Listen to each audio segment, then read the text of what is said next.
Hi, everybody. Are you ready to see a totally normal family act like normal people for another, like 4, 5 hours, something like that? um, we're gonna be getting to some really special stuff this time. I'm looking forward to it. I've been looking forward to it all week.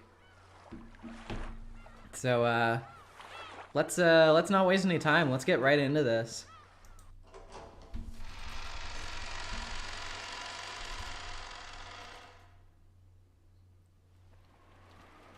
Leon Gray, can I state a theory for the first chapter? I noticed something while I was rewatching it, but I don't know if that's allowed. Yeah, anything that has been streamed prior to this point, you can talk about the spoilers from that stuff. It's fine. Just nothing past where we're at right now. I see. So it has begun. Yes. Even though Kinzo had heard of the 6 deaths, his emotions did not waver. The expression on his face as he gazed out the window was a smile, as though his opponent in a chess game had just made a spectacular move. It was unimaginable that this expression could appear on a father who had lost many children at once. Under Rosa-sama's orders, Goda and Kanon are calling the police. Also, she has ordered us to follow your orders, my lord. What shall we do? This island has already been cut off from the real world. Phones and the like will be useless. Should I have them stop? Until the roulette is finished, what they do to pass the time is up to them. Let them do as they like. Oh, thank you, ERA. That's very nice of you to say.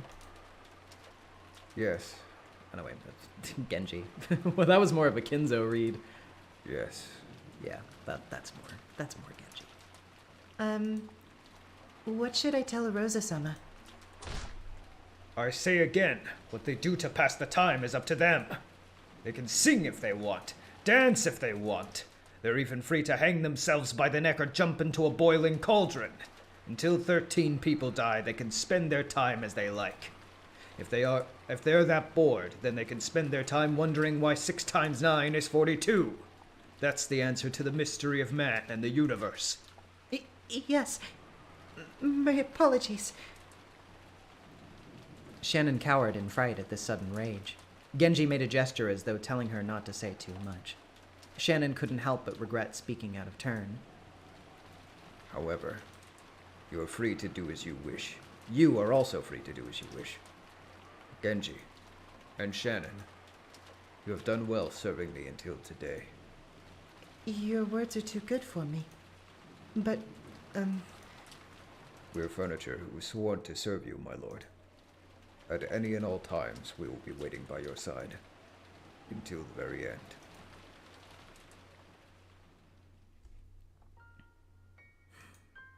I want to tell the two of you about everything. Shannon, I shall be writing a will. Please copy what I say. Genji, please, my usual drink. yes. Nanjo had often recommended that Kinzo write a will because of his health, but each time Kinzo had gone mad with rage. Since that time, will had been the word Kinzo took most exception at. Because that word had come out of his own mouth, Shannon couldn't help doubting her ears for an instant. Shannon hurriedly prepared the side table and some writing paper. Genji also began preparing his usual green devil, just as he was ordered. I'm ready. Where should I start from? I suppose I could also speak of my life.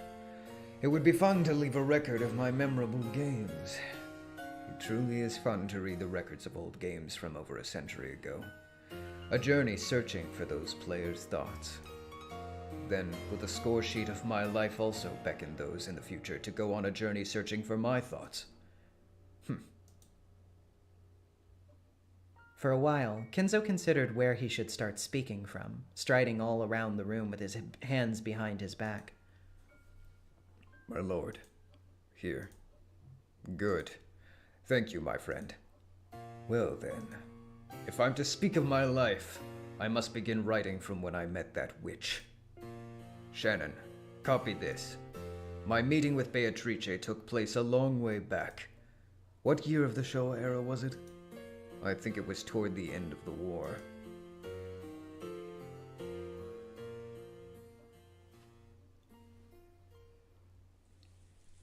DG Maniac 33. Friend. Oh yeah, they're great. Historians will say that Kinzo and Genji were great friends. We took enough time to regain our calm, and we swore to our parents that we'd definitely catch the killer. It would be a lie to say that we weren't still bitter.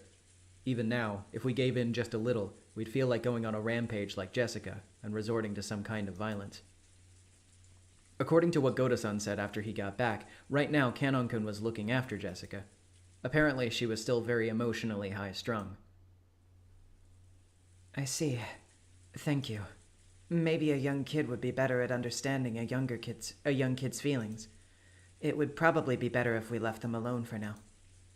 Rosa-san, there's nothing more that we can accomplish by remaining here. The telephones may not be working, but tomorrow the boat will come, and we should be able to reach the police. We should leave this place as it is for the police's investigation. I agree with Dr. Nanjo. It's bad for your health to stay in a place like this for too long. Let us return and make some black tea. Yes, I'm all for that too. Butler-kun, George-kun, are you ready? Let's close this place up. Speaking up, did they find out that Kanon and Jessica are dead? Not yet. Basically, like, Jessica, ran off. Goda was going to attend to her, but Kanon said, like, I've got this. And after Goda left, that's when Beatrice and Goat-kun and Steak Anime Girl popped in to have a lightsaber duel and kill him to death. So nobody has found out about any of that stuff yet. Oh, and also remember that we ended, too, with Beatrice disappearing Kanon's body. She, like, whisked it away. So if they do discover the scene, they're just going to find, Jessica's corpse. Yeah, Delsonic 3, you missed quite a bit if you didn't get to that scene. Things have gotten strange. Perhaps even magical, one would say. We should leave this place as it is, for when the police come, if nothing else. You're right. Butler-kun, are you all right? Yeah, I've tried all I can. I'm fine now. The police would surely find some evidence from a thorough investigation, but we hadn't been adult enough to wait for that. I had investigated the chapel in my own way, trying to catch the culprit before the police got here, and what I figured out was, frustratingly, nothing. I hadn't been able to find a single hint. Come on, let's go out. Maria, we're going. Don't keep staring at it. Come, Maria-sama. Let us return. It's cold here. Mother. Father. Thank you for everything. I will definitely become a man who doesn't betray your expectations. George spoke his last words of farewell to his parents. After seeing that, Battler followed suit. Dad. Kirie-san. Taken on their own, their faces made it look like they were sleeping, which made it all the more bitter. Forgive me for leaving you in such a chilly place. I'll definitely get whoever did this. Definitely.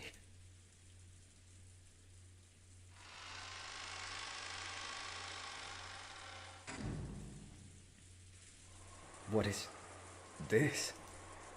What disgusting graffiti. Did the killer draw it? It's worse than vulgar. This is horrible. When the door to the chapel was closed, we learned about that creepy graffiti for the first time. It was like this when we first found it. No doubt it was drawn by the culprit. The culprit was a witch. So, this is a magic circle to summon a demon or something? This is the 7th magic circle of the sun. You don't even know that, huh? I feel like I just need to, like, generally give a warning for this episode that, like, Rosa's not going anywhere for a while. So you can imagine that, like, immediately after this and carrying forward, you're gonna see her typical reactions to things. I'm so sorry, everybody. Neon Roses with the $10. Notice this after looking at the character sprites a few days ago. Ava has the one-winged eagle in 5 places while everyone else only has 1, which tells you how desperate she is to be the family head. That's actually a really interesting thing to point out.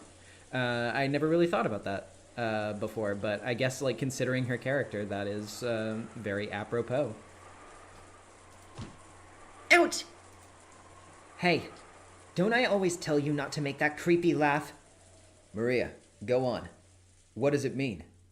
I love Battler's just like, hey, Aunt Rosa, I know you want to be abusive to your child like always, but actually this is really important, so could you please shut up and let the 9-year-old talk, please? It's a magic circle to escape from physical or mental bonds. And the Hebrew written around the circumference says, "The Lord has freed me from my chains." I will offer to you the sacrifice of thanksgiving, and will call on the name of the Lord. Sacrifice of Thanksgiving? Are you telling me that killing Father and the rest was so that they could be sacrifices for this magic circle? Calm yourself, George-kun. This is the killer trying to provoke us. It doesn't mean anything. Just thinking about it poisons the heart. And there's some English written. Happy Halloween for Maria. I see. And the key to open this door was handed over to Maria. Is that what this is? But this is the chapel. Maybe Maria doesn't mean Maria-chan, but the Virgin Mary. In that case, you could read this as a blasphemy against God, in the name of Halloween. They say that witches who make contracts with demons swear to always defile God's name. In that sense, this really is a witch-like crime. You sure know a lot. Did you hear that from Maria? Yeah, something like that. So, the chapel. They went to all the trouble of calling them out to the chapel before killing them. Auntie Rosa, does this chapel have some special meaning? What do you mean, special meaning? Well, they carried 6 human corpses all the way over here and made these elaborate decorations. We can't tell whether she called the 6 of them over here before killing them or whether she killed them and then carried them over here. But either way, it would take a lot of effort. What reason did the culprit have for wanting 6 people to die here? Yes, that is something. In doing something that elaborate, there would be an extremely high chance that when the police came, some disadvantageous evidence would be found. There's no way the culprit failed to notice that. Then why did the culprit go to all the effort of doing this, is the question that we face. In that case, there's one question that comes out at this point. What meaning does this place, where we found the 6 corpses, have? This chapel was important to Father. I've been strictly told not to enter it since I was a kid. I came here once too. Got yelled at a lot. An important chapel? Does it have some connection to the Yoshirimiya main family? I don't know. Father viewed this chapel as very sacred, and he treasured it so much that he had redecorated it several times. But, as you all know, Father simply has a love of black magic. It's not that he was a devout believer. I've never heard of him coming here to offer his prayers to God. Even to the best of my knowledge, the Master has never come here. We even called this the Forbidden Chapel, and thought of it as quite eerie, like a haunted house. Hey, probably not Luke with the $5. Woo Umineko time. That's how I feel every time I think about it. Thank you very much. Even though Father never approaches it himself, for some reason he made the servants clean it several times a year. It felt like he kept it clean all the time so that it could be used at any time. Hey, Cthulhu, thanks for the channel member. Does it say, did you, like, renew it? Is that what you, like, because it says member for 1 month. Oh, okay, yeah, I guess you renewed it then. Well, thank you for that. And even so, it's called the Forbidden Chapel.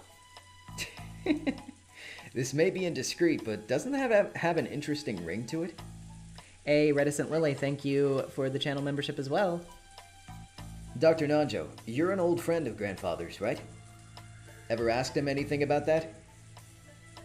I asked about it long ago, but I forget what he said to evade the issue. That's right. Didn't he say something like this? Someday, he too might be able to receive a blessing there. But unless a miracle occurred, that day would never come. What does that mean? What goes on in a chapel? He couldn't mean his own funeral, right? Well, I wouldn't believe that of Kinzo-san. He was a man much more focused on the now while he still lives, rather than things after death. However, it does seem that this was the root of all the complexity in the inheritance problem. What else is there to do in a chapel? Pray? Aren't confessions done in chapels as well? Anyway, it sounds suspicious. I don't know the reason, but just as Dr. Nanjo said, it seems that in Grandfather's eyes, the fact that he wouldn't receive a blessing unless a miracle occurred was a fate set in stone from the time this chapel was constructed. How can you tell that? See, it's clearly written up there. Look up there. George Aniki pointed to a relief with rusted gold letters on the arch above the door. It looked like some message was written there in English. The rust showed that the message had been there since construction. I'm bad at English. What does it say? This door is opened only at probability of... Sorry, my English sucks. I gave up after I was unable to finish reading the first 2 lines. It looked like the others could read it properly. I think it went MVTQ, so... how big was that again? In any case, this is incredible. You couldn't even count close to that with all fingers on both hands. It really would be impossible unless a miracle occurred. Certainly. It's very much how Kinzo-san used to talk, when he would tend to relate everything in terms of gambling. What? What? You could all read it? Someone tell me what it means too. At least learn English. How did you get into high school without even being able to read this much? Ouch! Ouch! Ouch! Ouch! Mind your own damn business. So, what's written there? Roughly it says, this door is opened only when a miracle occurs. You will be blessed only when a miracle occurs. Grandfather's sorcery is based on astronomically low probabilities. In other words, the miracle that would open this door would probably require an incredibly vast magical power. Ouch! Nice, you can shut up now. Auntie Rosa, you were sending Maria to English classes? I guess it's true. You have to start learning English when you're young. The Forbidden Chapel. Whether or not the witch Beatrice really was a witch, she's whispered to have actually existed several decades ago, and been Grandfather's mistress. That is, just my imagination, but I imagine the master really did truly love Beatrice-sama. However, he was already married, so they couldn't be united. I see. If the dead Beatrice could be revived with the magic of a miracle, then now that grandmother is dead, he could marry her with his head held high. And he'd marry her in this chapel. Could it be a fairy tale story like that? I don't think that sounds so preposterous. It's a well-known fact that Father still loves Beatrice deeply.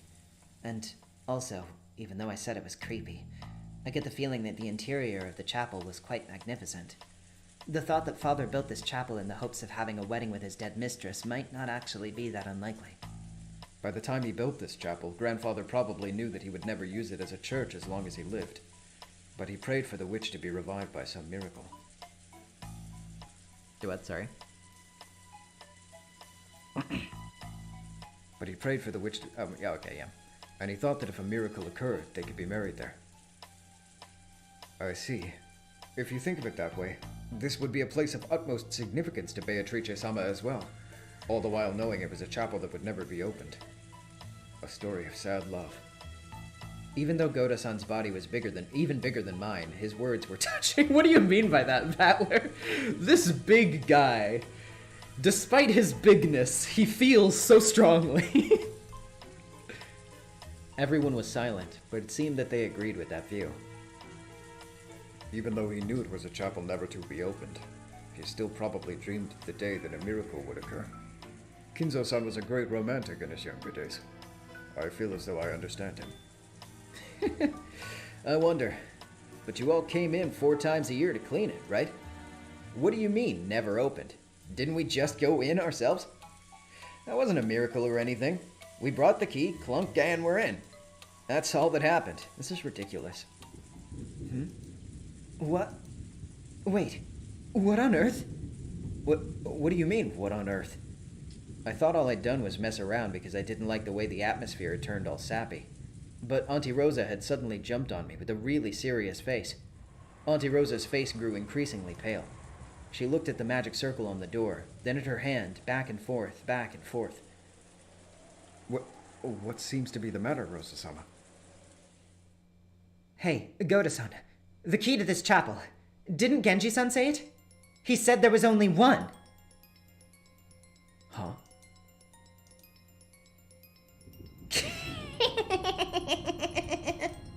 It took you all far too long to notice.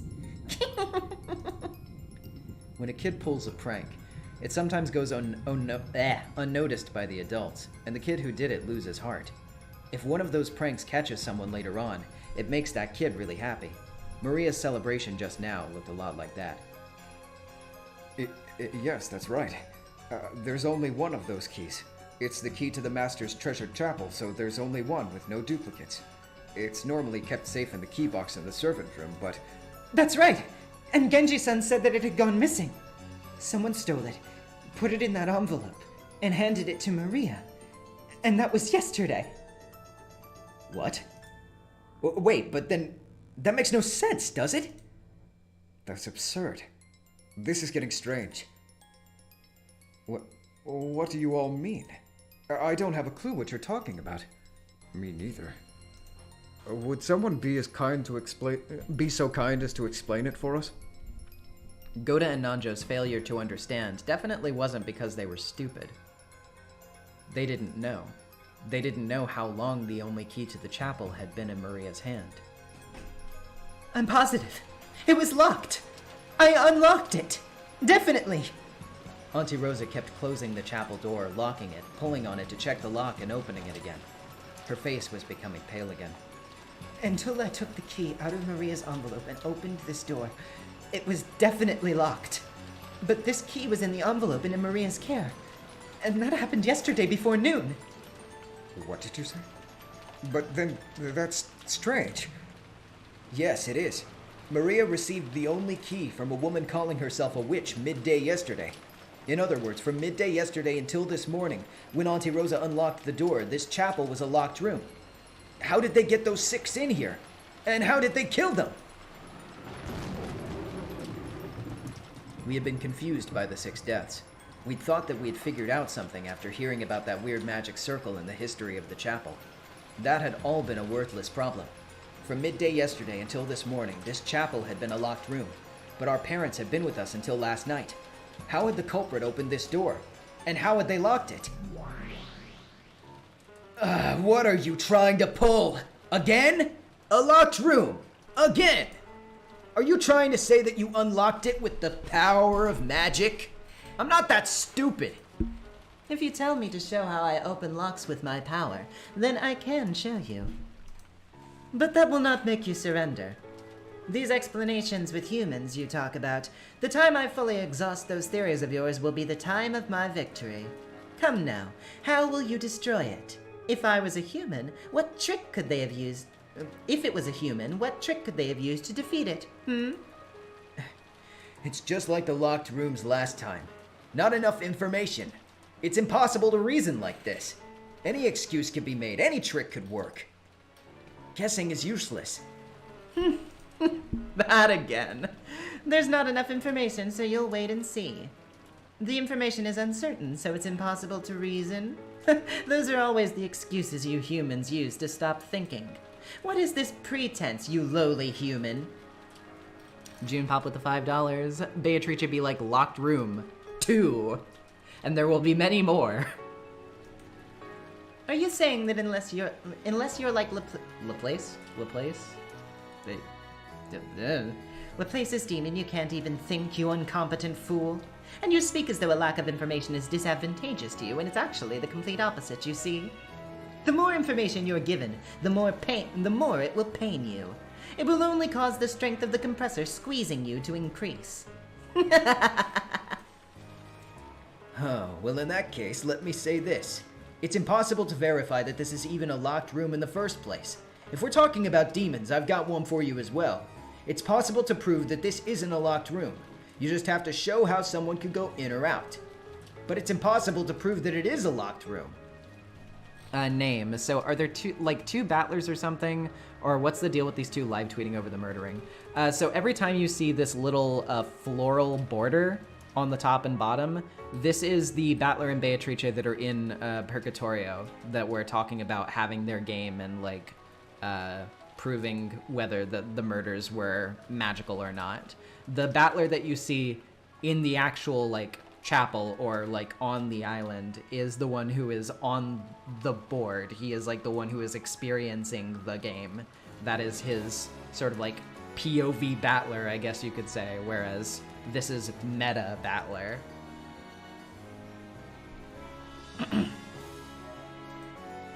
You can't deny the endless set of methods of getting in. In other words, this is one of those devil's proofs. The definition of a locked room is in fact impossible to prove. So, after you stop thinking with a lack of information as an excuse, this is what comes next. Oh well, if that's your move, then I will accept it. Continue. First off, it looks like you're trying to say that the chapel is a locked room. Just a short while ago, I spent some time looking around in there, and yeah, I really couldn't find any way in or out except for the door. But that just means I couldn't find one. It doesn't prove that it was a locked room. If there was a hidden door or something that I wasn't able to find, all your premises are completely blown away. In other words, whether I'm able to find a hidden door or not, you can never deny a method X by which the locked room could be entered. And this method X could be carried out without magic. After all, it's a hidden door. I'm sure that in this chapel there's some hidden door that's impossible to find.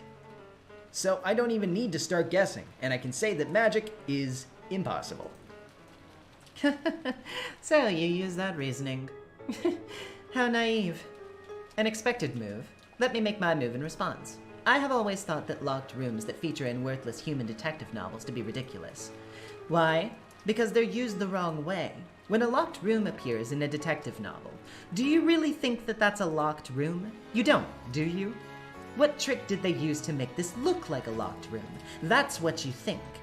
In other words, out of all the locked room murders humanity has built up over 100 years, not a single one has ever been made complete. Oh, that's some talk. Mystery fans are pretty scary, you know.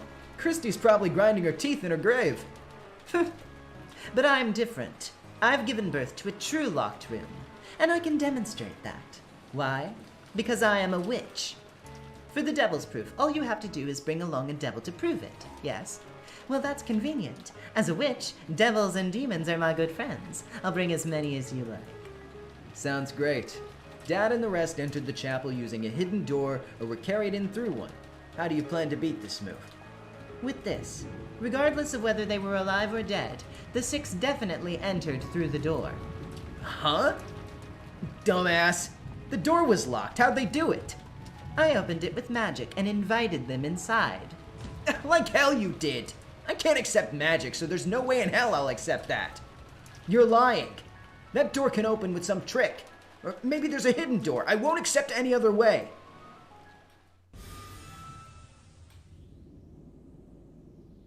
Perpetual.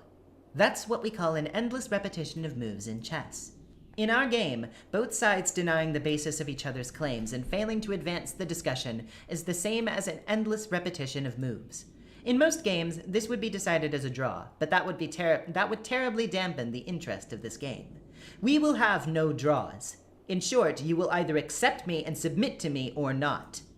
At least I agree with you there. We'll settle this without fail, just as you wish. That disposition is good. So, I had a thought. I think I'll add a new rule to this game between you and me. Oh boy, here we go, everybody. Get your notepads out because this is where things are gonna get real interesting, and you note takers out there are gonna have some fun stuff to work with. Also, Catthula with the Canadian $2, Battler Ushiramiya. Yeah, pretty much. A new rule. I'll bet it's a rule that'll give you the advantage, right? Would I do that? I'll give you the thing that people like you never cease to demand. The reason you incompetent fools always stop thinking and then moan about it is lack of information. If you're then given information, you start doubting whether the information is true or not by denying the basis. Aren't those convenient? What clever little words to hide your own incompetence. I shall eliminate those convenient excuses. You should thank me. You said that they entered through the door, and I denied it, saying that that couldn't happen. Are you saying that that's an evasive answer? That's right. So from now on, when I speak the truth, I will use red. What is this? Keep explaining. No matter what magic move I use, you can always keep running away by repeating lack of information and denying the basis. Even though I would still win in the end that way, it would be extremely boring. Because of that, I think I'll give you that information and basis that you desire. However, you would probably doubt each word I say. That isn't bad in itself. I will also use every possible move to make you submit. I don't dislike our posture of searching out the best moves against each other. But that won't make a game. So I set up this rule. Everything I speak in red is the truth. Iconic Laser with the $10. When I speak the truth, I will use super chats. Everything spoken in super chats is the truth. Well, I mean, yeah, literally putting your money where your mouth is, I suppose. There's absolutely no need to doubt it. Are you telling me to believe that? This is a game between you and me. In a game, the rules are sacred. Those who take them lightly are not qualified to play. All right, I got it. I'll accept that rule. Even an elementary school kid can get into an endless argument and find fault with everything. Then let's restart right now and continue where we left off. I'll repeat it again. Dad and the rest entered the chapel using a hidden door or were carried in through one. Then I shall repeat what I said. Regardless of whether they were alive or dead, the 6 definitely entered through the door. But is there any proof? Stop. I will supplement the rule.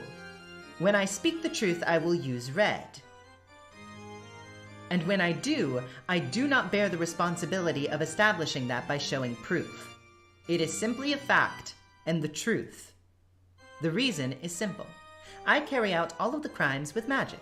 So for any impossible crime, all I have to do is wave my magic staff before your eyes. But that wouldn't make a game. It would be like the barbarism of ignoring victory and defeat in a chess game and punching your opponent. Well, that is true. If you were a witch, there'd be no need for you to show proof, because you could do anything with magic. That's nasty. What an unfair game. So shall we resume once more? The 6 people definitely entered through the door. I unlocked it with magic. How will you defeat this magic, this locked room? The key. Genji-san and the others said that there was only one key, but that's impossible to prove. The culprit secretly made a duplicate key. Only one key to the chapel exists. Then what about this? The culprit used something other than a legitimate key to open it. I don't know what, but maybe a wire. A tool for picking locks. What is this naive move? It is impossible to unlock the lock to the chapel with anything but the chapel's key. Although it can be opened with the power of magic, of course. Then what about this? There's something wrong with the door itself. Even while it was locked, there was some way to pass through it. As to what that is, I can think of a few ways. Maybe like on the big doors to a castle which have a smaller door on them, there was another door here. It's also possible that they removed the hinges and then removed the whole door before entering. Is this the intelligence of 100 years of humanity, battler? When the door to the chapel is locked, it prevents any and all methods of entry or exit. Yeah, some people are pointing out, oh, but the magic part is in white. Well, yeah, like, the basis of the game is proving whether or not it's magic, so she can't just come right out and be like, it's magic in red. That just defeats the entire purpose of the game. It would just end the game immediately. As long as you can't use magic, of course. Is it about time for checkmate? Not even close. You said that the 6 people entered through the door, but you didn't say that it was this front door. They might have entered through another secret door. You talk too much, you incompetent fool. Then let me advance once more on my earlier move. The 6 definitely entered this front door. The Geeky Nobody, yes, he is 18.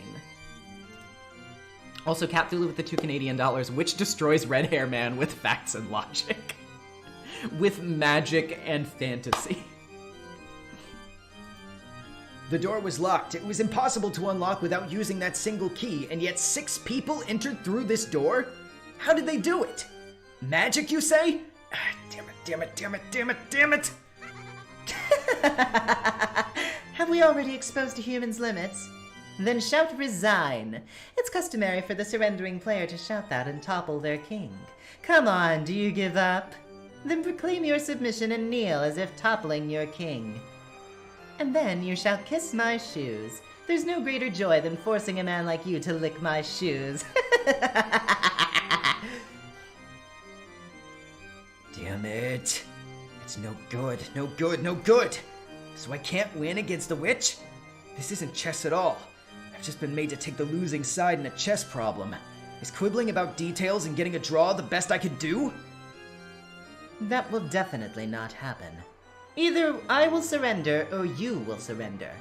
There will be no resolution other than those. What happened to that bravery when you said this would be torture for us both? Wait. What a letdown. This is quite disappointing. Is Shiromi a battler? Damn it. What should I do? What? I can see it. I can see myself facing checkmate. It's no good. It's no good. All of my hard-fought moves are nothing more than desperately moving my king, running away from check. No matter how many times I move, I can't escape from being checked. So even without waiting for the next several moves, I can see mate in my future. Damn it! After a few more moves, I see myself being checkmated? Don't give up, Ushiromiya Battler. If I can see myself getting closed in upon, then if I flip over the chessboard, I can anticipate the next move, right? Kiryu-san told me, in considering something, the closer you get to the very, very end, the easier it becomes to anticipate. Flip it over. Flip over the chessboard.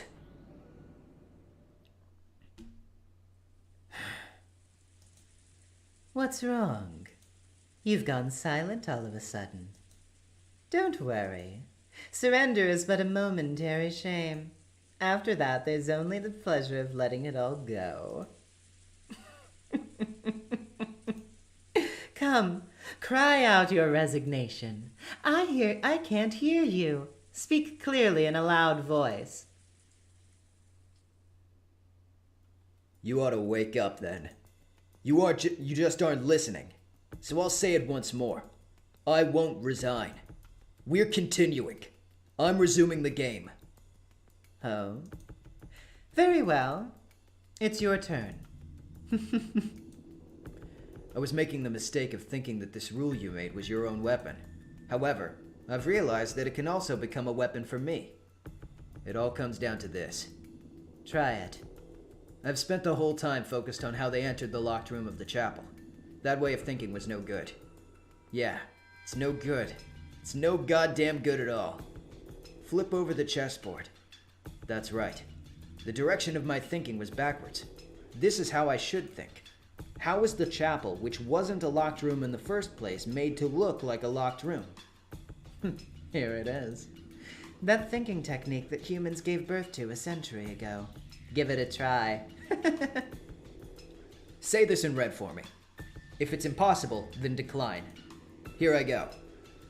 This man, he thinks he has turned away from his defensive posture? Impudent. I understand that the only way to enter the chapel is through the door, and that there was only one key. But hold it right there. Was that key really handed over to Maria yesterday before noon? Long-winded. Summarize it. It's something like this. We've been under the impression that since midday yesterday, the key was unusable. Therefore, we've been under the impression that this was a locked room from midday yesterday until this morning. I want you to clearly state that this isn't just an impression, but a fact. Interesting. So you reasoned not about the door, But the key? Yesterday, Maria received an envelope from you. Maria didn't open it, but she might have felt it and learned there was a key inside. But it's not as if she could have checked it was definitely the key to the chapel. So, this is what I'm getting at. The envelope that was handed to Maria contained a fake. I waited all that time for that nonsense. This morning, Rosa definitely took an envelope out of Maria's handbag, and from that obtained the genuine key to the chapel. It wasn't a fake, as you say. I know that much. I'll continue. So, when Maria received the envelope, inside it, was there definitely that same key to the chapel? Oh. What I mean is basically this. Midday yesterday, you gave Maria an envelope with a key inside, and you told her that she mustn't open it. Maria probably realized there was a key inside. And because later on, Auntie Rosa used what was inside the envelope to open the door to the chapel, we thought that that was the key to the chapel. This is the suspicious part. So is this what you're trying to say?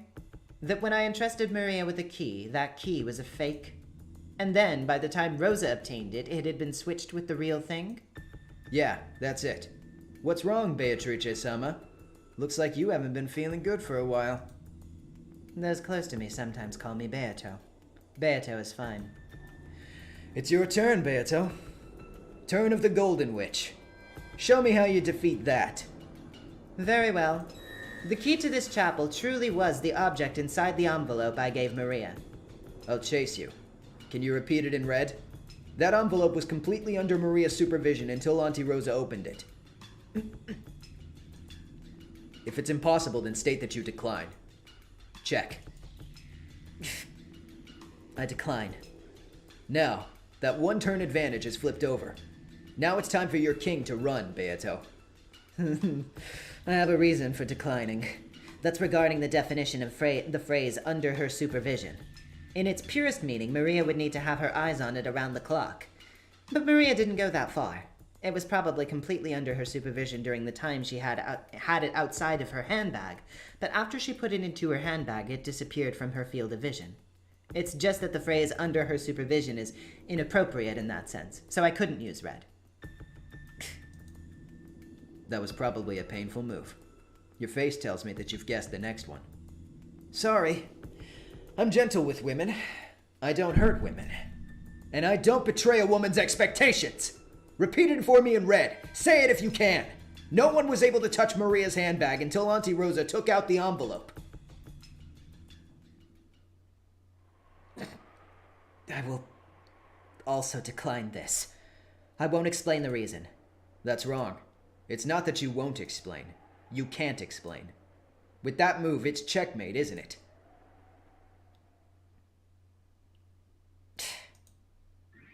If you can't do it, then I'll explain it for you. The key to the chapel really was in the envelope that you handed to Maria. Then Maria put it in her handbag, and the next morning Auntie Rosa took it out and opened the lock. However, Maria didn't have the handbag under her complete supervision. There's no need for magic. It's a locked room trick that's possible for a human. The human culprit handed Maria the key, and by making Auntie Rosa use it the next morning, they created the illusion that there was a locked room during that time. You can't deny the possibility that during that time the culprit took the key from Maria's handbag, used it, and returned it to the handbag by morning. Can you say it in red? Repetition requested. Say it if you can. It's check again. Hold on. I'll remove the check. The envelope with the key in it should have been sealed with wax. Rosa took it from an unopened envelope. Really? Let's hear it then. Repetition requested. The envelope handed over midday yesterday and the envelope that Auntie Rosa opened are the same thing. That I can repeat. The envelope I handed over to Maria and the one Rosa opened are the same thing. That's no good. That's no goddamn good at all. Who even cares about that anymore? I had expectations for you.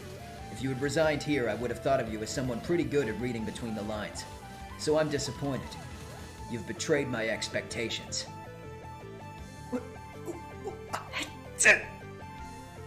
It isn't important whether the envelopes are the same thing, because envelopes can be sealed with wax over and over. The key inside should be the important thing. This time, it's all over, Golden Witch. It's a real checkmate.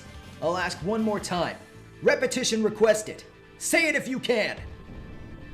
The key to the chapel inside the envelope Maria received wasn't used even once until Auntie Rosa opened the envelope.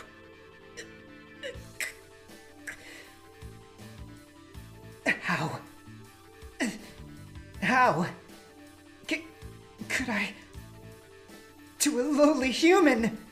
I'll keep on saying it, Beatrice. Repetition requested.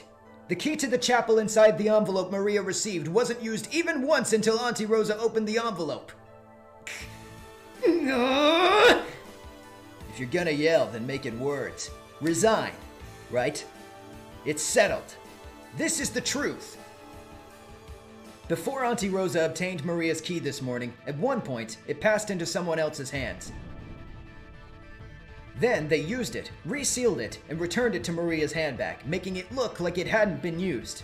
This is a trick with a cheap loophole, the assumption that the key wasn't used because the sealing wax wasn't broken. Checkmate! There's no magic. It's nothing more than a trick that's possible for humans.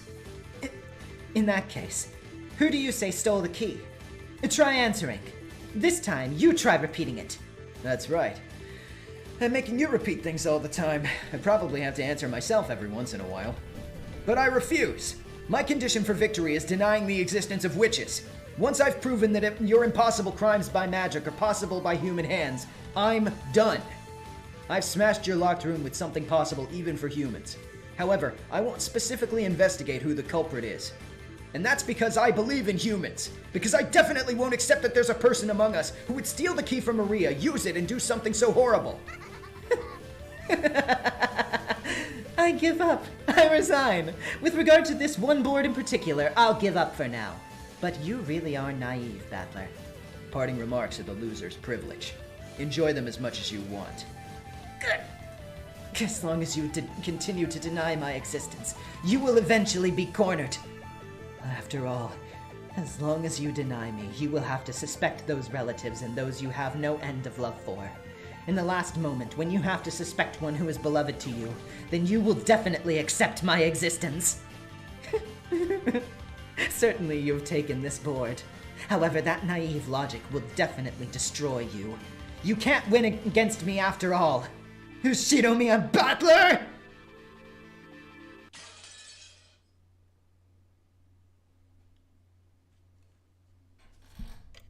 Who's hype? Who's so hype? I love that scene so much. It's so good. Parting words of the loser's privilege is such a, like, it's such a burn. It's such a, like, goddamn, he's so grilled it. It's so good. Anywho. Rosa and the rest returned from the chapel to the parlor in the mansion. Such a horrific thing had happened so early in the morning. Of course they were high-strung. Battler and George, who had cried, raged, and let their emotions explode after seeing their parents' tragic bodies, returned to the parlor, sat on the sofas, and let their minds go blank, as though everything up until then had been a lie. Only Maria was completely unchanged, and looked just like normal. When she wasn't being mischievous, she was basically a kid who played wordlessly by herself. So even if her mind was blank, she would probably look as she did. But as she turned on the TV and flipped through the channels, it looked as though nothing about her had changed from normal. Perhaps Rosa had some opinions about this attitude, which was clearly different from normal people. Astralina Dinavale. Yeah, this is episode 2, not 3. But also, congratulations on finishing the series. Oh, okay, just Astra Asuki. Gotcha. I will keep that in mind. She stared at Maria's back with a gaze that wasn't quite pleasant. Eventually, Kumasawa came to say good morning. Her cheerful manner was clearly out of place, and she couldn't help but be bewildered at the strange atmosphere in the room. Then she heard the details from Goda, and expressed her shock in a truly noisy manner. Of course you've contacted the police, right? Oh, what should we do at a time like this? Oh, what should we do? Please, listen calmly. It seems that there's some kind of apparatus was done in... It seems that some kind of apparatus was done in by lightning last night. Because of that, we've become unable to use the telephones. Huh? Then until the typhoon passes, we can't even contact the police? Maybe Kumasawa's exaggerated surprise was a little comical. Rosa giggled, in spite of the situation. Because of that, the fog of confusion that had covered her head cleared up a little. I've got to stay strong. It's not just Maria. I'm acting as a parent for George-kun and Battler-kun too now, so I have to stay strong. Rosa had been the youngest sibling, with a large difference in age between her and the others, so she was always treated as a child. Every time she learned something new, it was something obvious to her brothers and sisters, and she had grown a complex, thinking she must be incompetent. So she had formed a passive attitude, asking her brothers and sister for advice every time something happened. But she no longer had any brothers or sisters. Now, Rosa was the only one of the 4 Yoshirimiya siblings left. Furthermore, if Kinzo continued to shut himself away, even in this extraordinary situation, Rosa would have to surpass this crisis as the representative of the head. I'm not a child anymore. Not a child. Rosa slapped her knees lightly and stood up. She must not wait for orders now. She had to start moving herself. She picked up the receiver to the extension phone on the side table. Then she immediately remembered the telephones were out of order. Genji and Shannon, who she had sent to see Kinzo, hadn't returned yet. She had a general guess. He was probably yelling about something nonsensical again, and they were unable to calm him. His important chapel had been defiled with blood. That was easy to imagine. She had planned on using the extension phone to call the study, but with the telephone line dead, there was nothing else for it. Rosa decided to go to the study directly, with her own 2 feet. Her old self would have been so frightened that she wouldn't have been able to go see Kinzo. And in fact, if she did meet him, she would probably be blamed for something and abused. But now wasn't the time to be frightened. As his true daughter, she had to make him aware of the current situation. Kumasawa-san, I'm going to see Father. Take special care of George-kun and Battler-kun. I'm sure they're on edge right now. Yes. I'm quite sure they must be. It's truly pitiable. I shall make them something warm to drink. Thank you. Rosa went out into the hallway and headed towards Kinzo's study. The atmosphere in this mansion, which she had spent her younger days in and should have been full of memories, seemed somehow different. And she began to climb the stairs in the entrance hall. Just then, in the gloom down the stairs behind Rosa, something glowed. It was a single fluttering gold butterfly. It fluttered around and sparkled. That butterfly quietly danced without a sound. Obviously, no one can hear the sound of a butterfly's wings beating. And then, it stopped on Rosa's back as she slowly climbed the stairs. Rosa didn't notice, and to an ignorant observer, it would probably have looked just as though a single sheet of gold leaf in the shape of a butterfly had gotten stuck there. Without noticing, Rosa continued heading to Kinzo's study.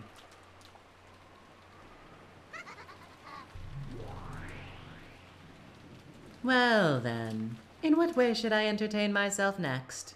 There are still many, many pieces left. In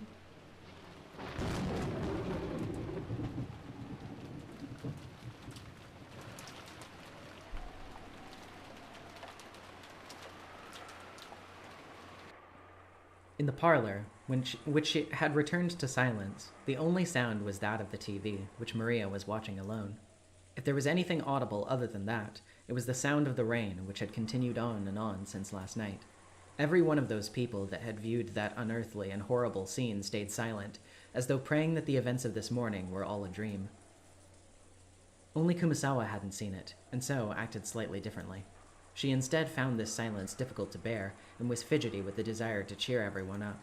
However, unable to say more than she should, it seemed that she was racking her brains as to how she could be of some use. Normally, it would be time for breakfast. However, maybe because something like that had happened, Goda seemed to have forgotten about preparing a meal. No, maybe everyone was so beaten up that they had forgotten their hunger. Kumasawa wanted to bring up the subject of what they could do for breakfast, but it didn't seem like the right atmosphere, so she really couldn't. But it was difficult being hungry. so she casually made a proposal. I imagine you all must be tired after all that has happened. In times like this, I think the best thing is to heat yourself with some warm black tea. That's a good plan. I agree as well. How about some delicious black tea with biscuits and jam? Oh, yes, it seems that it's near Halloween. There were some delicious-looking pumpkin-shaped cookies on the shelf. Kumasawa-san, that's... Of course, she had said the wrong thing, because she had reminded Battler and the rest about that horrible and tragic Halloween party in the chapel. Nanjo hurriedly whispered into Kumasawa's ear. Battler-san, I am truly sorry. I didn't mean anything bad. Gracious, no. No, don't worry about it. I'll definitely turn this boiling anger back on the culprit. I wonder if that culprit is still on the island. Probably. After all, there's not going to be a boat coming until the typhoon passes. Yes. My goodness! Because the boats don't come even if there's a little wind. They certainly wouldn't be able to ride one during a typhoon. Good gracious, no! It creeps me out. You think so too, Aniki? Me too. Regardless of whether the culprit was that mystery guest or not.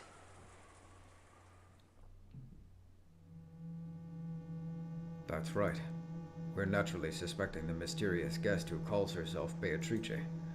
But we still cannot be sure that she's the culprit. There's still the possibility that she's a victim whose corpse still hasn't been found. When I think of it that way, there's something I just can't understand. What do you mean by that? It's simple. It's just like Kumasawa Bachan said a short while ago. Right now, this island is right in the midst of the typhoon, and escape is impossible. The same thing goes for the culprit.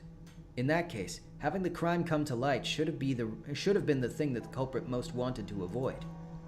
That's right. There was no need to draw that creepy magic circle on the entrance to the chapel and show off the fact that the corpses were there. Right, exactly that.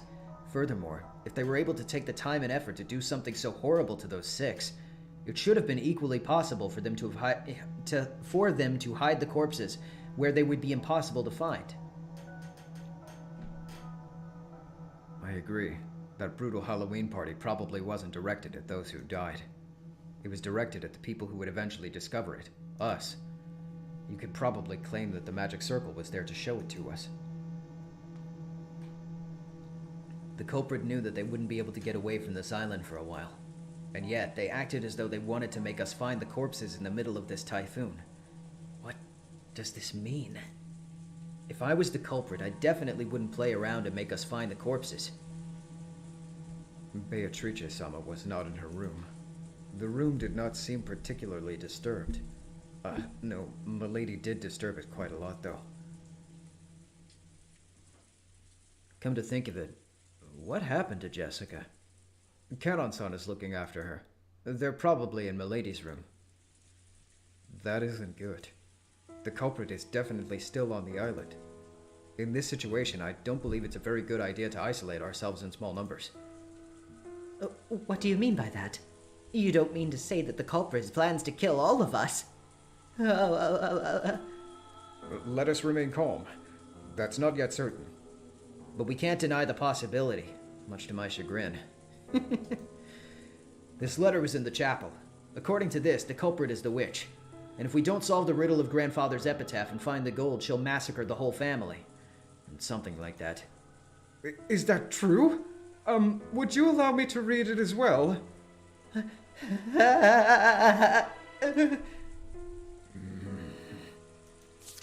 As they read the witch's letter, Goda, Kumasawa, and Nanjo's faces grew even paler than they had been.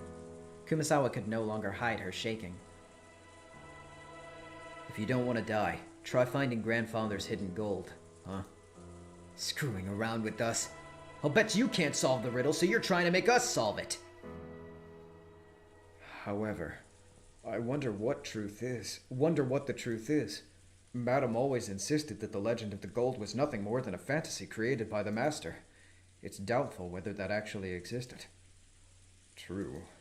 Supposedly they thought it would be nice if it existed, but only somewhat believed it. The relatives only all started believing in the legend of the gold after Kinzo's health worsened, and the inheritance problem came up. I would think there were very few people who believed it before then. Really?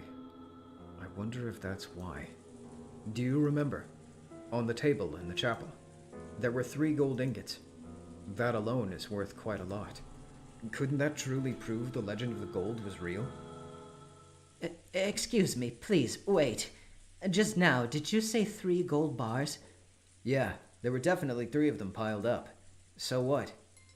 Well, I happened to hear Kraus-sama talking about it once. Yes, I just heard it, do you understand? It's not like I was trying to listen to his discussions in secret, gracious, no. Don't worry about that now. So then what? Is there something wrong with there being three of those gold bars?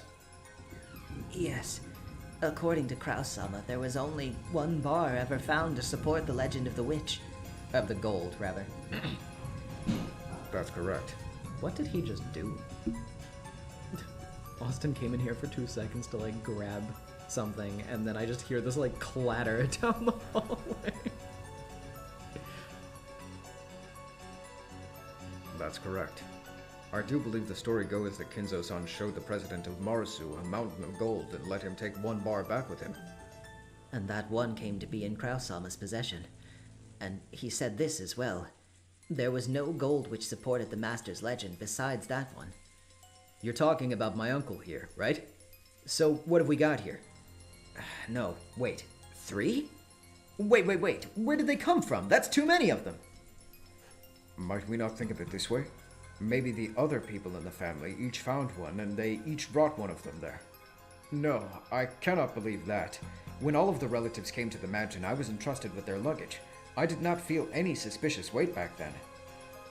I think they weighed about 10 kilograms. If that much weight was in their bags, even I would notice. But it didn't seem that way. Same here. At the most, there were some changes of clothes, medicine, Kyrie-san's makeup. That's about it, I think. Auntie Rosa's luggage also looked pretty light. In that case, those 3 piled up gold bars were being shown to them. Or maybe us. Telling us that the legend of the gold is definitely real. That it isn't a fantasy. And challenging us to uncover it. Could there be a scheme to have us solve the epitaph which points to the hidden location and then try to snatch it away? That does fit best. But there are a few parts that don't make sense. First, our parents, who should have been the most likely to be able to solve the epitaph, were killed first. I think that creates an immediate contradiction. And something else makes even less sense. They're trying to say that the legend of the gold is actually true, but how could they prepare that gold? It's almost like the culprit has already found the gold, and is trying to tell us to find it too. Maybe the culprit obtained those 3, like Uncle Kraus, and thereby became certain about the legend of the gold, and is trying to make us search for the rest. I think that way is the most convincing. The pieces on the chessboard aren't lining up at all. We don't have a clue about what the culprit is planning, what they want, or what they want to make us do. Is it pointless? Thinking about anything at this point in time. It was written down. What she wants you to do. Can't any of you read? Maria suddenly laughed in a creepy voice. I'd thought she'd been concentrating on the TV, but she'd been listening in too, apparently. As she remained facing the TV, she very simply told us that what we were forgetting. Beatrice hasn't said 1 word about wanting the gold. She's not asked anything except whether you can solve the epitaph's riddle or not. Although I bet she thinks it'll be impossible for you anyway. So you're saying that you can solve it, Maria? Don't care. She's going to take me to the Golden Land, so won't get in Beatrice's way. Ouch! Looks like if we want to understand further, we're gonna have to ask Maria. Maria, tell us, who is this Beatrice? What is she planning? Well, you see, Beatrice is a witch. She can do anything with her wondrous powers. Anything can be done with the power of magic. You can create gold, you can create bread, and of course you can even create sweets. You saw it, didn't you?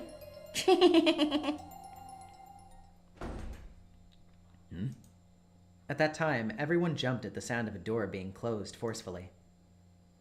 We turned around to find that at some point Rosa had returned, bringing Genji and Shannon. Then she rapidly approached. Yeah. It happens again. Then she rapidly approached Maria, her heels clacking, and hit her sharply on the cheek. Stop talking about that. Battler-kun and the rest will take it badly.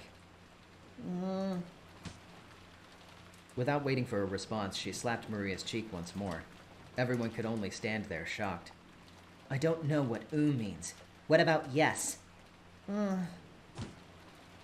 She mercilessly slapped Maria's cheek again. Maybe she didn't feel like resisting after being hit twice. Maria weakly said yes. Rosa-san, there was no reason to do something so harsh. This is my daughter's education. I would greatly appreciate it if you didn't interject. The atmosphere around Rosa, with Genji and Shannon in tow, was somehow cold and yet dignified, completely different from how she seemed before she left. We saw that Auntie Rosa was holding something that looked like a gun. Here it is! I couldn't imagine that she would have brought back a toy in this situation. Auntie Rosa, what is... This is Father's. Because of the current situation, I borrowed it specially. I'm sure you all realize as well as I do. The culprit is still nearby. We don't know what could happen. I agree. Rather than trying to figure out what the culprit is planning, it might be better to first think about our own safety. Father was all right, but he was slightly agitated by these sudden events. Fortunately, he said that he won't leave his room, so he's probably safe. Now, we should all do what we can to gather in the same place. I agree. We don't even know where the culprit is hiding, and anyway, there's no proof that there's only one of them. I shivered at the words that had come out of our own mouth. Out of my own mouth, rather. That's right. Could a single person kill 6 people and create such a horrible scene all alone? Isn't it natural to assume that this crime was carried out by multiple culprits? I agree with Rosa-san. It's probably good for us to gather in one place. My goodness, yes. I also think that's good. Yes, yes.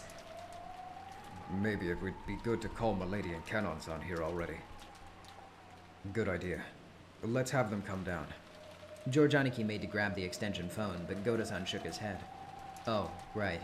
We can't use the phones right now. I'll go with a couple of people. If George Aniki and Goda-san come as well, that should be enough.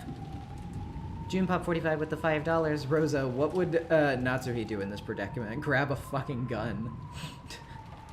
Yeah, well, I don't know that I trust Rosa with a gun as much as I trusted Natsuhi with a gun. That's for sure. No. Let's all go together. It's a wolves and sheep puzzle. If we're all gathered together here in equilibrium, that situation is the most safe. Wolves and sheep puzzle? I have it. Show you. Maria, turn off the television. Genji-san, please tell me where Jessica-chan's room is. Let's all go together. Yes, I'll guide you. Come on, everyone. We'll move together. Follow my instructions. We stood up. Maria alone looked like she had some lingering attachment to the TV, but she went along with everyone for now and got up. Shannon, thank goodness. I was a little worried when you took so long to get back. I'm sorry to have worried you. The master ordered me to copy down something. Copy down. Shannon, I'm sorry. Excuse me.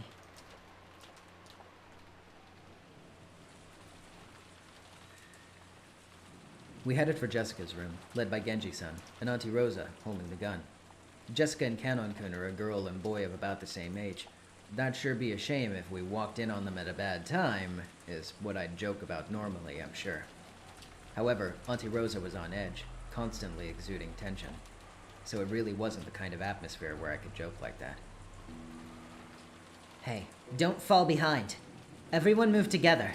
We don't know when or where the culprit might leap out at us, you know?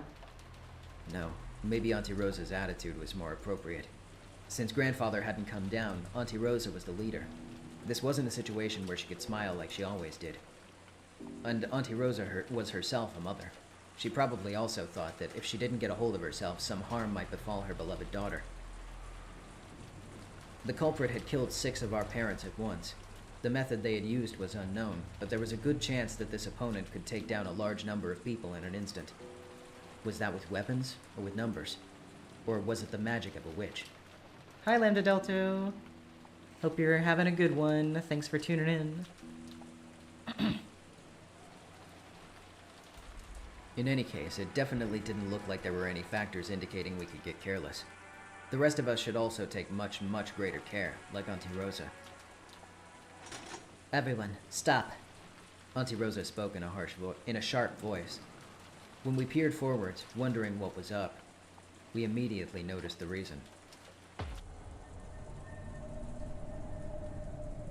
What is this? Everyone, get back. Goda-san and Genji-san approached the door. Jessica's room was probably on the other side of that door. This seems to be the same paint that was scribbled on the door to the chapel. It appears so. It appears that not much time has passed since it was drawn. Oh, what is that? Another magic circle?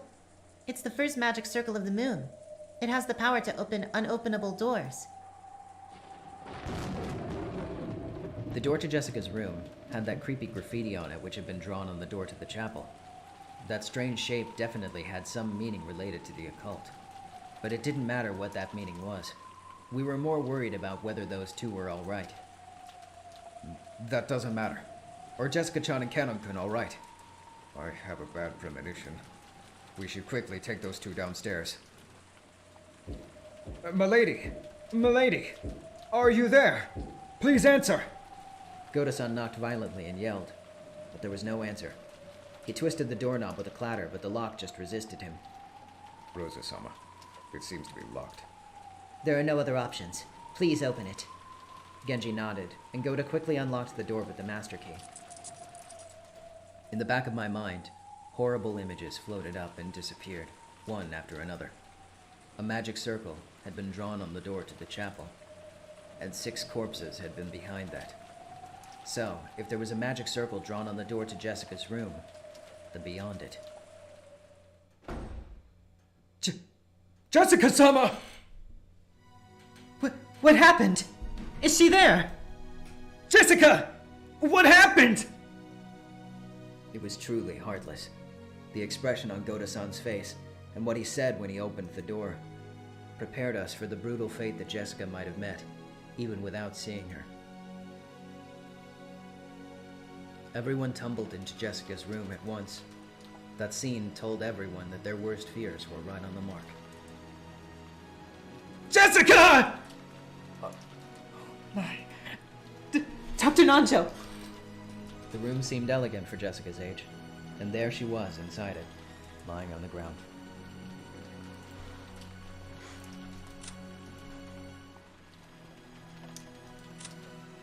Ushiramiya Jessica, found in her own room in the mansion with a weapon shaped like a stake having been rammed into her back. At the very end, she got to be with the person she loved. She must have been happy. There was a large pool of blood on the floor, and there was a knife or something sticking deep into her back. Was it a knife? There was a design in the handle that had to have been done in devil motif. There was no doubt that this weapon carried some kind of occult meaning. This is horrible. She's passed away. This probably reaches her lungs. Not much time has passed since she died. Jessica! Damn it! Butler-sama. I was naive. I knew it! Since they couldn't escape the island, the culprit was definitely close by. Why wasn't I on guard straight away? I was naive. I just assumed that the culprits sneak away after they commit a crime. We were stunned then. We thought that we just had to accept it when Jessica-chan gave into rage and ran off. But we were naive. We should have stopped her. Goda-san, why did you leave those two alone? If only you had been with them, something like this would never... No, you see, I said it was dangerous, so we should return. It's just that the lady said that she wanted to be alone. Canon-san told me to leave it to him, and... Speaking of which, where is Canon-san? That's right.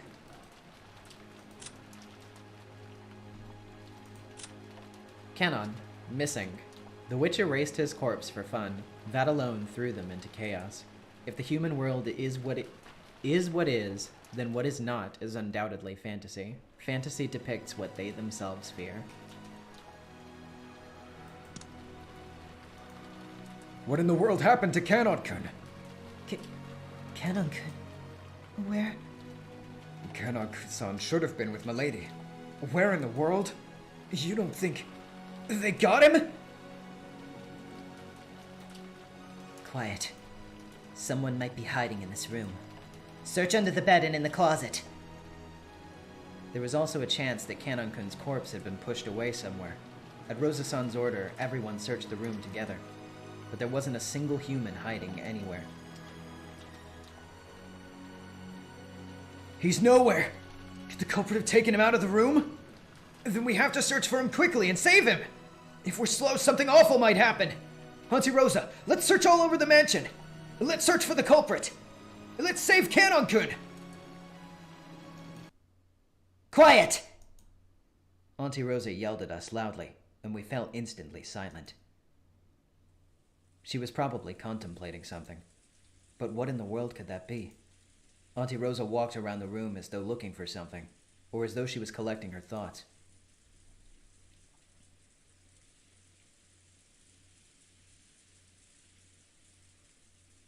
Then, she found something on the side table by the bed and picked it up.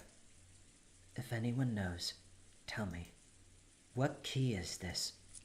Auntie Rosa showed everyone a key with a cute mascot attached to it. Judging from its cute appearance, I didn't doubt that it was Jessica's key, but I had no way of knowing what key it was. It's probably the key to this. To Milady's room. After hearing that, Auntie Rosa made a point of going outside the door and checking. Without a doubt, it was the key to this room. I wonder why it was set in a place like this. Normally, don't you keep important keys in your pocket? Milady wasn't in the habit of locking her room, except for when she went to school. It seems that she would do it then, because she didn't want Kraus-sama to look inside her room. I see. She wasn't at school, so it's natural that Jessica-chan would set the key down here. How many keys can open this door? Just the one Milady had. Can't it be opened with your master keys? They can open it. How many master keys are there? Do all of the servants have one? Are there extras? Yes. We all have one. As for extras, I wonder. There used to be several, but Madam strongly scolded us that this was careless, so I believe that they've been dealt with. That's correct. There's only one held by each servant. There are no more. Wait a second. In the last game, I thought we said there were extra master keys? Yes. Regarding that, I've noticed that having several master keys whose locations are unknown is quite disadvantageous for me. Well, yeah. Since you want to make me believe in magic by using locked rooms, it must be really disadvantageous for you to have master keys unaccounted for. In fact, every time a trick related to locks showed up, I was planning to resist by arguing that the culprit possessed a master key that someone had lost in the past or a duplicate. Yes, exactly. So I've decided to make a move to defeat that. I'll alter the setup. The only master keys are the ones held by the servants, one key each. Messing with me. More importantly, what is this move? What's Auntie Rosa saying? Who knows? You should try listening in. Thank you. I have the situation sorted out. And I've managed to identify the culprit who assaulted Jessica-chan, or maybe one of their accomplices. What did you just say? Who is that? Auntie Rosa, you can't be talking about Canon-kun. Huh? Why Canon-kun? This room was locked, and the only keys that can unlock this room are the master keys that each servant is holding, as well as the key Jessica had. But Jessica-chan's key was closed up in here, which means the only keys that could have locked it are the master keys. It is as you say. In that case, someone killed Jessica-chan, then locked the door.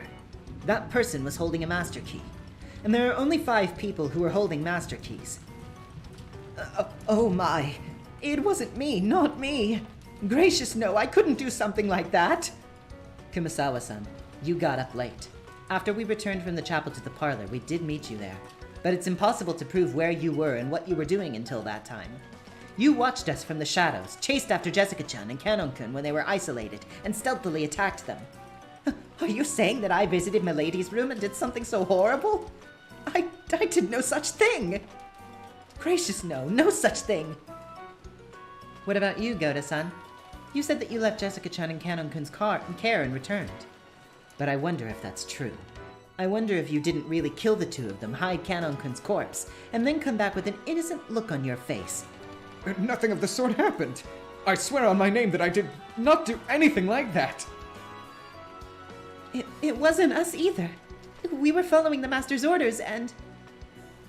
Yes, at least you and Genji-san are all right. That is backed up by what I heard from Father. The two of you were in Father's room the whole time, one copying and one standing witness. Father and I can guarantee that. Thank you very much. In that case, I think the argument becomes who is more suspicious, Goda-san or Kumasawa-san. That's how I thought too, at least in the first moments after entering this room. But then, I thought it was strange. Look at the state of Jessica-chan's body. Don't you think it's strange? Strange, you say? Jessica-chan was stabbed in the back. Come on, it's often generally said, right? That in crimes where the victim is stabbed in the back, there's a high likelihood that the culprit was someone whose face was known to the victim. She definitely wouldn't invite a person that she doesn't trust into her room and defenselessly expose her back. Rosa-sama, you couldn't mean to say that that was Kanon-kun? Yes. We know well what state Jessica-chan was in right before she was killed. Jessica-chan was very panicked after seeing her parents' tragic bodies, and it's very easy to imagine that she regained her composure. She'd have been in a horrible slump. I can't really understand it if Jessica-chan's frame of mind led her to shut herself up alone in her room. I can really understand it. And those particulars would also fit with Goda-san's story. Jessica-chan said to leave her alone. Then Kanon-kun, who is of a similar age and may have had some adolescent relationship with her, said to leave it to him. I can really understand why he'd feel that way. And I think that is the very reason why Jessica-chan welcomed Kanon-kun into her room. But what if it had been Goda-san or Kumasawa-san? Would she have let them into her room? I believe that I gained Milady's trust, but even so, Then you are another suspect after all, right, Goda-san? I thought that you probably weren't liked by Jessica-chan, so I believed she wouldn't have let you into her room. So I thought it was impossible that you were the culprit. But... no, I'm afraid to say that I may not have been accepted by Milady. Kumasawa-san, what about you? A senior like me is far too separated by age to understand the feelings of a young person like Milady very well, and perhaps Milady did not open her heart up to me. Right, Goda-san? Yes, that's right. She probably did not open her heart to us to a great degree. It would be inconceivable that Milady would let us into her room when she was heartbroken. Goda-san and Kumasawa-chan each clasped their hands together, affirming each other with forced smiles on their faces. It was really an unpleasant routine. Someone who would be permitted to enter Jessica-chan's room when she was heartbroken. Who would she have given her access to her defenseless back? And that person had a master key. That only points to one person. It was impossible for anyone except Kanon-kun. But please, wait! Kanon-kun definitely wouldn't do something like... Oh, then is there someone else? Is Goda-san or Kumasawa-san suspicious after all? Which of the two do you think is more suspicious, Shannon-chan? Come on! I don't... It wasn't me, Shannon-san. Gracious, no, it wasn't me. Of course it wasn't me either. It was Kanon-san who had a close relationship with Milady and you, Shannon-san, if anyone. Oh, yes. I'd almost forgotten. Jessica-chan might have also let Shannon-chan into her room. But you should have been with Father. But in reality, are you the culprit? But Shannon can't be the culprit. You only just said that she was doing some important work with Grandfather. Yes, I know that. Neither Shannon-chan nor Genji-san is the culprit. Even Father acknowledges that they were together the whole time.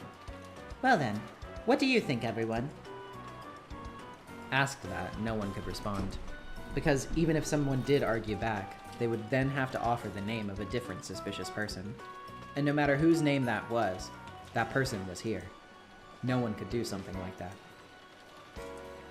Auntie Rosa glanced at everyone in turn, fingering the gun like it was a toy. She seemed so different from the normal, kind Auntie Rosa. Yeah, okay, Battler. I know you don't see her that often, so you haven't seen her in a while, so maybe you just haven't gotten used to the facts, but...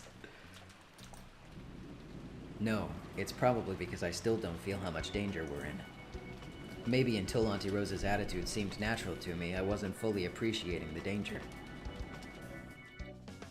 Looks like no one has an opinion. Then I will say mine. Of course I can't deny the possibility that Kanon-kun is a victim without a corpse.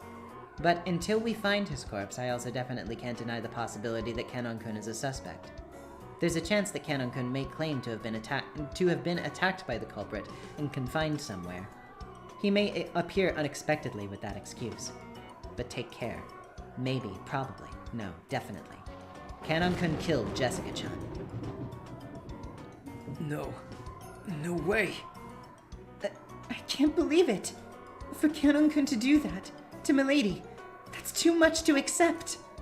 I feel the same way as Shannon. I oppose labeling Kanon-kun as the culprit. Then is the culprit Goda-san or is it Kumasawa-san? Tell me who's more suspicious. It wasn't us! If it wasn't Kanon-kun, then who could have locked the door? Shannon-chan? George-kun? Well? Well? Auntie Rosa closed in on Shannon-chan and George Aniki, laughing unpleasantly. Of course, they couldn't say anything back. They wanted to believe in Kanon-kun. But if they did, they would have to suspect the other servants. The simplest culprit was the mystery guest, Beatrice. But she was nothing more than a guest, and didn't have a master key.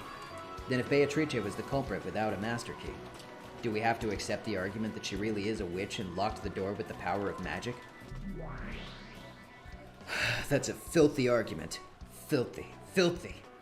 What's so difficult? Make it my fault. You can just make it the fault of the 19th person, the mystery guest, can you not? If you do, you won't have to watch this ugly battle of humans pressing each other. So then what? The culprit is the 19th person, the guest Beatrice. She's a witch, so she could lock the door without a key using magic. Are you telling me to accept that? No goddamn way. No way, no goddamn way! In the last game, I learned all of your weak points. So what now? You said you're never gonna accept me, did you not? In that case, you can use Kanon as a perfect sacrifice. Kanon killed Jessica. If you support Rosa's theory, everything is settled here, you know. Kanon is already dead. There should be no need to show concern for the dead. And you won't have to doubt anyone here. Damn it! I won't accept you! But Kanon-kun being the culprit. That's impossible! I don't want to suspect anyone. However, it is sometimes the case that the suspicious are the guilty. In any case, there's probably nothing better than caution. Dr. Nanjo, what do you mean by that? Please, do not misunderstand. I do not wish to label Kanon-san as the culprit. However, until we understand the situation, there's the possibility that Kanon-san is the culprit, and I believe keeping that in mind is safer. Yes, that's right. You cannot be too cautious. It didn't seem as though anyone blamed Nanjo. In reality, no one thought that Kanon was the culprit. But if they didn't suspect him, they would have to suspect one of the servants here. We didn't want to do that. We didn't want to suspect. We didn't want to be suspected. That's the correct way to think. We cannot be too vigilant. Is there anyone who objects to that? Listen, there is a very high likelihood that this murder case is related to the legend of Father's gold. In that case, it's certainly the crime of someone plotting to keep a vast amount of gold worth tens of billions of yen all for themselves. With that amount of money, you could play around for the rest of your life in any country. It may be possible that they would massacre us for this reason. For the simple reason that our guest wasn't holding a master key. For the murder of Jessica-chan, and this murder alone. We removed our 19th person, Beatrice, from suspicion. but we can't say that she's unrelated to the crime. After all, it's a vast amount of gold we're talking about. We can't deny the possibility that there are multiple culprits. Right now, one of the people here among us might have been bound by the culprit. As Auntie Rosa yelled, she looked all around, her gun still raised. Don't believe anyone. Suspect the person next to you.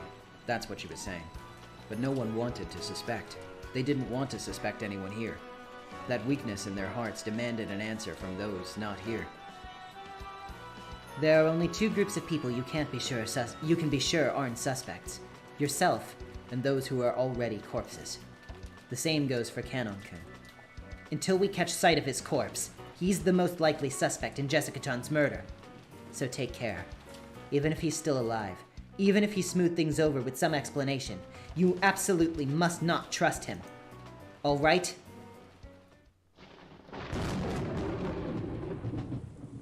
No one gave an answer of their own initiative. However, those who met Auntie Rosa's eyes had to nod their heads. Humans are social beings. In other words, from the time they're born, trusting each other is imprinted into their genes. It's unpleasant to go against that. They definitely don't want to suspect anyone. But if they had to suspect someone, they thought that choosing one of the people not here right now would be the most acceptable. For just the reason of acceptability, they had passively chosen to sacrifice Canon. This is ridiculous. I definitely don't want to believe that Canon-kun is the culprit. I'd only just heard it from George Aniki. But not only were those two close in age, they also had that adolescent relationship Auntie Rosa had mentioned. It may be a little late now, but yes, they really did have that kind of air about them. After seeing her parents' tragic bodies, Jessica, bearing deep wounds in her heart, would only have trusted Canon-kun. That's a very conceivable story. So I don't like it. Canon-kun was the only one she trusted, so she wouldn't have let anyone but Canon-kun in. So he was the only one who could have killed Jessica? I just can't accept that line of argument! Understand? Even if Canon-kun appears, don't get careless. As long as we cannot prove Canon-kun's innocence, we will suppose that Canon-kun is the culprit that killed Jessica-chan. Auntie Rosa made that claim. By using the ever so slightly vague word, suppose. Ultimately, she gave everyone that last little push they needed. Everyone nodded weakly, and under the excuse that they were just temporarily supposing it, they concluded that Canon was the culprit who had killed Jessica. I wonder what the dead Jessica and Canon would think if they could hear this exchange.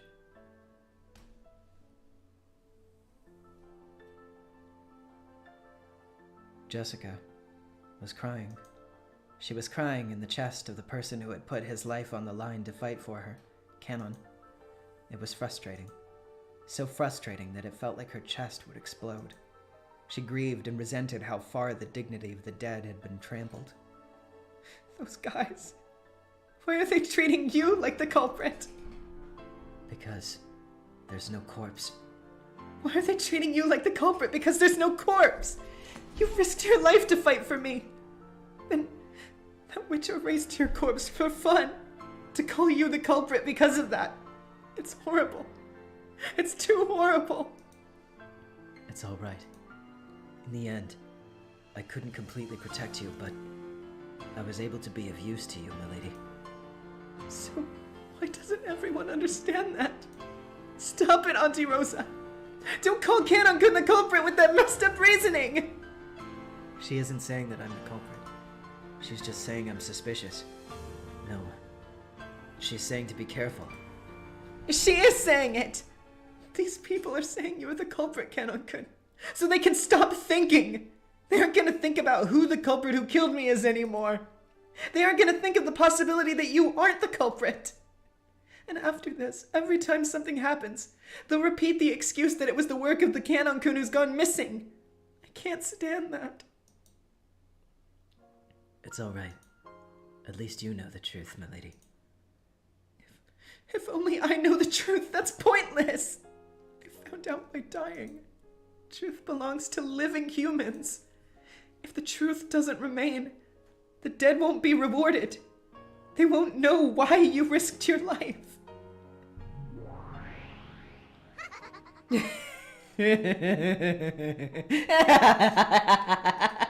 Truly a splendid sight. It's a rare honey that's sweeter than the laments of the dead. Lament, lament. No matter how much you lament, the voices of the dead never reach the living. Damn it! Damn it! It doesn't matter who. Hear my voice! Canon-kun isn't the culprit! Canon-kun's corpse was just erased! Why don't you understand that? Milady.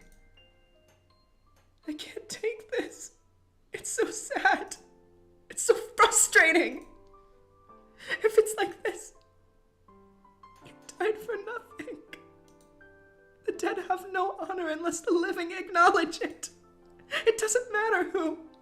Realize, please. Canon-kun isn't the culprit. Don't go, guys. Please don't end it like this. Don't go. Rosa proclaimed that this room should be sealed until the police came. The rest didn't want to suspect each other, so they happily accepted that. They accepted Canon as the tentative culprit. Without even imagining how much disgrace that gave to the dead, they accepted it. Milady, it's all right now. Thank you.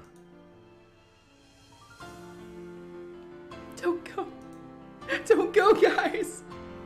I beg you, come back. Don't leave us like this. Don't leave. Canon-kun treated as the culprit.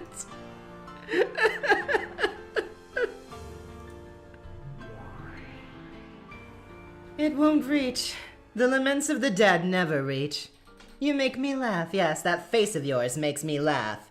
You're thinking it will reach, aren't you? It won't reach, Jessica.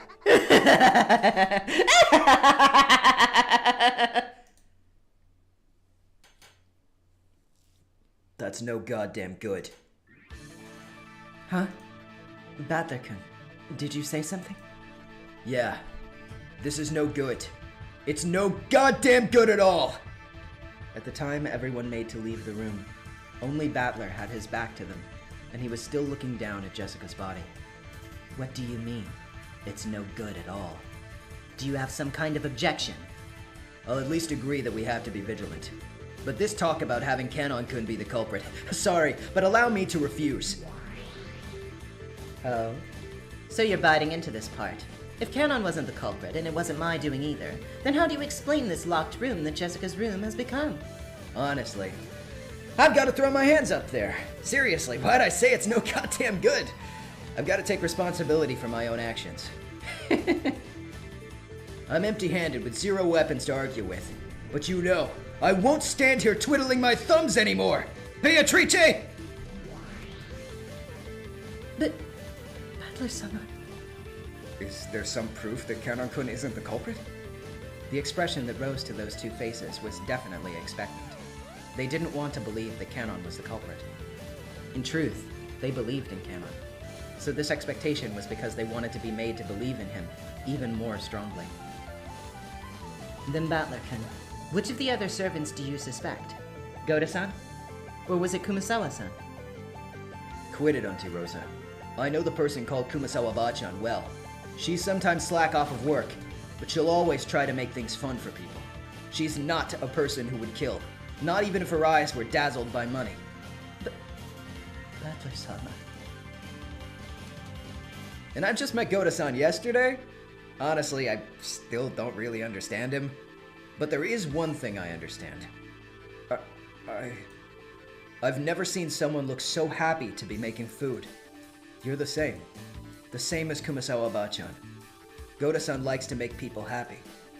As if a person like that could kill those who praised his own food as delicious, even if money was piled up in front of him. Then who do you think killed Jessica-chan, Battler-kun? Who do you think shut Jessica-chan up in a room that could only be locked by a master key? Wait. Before I argue about that, there's something I want to make clear. I don't want to talk about if so-and-so is not the culprit, then so-and-so is the culprit. I just want to talk about how it's completely impossible for Canon-kun to be the culprit. You say that you can establish that Canon isn't the culprit? How? It's really simple. It's something I came dangerously close to overlooking. Beato, repetition requested. Say it if you can. Canon-kun was holding a master key. Oh? Canon-kun wasn't holding a master key? How can you tell that? I heard what Goda-san said before. Just before he split up with Canon-kun. The part about when Jessica went to raid the VIP room. Goda-san, you did a good job remembering it. You protected Canon-kun's honor. I did? I heard him talk about the same thing, but I don't really understand. Could you explain it, Battler-kun? That's right.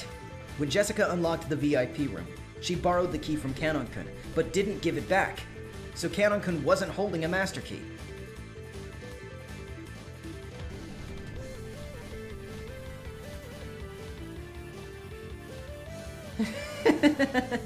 Or was he?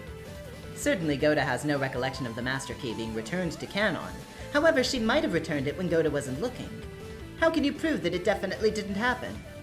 If you could just search the pocket of Canon's corpse, you could probably establish that, but you can't. It's impossible to prove. You're no goddamn good at all. It's truly simple to prove, isn't it? No way. So you're saying that Canon-kun wasn't holding a key? Yeah. And to prove it, all you have to do is search Jessica. Canon-kun's master key should be in Jessica's pocket. Dr. Nanjo, would you check for us? Yes. Nanjo dashed up to Jessica and searched in her jacket pocket. Everyone hoped for it.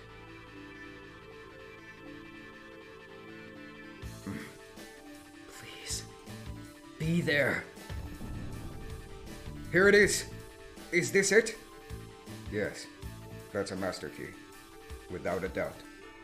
At Genji's statement, there was a small ooh of joyful voices. That's Canon-kun's master key. I'll say it again. Canon-kun isn't holding a master key. Therefore, there's no way he could have locked the door. It certainly does appear that way.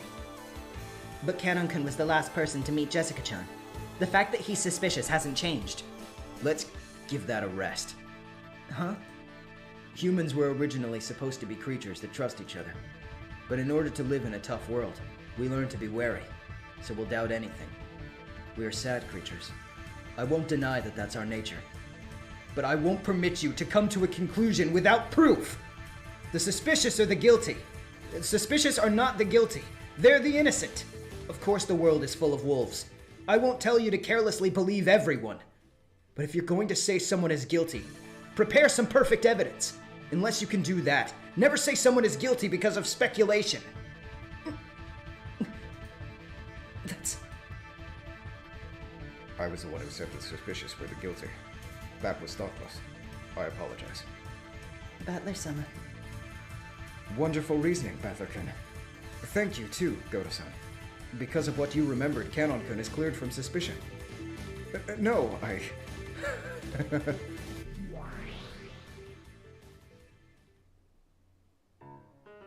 Clap, clap, clap. It was the dry sound of the witch's applause. Well done. Well done. Not a bad job. Shit. Did I just fall for a blatant bait piece? You wonderfully proved that at least Canon couldn't lock the door to this room. The servants should have all been holding master keys. With that as a basis, Canon was treated as the culprit, so you did a wonderful job of at least clearing away that suspicion. In that case, how did the culprit who killed Jessica lock the door? So, that's the problem I have now. I've been drawn into a development that went exactly like you wanted. Right into my trap, yes? Furthermore, you said something outrageous about not doubting any of the other servants. Well, then, it'll be worth seeing how you gloss this one over. Shut your face. Let's get this started. I'm sure I'll be denied from all angles, but first I'll verify the definition of what it means for this room to be a locked room. Very well. First, there are absolutely no types of hidden doors. This door is the only way in or out. The only way to lock this door is with Jessica's single key or the master keys. only one of which is held by each servant. It is on the second floor, but is probably possible to enter or leave through the window. However, the window is locked from the inside. Let me flip over the chessboard right away. If I start by arguing about the door and the lock, I probably won't leave the palm of your hand. Do as you like. Well then, what should I repeat? Repetition requested. Kanon-kun was killed in this room. Kanon-kun was... Kanon was killed in this room. Also, yeah, we just got an update. Yep. There is no corpse, but he is dead. The witch declared it in red, so even without a corpse, his death is incontrovertible. Although I erased his corpse with magic, of course. And again, repetition requested. Kanon-kun's corpse is in this room.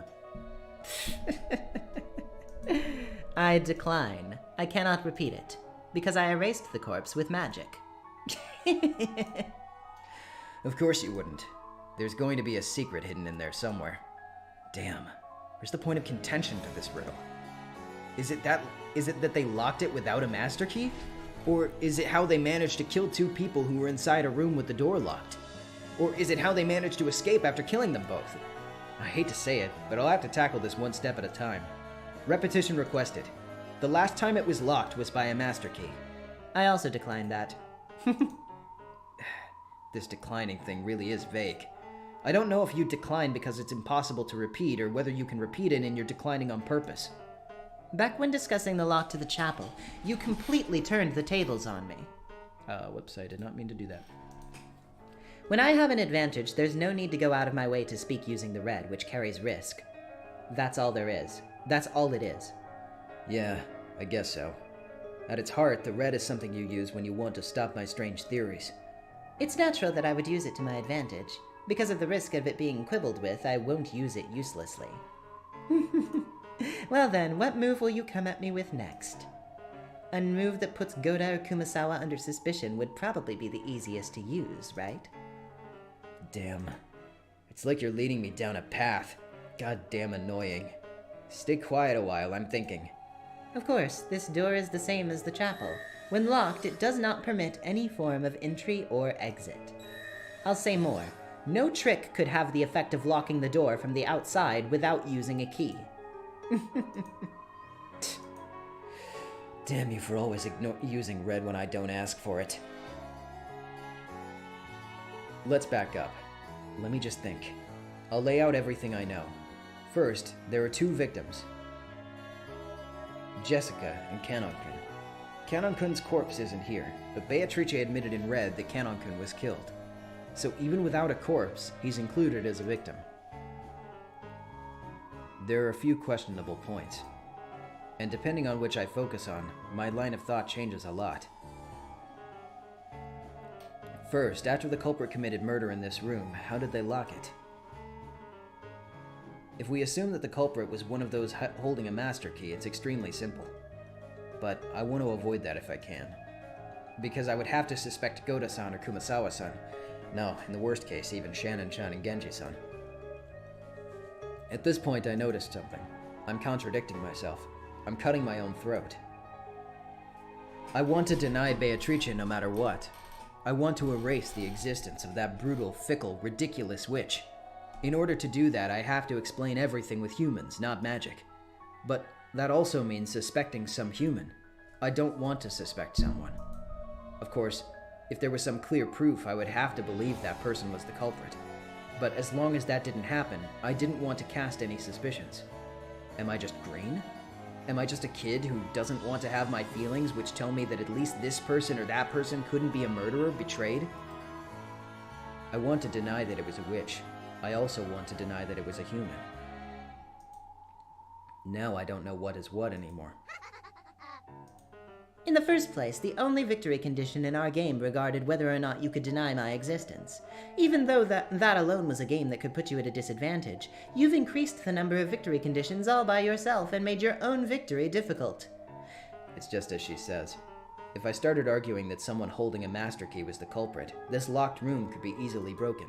However, since the number of keys that could open this door are limited, And furthermore, it's clearly known who holds them. Saying that would mean I was suspecting someone I knew well. No. Have I just been averting my eyes? In that locked room trick with the chapel, which had been exhilarating to destroy, I had proposed that someone stole the key from Maria's handbag and returned it. If that theory was right, then the question becomes who could have stolen the key from her handbag. Maria's handbag had probably been at its most unguarded when she was sleeping. In that case, in addition to me, George Aniki and Jessica are also suspects. George Aniki or Jessica was the culprit? Or maybe an accomplice? All of our parents had been killed, right? And yet, one of us consented to that and assisted with the crime? We had lamented, mourned, and shed tears in the chapel. And yet one among us had been lying? That theory of yours about taking the key out of the handbag and putting it back cast a pronounced suspicion on the cousins, did it not? Quite impressive. In spite of that, you managed to act like you didn't notice, and spoke your theory with such gusto. Damn it. That doesn't guarantee that one of the family or the servants is the culprit. If you snuck up on us hiding in a cardboard box, for example, there's a good chance you could have slunk into our room when we were fast asleep and stolen the key, right? Fucking Metal Gear reference. That would also be acceptable in that instance. By suspecting me as the guest, the 19th person, you won't have to suspect them. But then, what will you do about the lock to Jessica's room? It's no trouble at all for me to open the lock with magic, but of course, I don't have a master key. If you deny my magic, you also have to deny that I'm a suspect, you realize. And what that entails is suspecting one of you 18. Thanks for the lovely explanation. I've been able to sort things out a bit. My goal is to pursue how the 19th person, the human guest Beatrice, committed the crimes. If I do that, I won't have to suspect anyone. If you can do that, yes. Foolish man. A room like this never needed to be a locked room at all. After all, there were a total of 6 keys that can open it. And there were several who possessed those keys. You can suspect any of them. Suspect as much as you'd like. But you went to all the trouble of denying all of those and made it a locked room yourself. Understand? This is a locked room born from your mental contradiction. There's no one else. You closed the door yourself. So accept that a witch opened it with magic. Or accept that someone I know is the culprit. Those are my only 2 options, you're saying. Damn. Are you trying to fork the rook? I merely wanted to show you that this move also exists. So, what will you do, Ushiromiya Battler? Isn't it a truly simple problem? You just have to make sacrifices of that overly self-confident cook and that hag who should have died years ago. Damn it! So if I suspect Goda-san and Kumasawa-san, everything's fine? That's no good. I can't think of Goda-san as the culprit. I can't think of Kumasawa-san as the culprit. But I won't accept you! Ever! In that case, they would have to enter the room without using magic or a master key. Kill Jessica and Canon, and even erase Canon's corpse without using magic. Mark Zero, I don't think he needs to prove Beatrice, if I recall correctly, because she showed herself already. Well, that's true, but remember, Battler in the game board has not seen her. So as far as Battler knows, you know, it could be true, could be not true. And Battler is the detective POV character, so his POV is the one that we have to trust the most.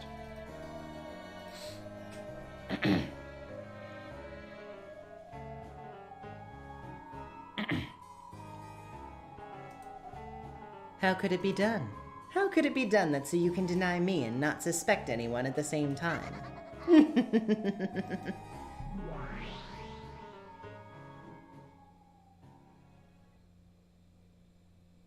Resign. Huh? Battler-kun, what did you say? I give up. I was able to prove that Canon-kun couldn't have locked this door, but that doesn't mean I was able to figure out who killed Jessica. No, that's more than enough. For doing all that for Canon-kun. Thank you very much. Cthulhu with the $2 Canadian, 19th person Beatrice laying hidden on this island. Yeah, it's possible. Could be Beatrice, could be the 19th person. Who knows? Hasn't been proven that it's not. I don't want thanks. After all, that means that you're under suspicion, too. And sorry, Auntie Rosa. It's not like I wanted to be defiant towards you. I don't want to die either. And I want to find Dad and the rest's true killer. Sorry for saying something that wasn't cooperative. No, it's all right. I was also a little rash. Let's make up. As auntie and nephew, we have to be friendly with each other. Right? Auntie Rosa shifted the gun to one hand and held out her other hand. I reached out, and for the time being, we shook hands. Auntie's gaze was sharp. In order to deny the witch, she would make anyone a sacrifice. That's what her eyes told me. And me? I denied the witch, but I wasn't prepared to lose anything. I was probably the one that thought himself most ready to fight, and the one standing furthest from the truth. How much does Meta Battler know that the Game Board Battler doesn't? How much control does he have over Game Board Battler? I'm so confused. It's a little ambiguous. You can sort of like guess the idea that for the most part, like, Game Board Battler is his own person that only really experiences the stuff that he's seeing, but Meta Battler can sort of like take control and play him at will, sort of. Like, it, you know, like, he is a character unto himself, but like Meta Battler can control him like his D&D character, basically, I guess. Don't think about it too hard.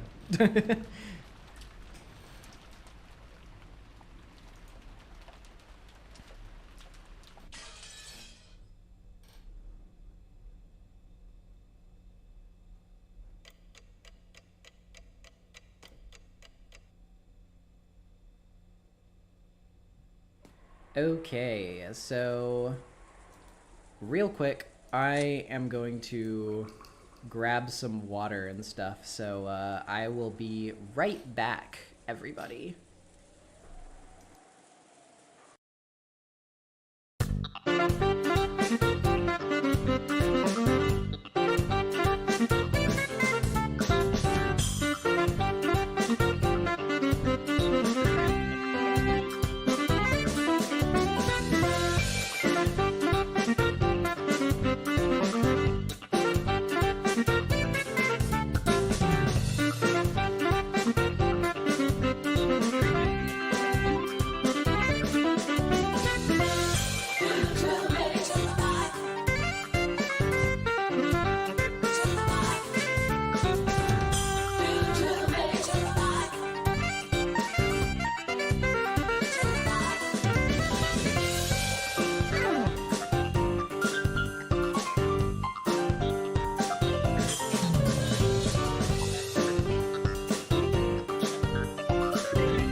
All right. Back to it. I got me some water so I can ease my dying throat.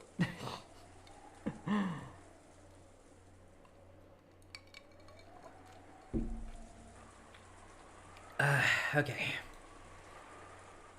Let's go. With Jessica's death, it became certain that the culprit was hiding somewhere nearby, and that they would come in and come after our lives if they had the chance. According to Genji-san, when tomorrow morning comes, the boat should arrive. The boat has a radio, too. We'll probably be able to contact the police immediately with that. We all gathered in the parlor and decided to wait quietly until tomorrow. Okay, I can't change the, yeah, whatever. Don't worry, I was just trying to change something on my end, but I can't. It's not doing anything, so I'll just have to live with it. I proposed that we should search throughout the mansion for clues about the culprit, but Auntie Rosa rejected that, saying that if we put pressure on the culprit or provoked them, it might lead to a third murder. That was probably the right thing to do. Even if a bunch of amateurs like us investigated, there's no way we'd find anything. It would be wisest to focus on protecting ourselves without doing anything unnecessary and leave it to the police after tomorrow. We'd been tense in the beginning, but other than Auntie Rosa, most of us had spent all morning watching TV and were getting bored, so our sense of danger had grown much less intense. When we thought about it, even though there certainly had been 6 adults killed at once in the first murder, that made us imagine that some backhanded method like poison had been used. And in the second murder, it was thought that those 2 had become sacrifices because they were unfortunately isolated from the rest of us. From this, we imagined that there weren't a great number of culprits. And they didn't have the ability to kill this large group gathered in the parlor all at once. Right now, in this parlor, there was George Aniki and me, Maria, Auntie Rosa, Genji-san, Goda-san, Shannon-san, Kumasawa-san, and finally Dr. Nanjo. A total of 9 people were here. Furthermore, Auntie Rosa was even armed with a gun. Surely, with this many people staying in this room, they wouldn't be able to touch us easily. As Ephemeral, can't stay long because I'm behind and don't want spoilers, but I just want to say that I've been watching the backlog during my workouts, and this has been such an amazing experience. Thank you so much. Hey, I'm glad you're enjoying it. Having people get into the series via this is a great accomplishment feeling for me. I'm glad that I am able to, make the series a little bit more accessible to some people. Jordan started with the $10. I made the stream. Happy to support. Let's get into it. Thank you so much. Really appreciate it. That feeling of security, along with the passage of time, allowed us to recover from the shock of that morning bit by bit. Incidentally, lunchtime had ended for us. However, it had been a canned food lunch, a far cry from last night's dinner which Goda-san had skillfully made for us. Auntie Rosa, too, had suspected that poison had been used in the murder of those 6 people. So we probably couldn't deny the possibility that the culprit had snuck into the kitchen during all that confusion in the morning and mixed poison in with the ingredients there. Auntie Rosa had ordered all of us not to put anything into our mouths except safe foods like canned foods until the police came. As a cook, Goda-san must have felt very let down. As though he wanted to display his skill anyway, he said that he at least wanted to bring the plates and pile them up with canned food. At first, Auntie Rosa had been reluctant, examining each one of the plates that were brought, but she hadn't been able to find anything to complain about. And Goda-san's chef's-picked canned food combo lunch had become a reality. Goda-san had said something about a taste being savored not just with the tongue, but with the eyes, too. I found myself agreeing. It had been the same canned food we ate for breakfast, but it felt like something completely different. Ugh, Butler. Look. Here, wolves and sheep puzzle. Ooh. As I was sitting lazily on the sofa, with no desire to watch TV, Maria came over and pulled a picture book out of her handbag, and held it out to me as she said that. What is that book? Wolves and Sheep Puzzle? Let's have a look-see. I just gotta take a sip of my water, Maria. 1 second.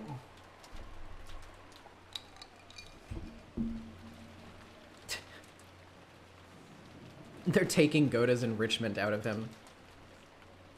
Yeah, we gotta give him an enclosure to really flex his skills, to be among his element. We let Goda loose in a Cracker Barrel just to let him feel something. Wolves and sheep puzzle. It was a phrase that Auntie Rosa had said this morning when we had gone to call on Jessica. At the time, I hadn't known what it meant, and then after that, there was the uproar when Jessica's body was found, so I'd forgotten about it completely. The book that Maria held out to me looked like a foreign picture book or something that had been translated. Opening it, I could tell that the book contained an assortment of puzzles. So there's several wolves and sheep, okay? And the puzzle's to take them to the other side using one boat. I've heard of a game with rules like this. So this is that, but with wolves and sheep? Borklaser 9000 with the $10. Hello, Nezumi. Unfortunately, I can't stick around. Just wanted to pop in and say I love your content. Thank you so much, and thank you for the donation. I really appreciate it. Ah!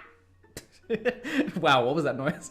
It was a very simple puzzle, passed on from long ago. Let's try one of the problems.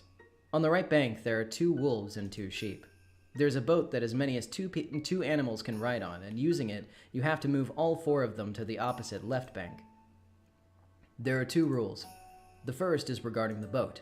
It can be paddled by wolves or sheep, and even just by one animal on its own, but it can only hold up to 2. The second is regarding the wolves. When they're greater in number than the sheep in that location, they attack the sheep, and it's game over. Literally, yeah, Layton moment. I haven't played the Layton games, but I do know that there is a Layton puzzle that does something like this.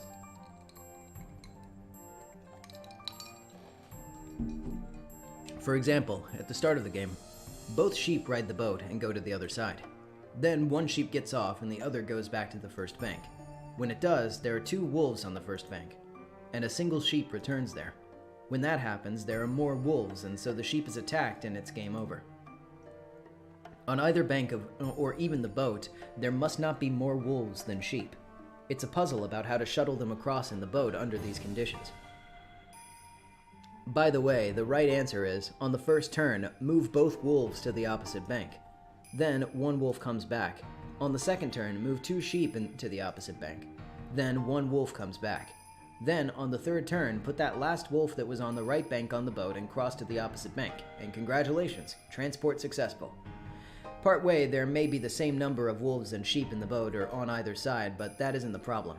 You only lose when the number of wolves is greater. Oh, Zephemeral, $20. Forgot to add monetary compensation to my previous post. Thank you again for all you do. Been wanting to get into Umineko for literal years since high school. Thank you so much for the donation. And hey, long time coming, so I'm glad that I could finally get that to happen for you. This book symbolizes it using wolves and sheep, but there are probably lots of people who know this same game with a different symbolism. It looked like Maria wanted to test whether I too could solve the puzzle she knew how to solve.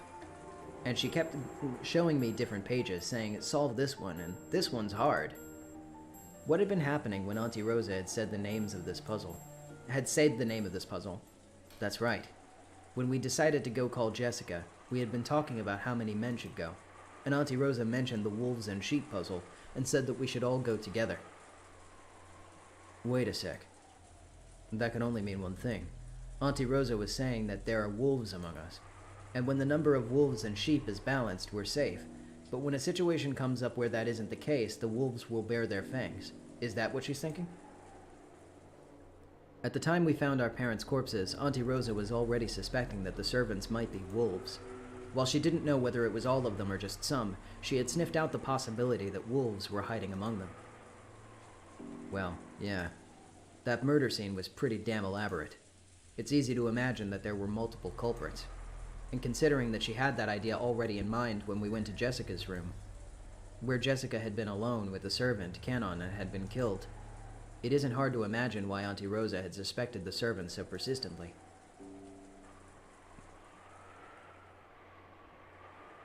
All you servants, Goda-san is going to the kitchen to wash the dishes. Just in case, would you all please go with him? My apologies, everyone. Let us go as a group. Shannon, Kumasawa, let's go. Yes, coming. Probably not Luke with the $5. Do you have a favorite track or tracks from the OST? I'm so curious, I simply must know. Well, I do have some favorite tracks from the OST, but a lot of them haven't shown up yet in terms of like where we're at in the streams. So for those of you who are new to Umineko watching these streams, I wouldn't recommend looking these up just in case like you find surrounding spoilers or whatever. But my favorite tracks are probably just like, I'll give you a handful. My favorite tracks are probably Thanks for Being Born, Wingless, Dream and Discharger, Last and Conductor, Thanks for All People, maybe, as well. And Death by Stupefaction, bangs. But, anyway, there you go. That's some of mine.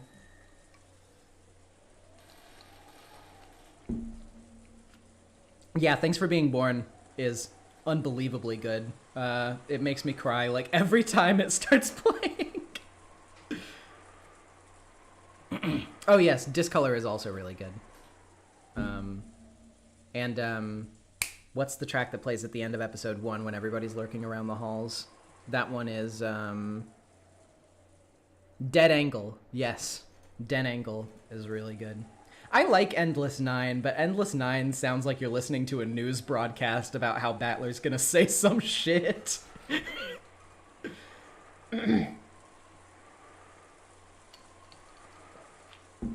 Anywho. I'll get back to it.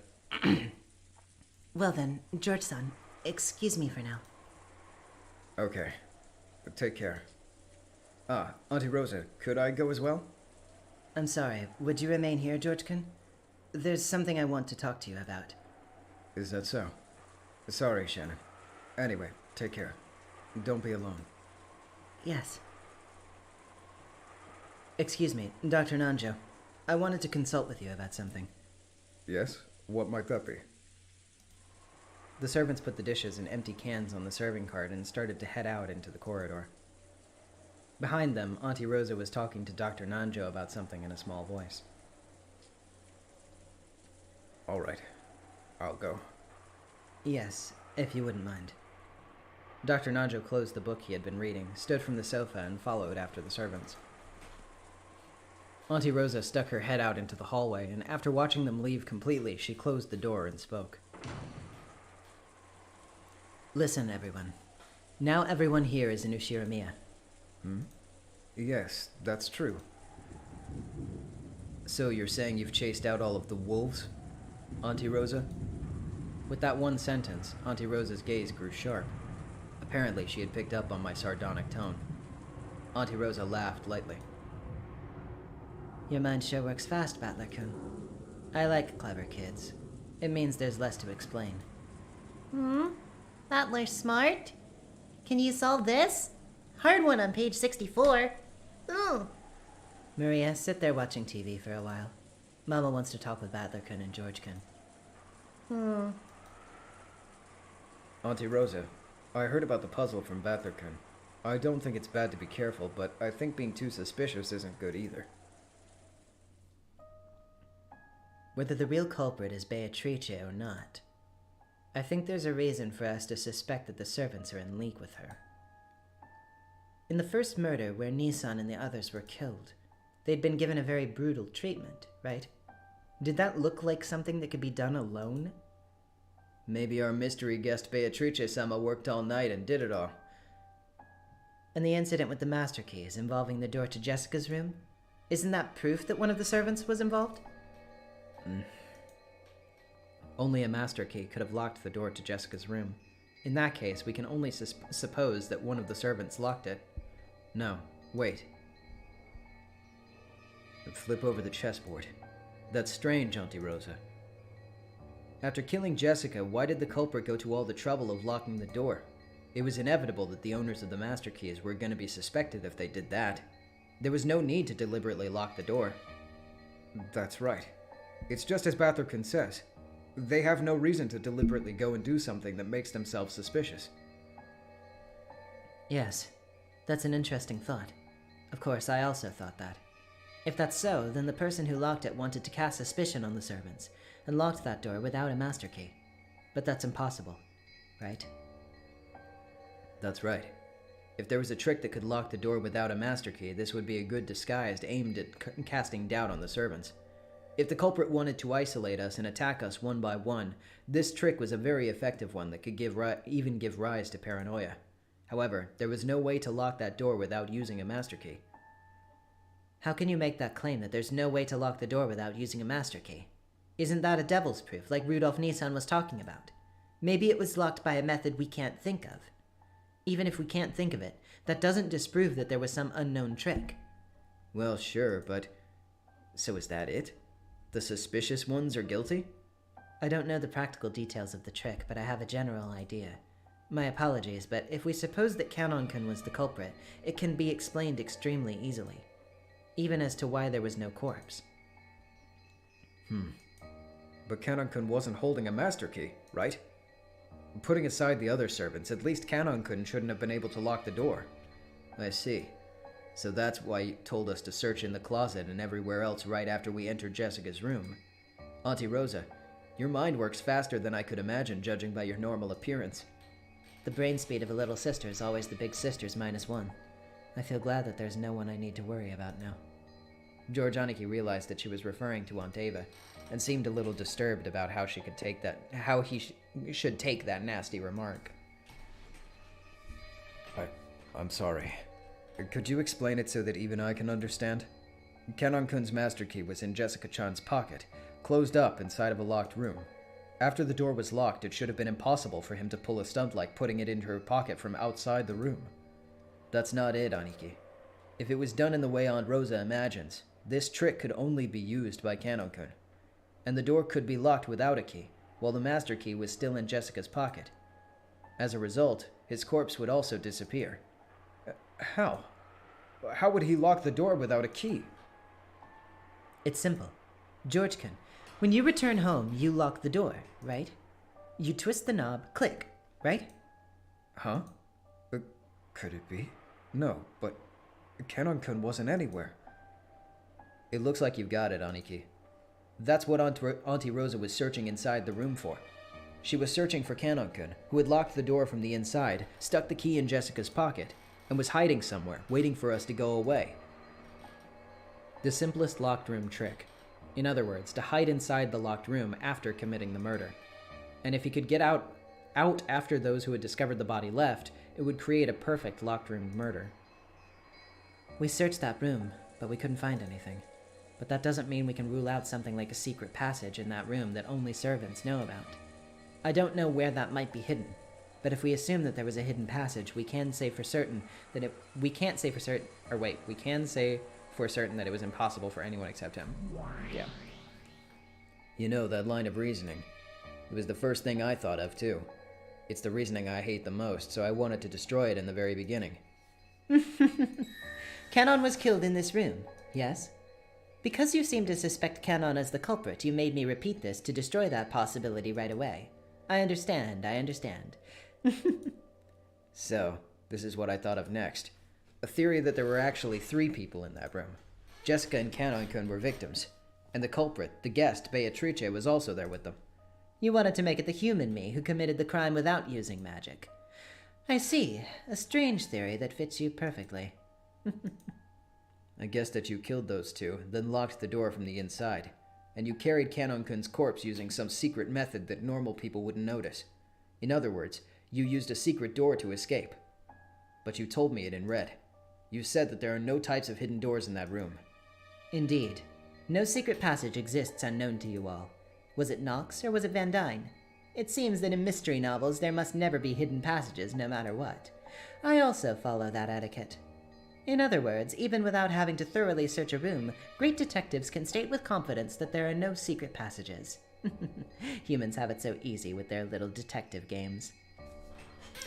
So, to those of you who don't understand the reference she just made, just so that nobody's, like, confused about what she just said, Knox and Van Dyne, she is referring to Ronald Knox and S.S. Van Dyne, who were actual, real detective fiction authors, and they both made rule sets for mystery novels, basically saying, like, you know, this is the etiquette of fair play mysteries.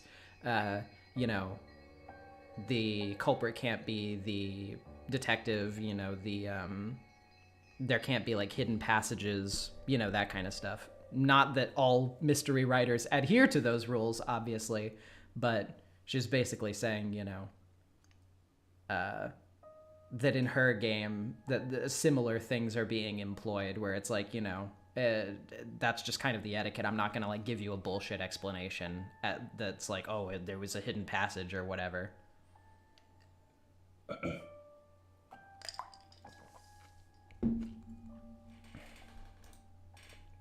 Damn you. Talking so big. Thanks. Thanks to the witch's arrangement, I can say for sure that the room doesn't have a hidden door without searching the whole thing. Indeed. There are no hidden doors in this room. There is no way to get in or out other than the doors and windows. Which means that theory Auntie Rosa is so confident in is wrong. Plus, frustratingly, it's impossible to disprove that theory. If you, the witch, say it in red, there are no hidden doors, then it's settled. However, no matter how much a human like me tries to argue against her, Auntie Rosa probably won't accept it. Humans can't prove that there's no hidden door. It's a devil's proof. Damn. Sure is convenient being a witch. No way. You're calling Canon-kun the culprit because of a hidden door that we don't even know exists? I can't accept that. And if you can't accept that, tell me some reasoning that's easier to accept then.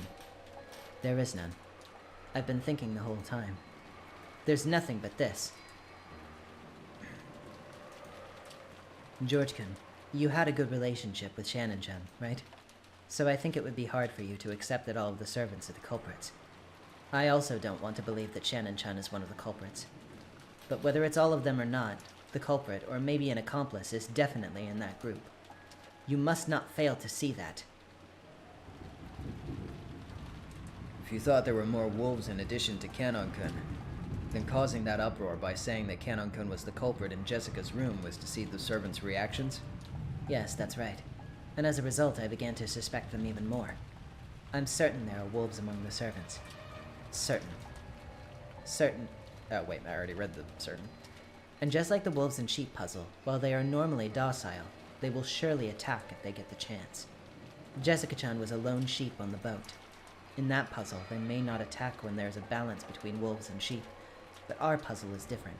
Depending on the opportunity and the number of people, they'll attack even if there is a balance. Just like when Jessica-chan was killed. There's something I don't like.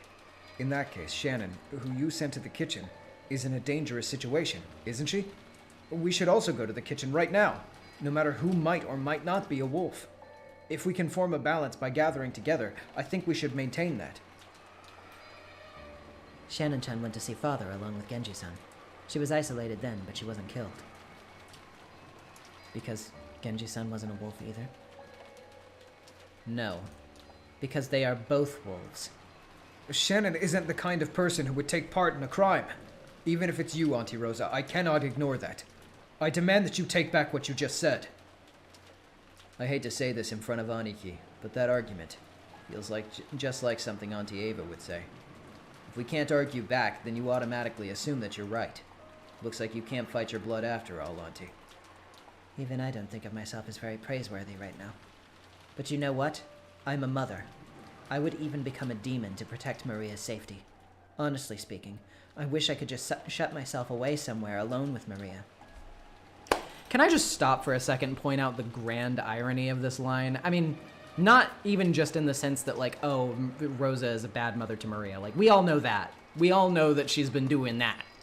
But I would even become a demon to protect Maria's safety. It's been a while. So some of you may not remember, but Natsuhi said these exact words about Jessica in episode 1. She said, if it were to protect my daughter, that being Jessica, I would even become a demon to protect her safety. I just think it's really funny that Rosa is saying the exact same thing, but, like, in contrast, she is such a more, like, superficial, like, petty, mother. Like, I mean, not to say that Natsuhi is a perfect mother. She still isn't perfect to Jessica. She still, you know, acknowledges that there is a wedge in their relationship. But Natsuhi's relationship with Jessica is a far cry from Rosa's relationship with Maria. It's very funny. It's very interesting. She thinks she's her, and she's definitely not. But I also plan to act as a mother to you two. Right now, you're as good as my children. You may not be my own children, but I won't forsake you. Ever. Sure. Thanks. I just wanted to warn you not to be careless. As your mother. Always remain where I can see you. I will protect you. And at the same time, you'll be observing us to make sure we aren't wolves. Yeah. Thanks a lot for that. Can you prove that you aren't a wolf yourself? Yes, I can. That's a quick answer. How? With this. This is my proof. Auntie Rosa held up the gun and pointed the barrel at me. But that was only for an instant. She immediately lowered the gun, laughing impishly. But to me, the time I spent staring down the barrel of the gun had felt like an eternity. How does that gun prove that you weren't the culprit, Auntie Rosa? Think about it. What if I were the culprit? Do you think I would let this once-in-a-lifetime chance I got when the servants left? I could just shoot you both. Bang. And that's all that's left to come out with... And all that's left is to come out with a fitting excuse. Something like, Beatrice appeared outside the window and shot at us with a gun. I would claim that I fired 2 shots back at her and throw the 2 shots worth of empty cartridges onto the floor. That's a crazy, wild argument. But it does make sense! There's something Kraus Nissan often used to say. Might makes right. I wonder if this proves that. I'm sorry, you two. I've lost a lot of my composure after all these crimes since morning. You know how I normally am, so right now I must seem on edge and a little short-tempered. But understand, I want to protect you from the malicious culprit. I will become a demon to do that. That's all there is to it. I'm sorry for saying something that's angered you. Battler-kun, George-kun, let's make up. George Aniki was wearing an unsatisfied expression. He probably couldn't forgive the damage done to Shannon's honor. What about me? Several bits of circumstantial evidence hint strongly at the servants' participation. I don't want to believe that one of them is the culprit, or possibly colluding with the culprit. But in the current situation, that's nothing but wishful thinking. Rosa can be a horrible person who does horrible things and still want to protect her child right now. Reading Umineko characters is all good or all evil misses the point in a big way, in my opinion. I know that. I agree with that. And I absolutely think that, yeah, that is true. I'm not saying that, like, Rosa is incapable of doing a good thing. I'm just saying that she is very regularly a disagreeable person, so, like, her words are very ironic.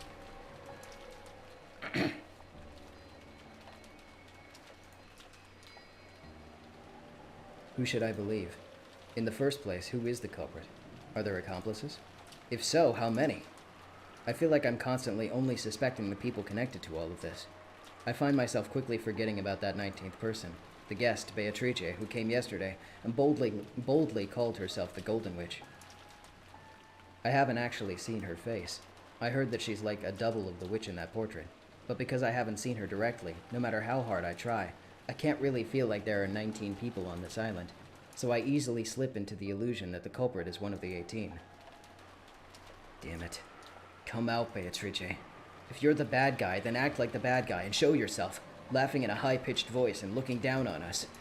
Just like a bad guy in one of those dramas who, even once they're exposed as the culprit, aggressively says, "Is there any proof?" Is there any proof? Shut up. You keep your trap shut for a minute.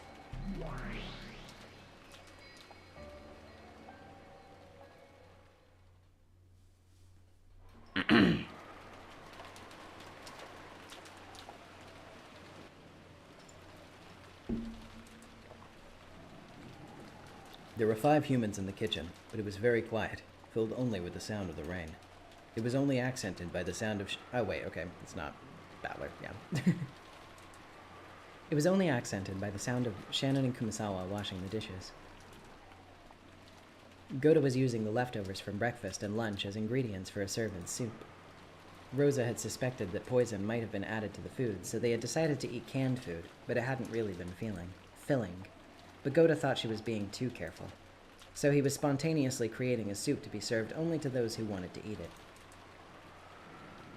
Shannon and Kumasawa were washing the dishes that the food had been arranged on. On the inside, they thought maybe Goda should be the one to wash them, since he had been the one who wanted the foods on plates in the first place. But they left their complaints unsaid for the time being.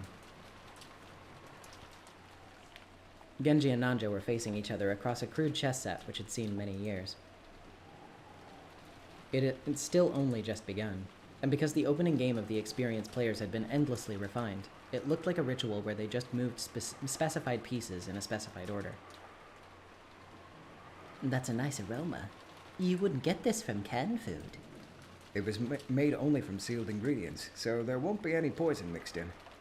I've made enough for everybody, so please, eat. Of course, I'll also taste for poison. Please, feel secure and eat. That really is a nice aroma. Goda-san, your makeshift servant meals really are delicious. It's natural that you can create delicious food if you buy delicious ingredients. My teacher taught me that perfecting your ability to make delicious food from whatever's at hand, well, is what makes you a true cook. That was a good teacher. Thanks to him, it looks like I shall be able to enjoy some truly delicious soup. Although it's a shame that it was made from ingredients intended for all of the family members to eat. I'm sure that Rosa-san is tired after everything that happened this morning. It's only natural. But thanks to that, we get to eat some soup made from delicious ingredients. Rosa had fervently told everyone that they didn't realize the danger they were in, and that they must suspect that poison was mixed in with the food. The atmosphere in that place had led to their agreement, but their hunger wouldn't be overcome by that momentary emotion. Ironically, it's become a soup that we normally wouldn't be able to savor. If possible, I'd also like to serve it to everyone in the parlor, but seeing as that goes against Rosa-sama's instructions, you'd better not. Those who want to eat it can do so. Skillfully taking a breather when no one is looking is one of the things you learn as a servant, after all. Kumasawa laughed loudly, and Shannon and Goda laughed with her. It seemed that in an area where only their fellow servants were gathered, they could be very relaxed. Shannon didn't like Goda's occasional dishonesty, but she knew that there was no falsehood in his childish smile when he cooked, nor in his desire that people enjoy his food. So even though it was a little aggravating to be made to wash the dishes, she couldn't really hate him. However, they couldn't have dreamed that Rosa was calling them wolves in the parlor at the exact same moment they were spending their time peacefully like this. At that time, several of the servants heard a sound like something was being dragged, and then a thump. When a servant was out carrying a mountain of trash bags on a rainy day, or doing some work in a raincoat, they would create exactly this kind of noise and presence as they returned and hovered around the back door. So after hearing that sound, at first, none of them noticed anything out of the ordinary. But then they quickly realized, in a situation where everyone was either in the kitchen or the parlor, who in the world was at the back door? All the servants looked at each other. They checked to make sure that each of them knew what that sound meant. Who could it be? The servants knew the mansion's layout well, so they understood how unimaginable it would be for someone from the parlor to actually go outside in this typhoon. Go all the way around and come up to this back door. Then, was it Kinzo? They found it even more difficult to imagine that Kinzo, who never left his study even under normal conditions, would dash out into the middle of this typhoon for no apparent reason and come to the back of the house, where only low-class people came in or out. That wasn't our imaginations, was it? Shannon and Kumasawa drew close together, fearfully looking at the back door. Who is it? As Goda fearfully approached the back door, he called out, and he checked with his eyes to the location of a butcher's knife set on a nearby sink. He didn't pick it up yet, because there was still a possibility that this was a member of the family. However, that possibility wasn't possible. There was no response from across the door to Goda's initial question. Maybe his voice had been so quiet that it hadn't reached through all the wind and rain outside. Genji-san. Yes. Stand back, Dr. Nanjo and the women. Who in the world could it be? Genji took a knife with a classical design from a stationary box placed near the chess set. It was something to be used instead of a paper knife to open envelopes for invoices and bills, but it was fundamentally a knife, so the blade on it could injure someone. Genji hid it in his sleeve with a well-practiced manner. Then he too approached the back door and signaled to Goda with a silent nod. Yo, Genji with the fucking sleeve knife? Crazy.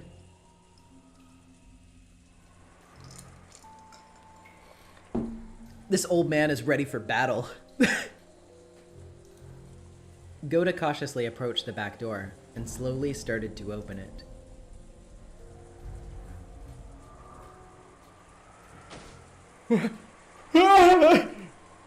The figure of a person suddenly shuffled into sight, landed on its knees, and fell over. Goda fell backwards onto his backside in shock. That figure was soaked with rain, smeared with mud, and drenched with blood. Canon-kun? Canon-kun! Canon. Are you alright? Dr. Nanjo? It was Canon. His breath was feeble, and the puddles of mud he left quickly became drenched bright red. When Nanjo held him and turned him face up, there was a deep, gruesome scar right in the center of his chest, as though he had been run through with a spear or something. Even now, deep red blood poured out from there. This is horrible. What shall we do first? First aid kit? First aid kit? Canon-san, put your hand against the wound. Please, push firmly. Let's carry him to the bed in the servant room. Everyone, please lend a hand. Come on now. Canon-san, please hang in there a little while longer. Hang in there. It's all right now. So don't take your hand away from the wound. Anyway, let's carry him to the servant room. Kumasawa, inform Rosa-sama that we found Canon. Wait. No. Not Rosa-sama. Please, wait. Canon-san said not Rosa-sama. What do you mean, Canon-kun? Not now. Let's carry him to the servant room, quickly. Kumasawa, don't tell Rosa-sama yet. We'll do it after we hear the situation from Canon. Yes. After appearing in this horrible state, he said not to tell Rosa. That could only mean something very disquieting. An eerie sense of panic rose to their faces. Come now, everyone. Let's hurry and carry him. Quickly, quickly.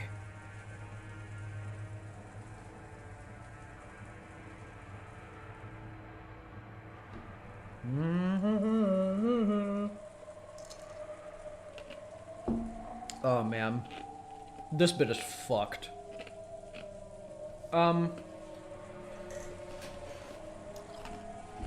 Nothing visual, but in terms of the pros, warning to anybody who's like particularly sensitive to body horror for this part. Canon's wound was unbelievably deep, and judging from Nanjo's pale face, it was almost a miracle that he was still conscious. This is horrible. It appears that he's been stabbed with something like a spear. If it hasn't reached the lungs, I might be able to do something. Anyway, stop the bleeding.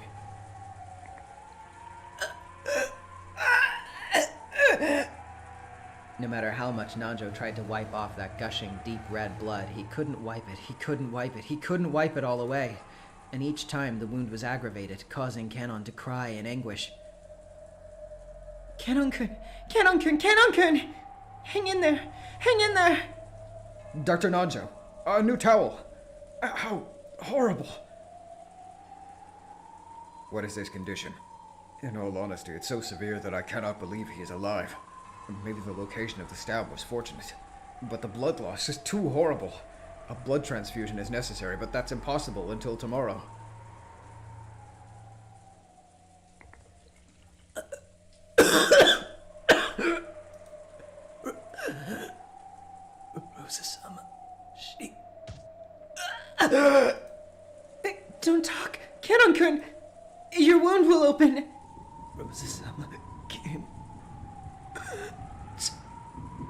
Lady and me.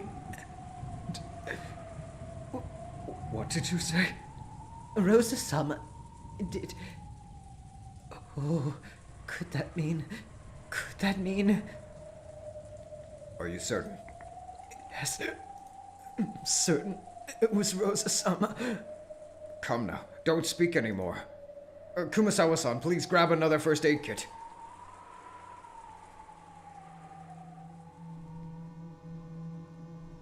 Genji-san, is it possible Rosa-sama did such a thing? I don't know. Disregarding Nanjo and Kumasawa, who were struggling hard and stained with blood as they tried to stop the bleeding, Genji and Goda faced each other. Because if what Kanon had said was the truth, Rosa was the culprit who killed Jessica. Curse you, Rosa. How could you do that to the lady? I'm gonna kill you. Kanon screamed even more hatefully. His hate-filled voice made it seem like he had seen Jessica being harmed right before his eyes. Certainly, Rosa-sama might have had a reason to kill Milady. If the Ashuramiya family was wiped out, the inheritance would all go to Rosa-sama. If so, Battler-sama and George-sama are in danger. And not only is Rosa-sama holding a gun, but right now they're the only ones in the parlor. Genji-san, isn't this quite perilous?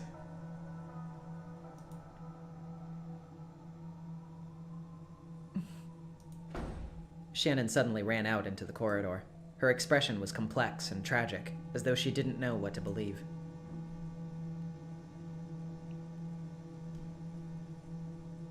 Shannon ran. Kanon is canonically dead? Don't you mean he's canonically I'm sorry. Shannon ran. To where? The inside of the mansion had been scrupulously cleaned, so they probably wouldn't be easy to find. She might find some if she searched the rose garden, but they would probably have all been lost in this wind and rain. That's right. The boiler room isn't cleaned very often. If she went there, she might be able to find some. Shannon ran down the stairs to search for those in the underground boiler room.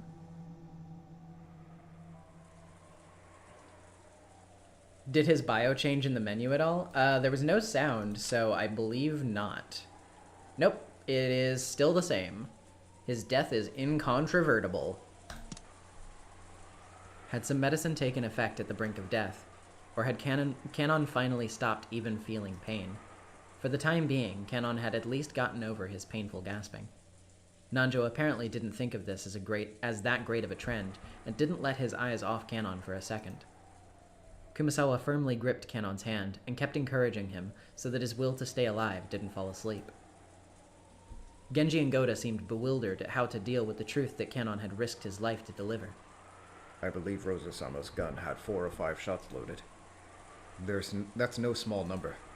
But loading cartridges into that gun should require a lot of practice.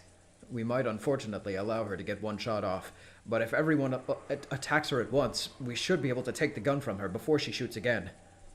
On this island, we may have a doctor, but there's no medicine, and no hospital. If you're shot in the wrong place, you're dead. I understand that, but more importantly, if we don't move quickly, there's also the possibility that another crime will occur. I get the feeling that Rosa-sama skillfully chased us out. There's a possibility that George-sama and Battler-sama are being killed right about now. It's nice to see Goda actually, taking, charge for a minute and, kind of disregarding his fear to be we need to help them, because they're in danger. That's, people get on Goda's case for, shoving his responsibilities onto other people a lot of the time, but, in this moment, he's actually being kind of cool.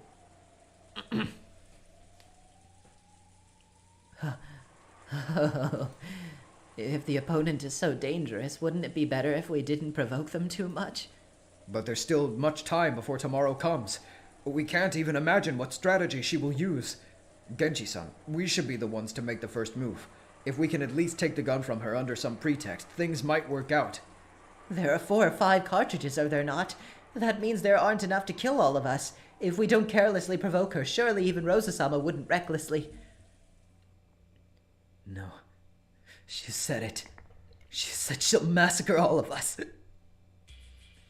Canon, who they thought had been sleeping quietly, suddenly started talking brightly, almost like he had been awake the whole time and had suddenly opened his mouth. He looked firm and steady, and Nanja was slightly relieved, but thinking of the deepness of that wound, he just couldn't wipe away a certain creepy feeling. He knew because he was a doctor. Canon should have been expected to fall unconscious after losing so much blood, and yet somehow he had preserved his awareness so clearly. Youth? Or tenacity? Sometimes the power of human life did surpass common knowledge. When they had stopped the bleeding, to make sure there were no foreign objects inside the affected area, Nanjo had groped around a bit inside the bleeding hole with tweezers, and the great depth of the wound had surprised him. The wound had certainly reached as far as his lungs. And yet. No, on the other hand, the fact that he is alive is fortunate. But Canon had spoken clearly. He had hatefully said that the one named Rosa had created this wound and was repeating curses and enraged words.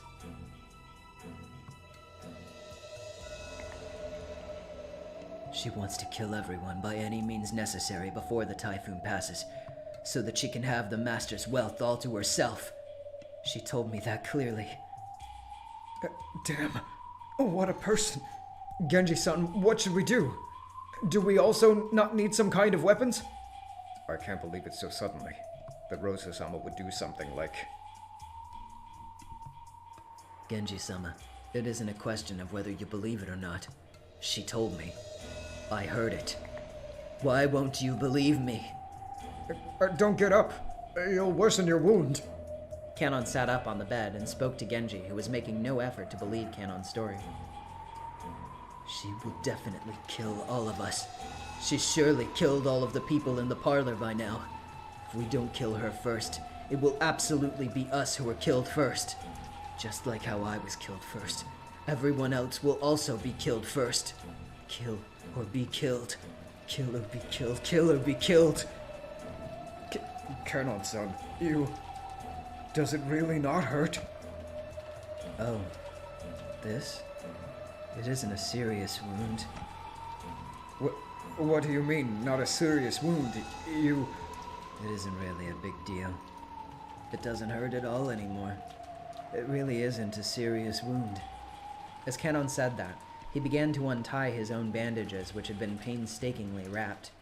The gruesome hole in his chest was immediately exposed. Canon-san, you mustn't do something like that. Quickly, lie down. I said it's fine. Look, see? It's not a serious wound, right? Canon showed off his gaping wound, which was still slowly spitting out foamy blood. Everyone averted their eyes reflexively. See? I told you that it wasn't a serious wound at all. Stop that. You mustn't play with your wound. Look. See? It isn't a deep wound at all. Look. Look. Canon held up 2 fingers, showed them to everyone, and slowly started to stick them into the gruesome wound right in the center of his chest. Plunging, slimy, squishy, wet. The fingers went in deep, to the base. Switch, glue, blorp. Blorp. Canon-san, stop it! Stop it! Having stuck his fingers completely into his chest, up to their base, he slowly pulled them out in exactly the same way. The fingers he pulled out were stained a sticky, solid, deep red color, and there was even a thread hanging. The fingers were, all the way to their base, covered in deep red.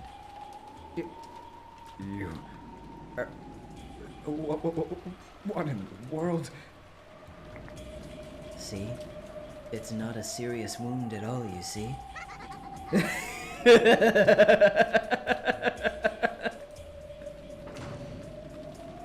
Just then, the door opened vigorously, and Shannon appeared. Even after she saw Canon stained with fresh blood, her impregnable expression didn't falter. Hey, Ne-san. Where'd you go? I'm on the verge of death here. Where'd you go?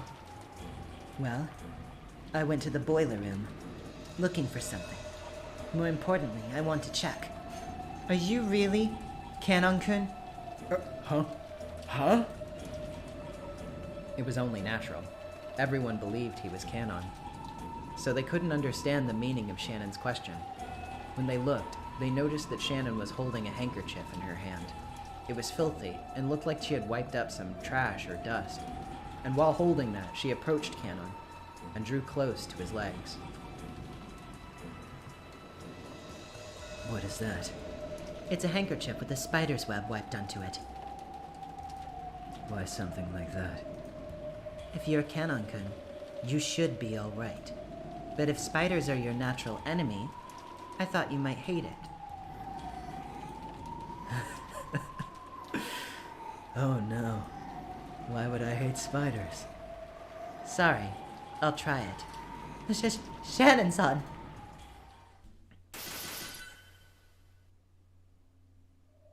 When Shannon brought that handkerchief close to Canon's thigh, something happened in an instant. It happened all at once. The human eye couldn't have followed it.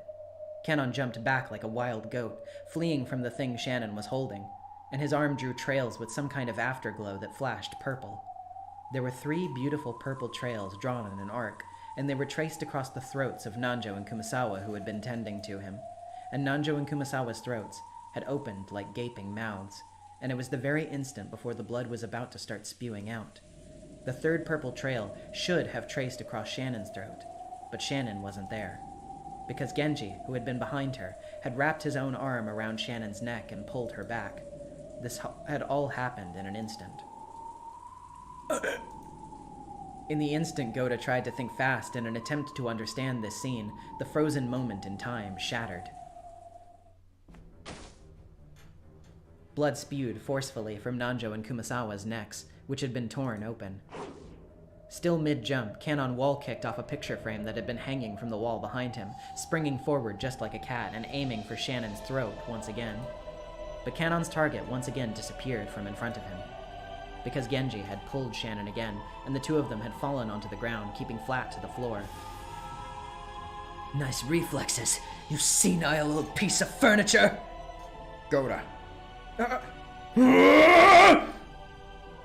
Goda wasn't an idiot either. Even if he couldn't fully understand what was going on, he at least realized that if this Canon wasn't seized, his own life would be in peril.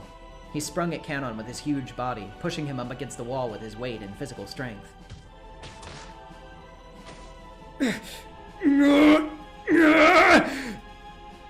Let me go, you fat ass! The tips of the fingers on Canon's right hand began to trace out another purple trail. And when he raised that blade hand up, aiming to strike at Goda's back, there was a loud thunk, because Canon's raised blade hand had been pinned to the wall. He couldn't tear his palm away from the wall. Sticking out from it was the knife Genji had thrown. Holy shit. Under normal circumstances, it should have been surprising to see someone as old as Genji handle a knife so skillfully. But in this abnormal space, no one paid it much mind. Genji-sama, here! Yes. Genji took the handkerchief with the spiderweb stuck to it from Shannon, and he approached Canon, who was pinned to the wall by Goda's massive body and the knife. Stop it! Don't come near me with that! Stop it! Stop!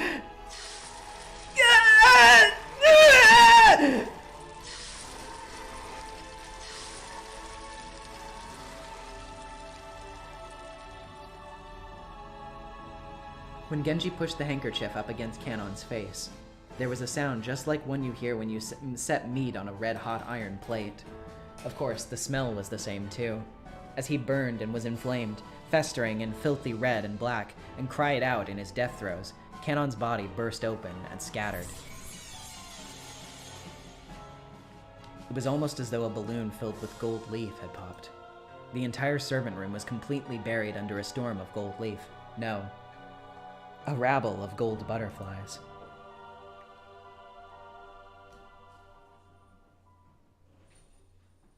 Those butterflies began to softly fade into nothingness, as though dissolving into water. No, into the air itself. And afterwards, all that was left was the 3 of them sitting on their behinds, stained with blood. However, not everyone was just stained with blood. Some of them were lying on the ground, vomiting blood themselves. Kumasawa! Dr. Nanjo! A slit so sharp that it looked like you could cut your finger if you touched it was opened wide, causing large amounts of blood to keep pouring out. What was that just now? Goda, have you been injured? I am all right. But what did we see? What happened? Even though I definitely pushed that thing against this wall with this very hand, I cannot understand what happened. Goda looked at his own hand. The bright red blood left from his scuffle with Kanon definitely remained, and yet Kanon was nowhere to be seen, because he had disappeared. He had turned into gold butterflies and scattered. Goda kept screaming alone that he had no clue about what was going on. Shannon sobbed in front of Nanjo's and Kumasawa's remains.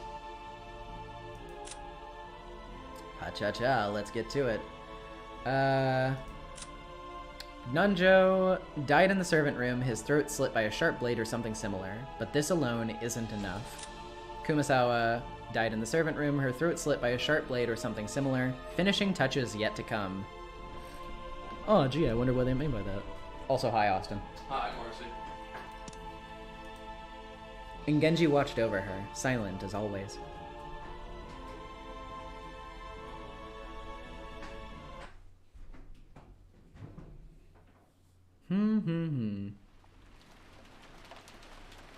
Cthulhu, random question, but have you ever played Fallout New Vegas? If not, have you ever considered playing it?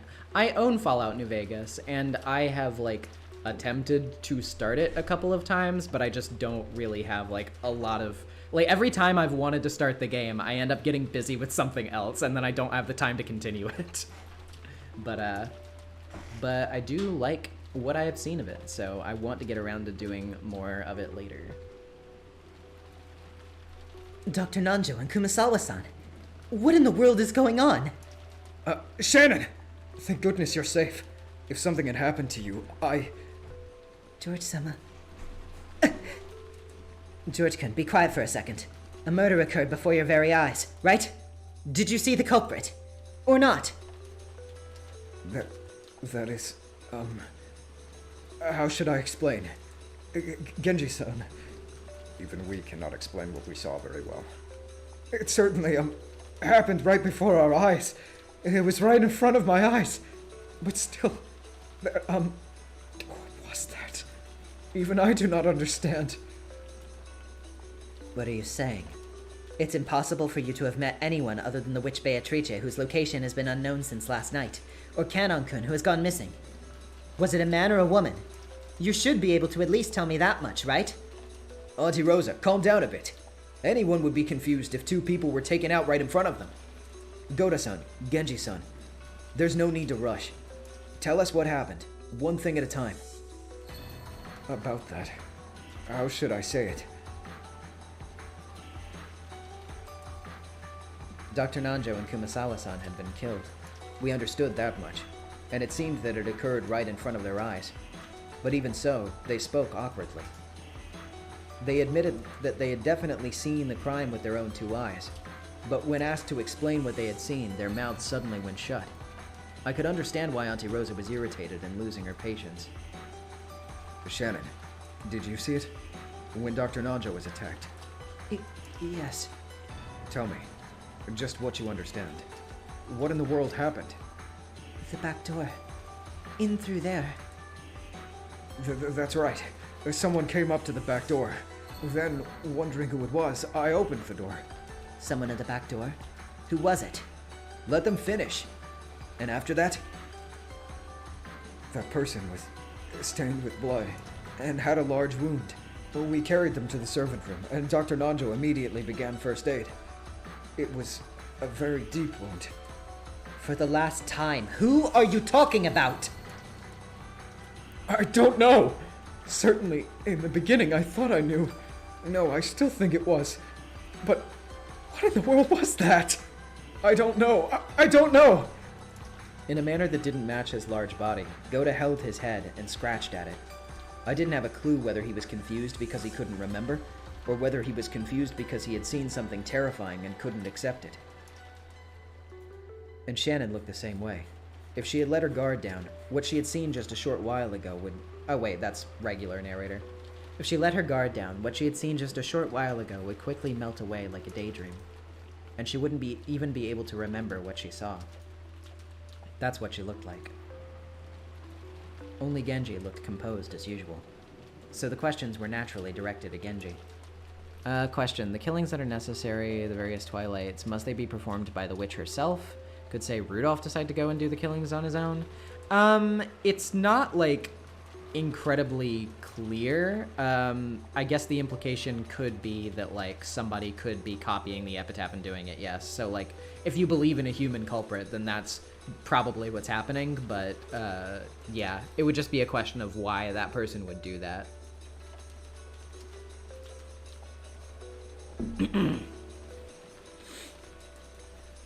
But even Genji had to take quite some time to gather his thoughts before he opened his mouth. Genji-san, you saw it, right? Who was the person that came in through the back door? At first, he believed that person was Canon. You see? He was alive after all! My reasoning was correct! By at first, you mean that your impression changed later, right? Yes. I cannot explain with words what happened after that. It killed Dr. Nanjo and Kumasawa, then disappeared. And at that time, it was definitely not Canon. Yes, that's right. It was just as Genji-san says. You really couldn't explain it with words. Do you have the same opinion? Yes. I can only say the same thing as well. If we interpreted what they were saying favorably, it meant that Auntie Rosa's conclusion had been correct from the beginning. Canon-kun had appeared from the back door in the kitchen with a serious injury. Then he had been taken to the servant room and cared for. Then something terrifying had happened. Since these people couldn't imagine that Canon-kun had pulled that off, they had started to suspect whether that really had been Canon-kun. Is that how things are? In other words, this meant Canon-kun had appeared. No matter how confused they were, no matter how they muddled their words, that's what it meant in the end. So had Canon-kun indeed used some trick to escape that room while it was locked? No, that doesn't matter anymore. The real problem is that Dr. Nanjo and Kumasawa-san were killed. Auntie Rosa had claimed that Canon-kun was behind this from the very beginning. No matter how confused they became and no matter how much they tried to deny it, they were halfway saying that it was the truth. But even so, for some reason, I felt like their awkwardness couldn't be explained by just confusion. What had they seen? Like they said, had they really seen something so unexplainable with words?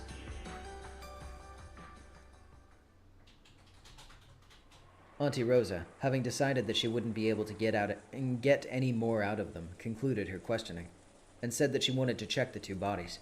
I was also interested in that, even if these people didn't have a clue what was going on in their confusion. If those of us who hadn't been at the scene calmly looked at the bodies, we might find something. But it was a little surprising that Auntie Rosa was also concerned about the bodies, just like I was. Even at this point, I still wanted to expose the culprit in truth myself, if we could find any clues. But Auntie Rosa should have been different. Hadn't Auntie Rosa's plan given a higher priority to staying safe than finding the culprit? I couldn't really see why Auntie Rosa wanted to check the bodies so badly that she would deliberately leave our fort in the parlor. We will all go to the servant room together. If we all move together, it'll be safe. Maria, stop that scribbling now. Oh, not scribbling. Solving Beatrice's problem. Beatrice's problem? What's that? Tell me too. Auntie Rosa, are you, bringing Maria-chan too? It seemed that George Aniki had some resistance to bringing Maria to the bloody crime scene. Special interest show with Jupiter, August. How long do you think the stream will be overall? I'm planning to go for at least another couple hours.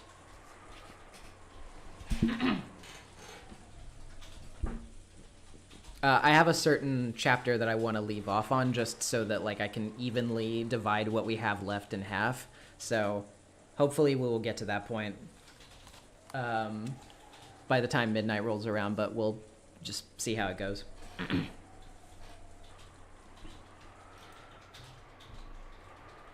But taking into consideration the fact that Maria would be left alone here, it would surely be much safer if we took Maria with us.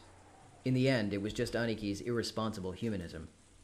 We decide, hold on, be the one, episode 2 ending next stream? Yes, that is my plan. I would like to get halfway through, like, what we have left of this episode in this stream, and so that next stream can be the end of episode 2. We decided that all of us, including Maria, would go to the servant room.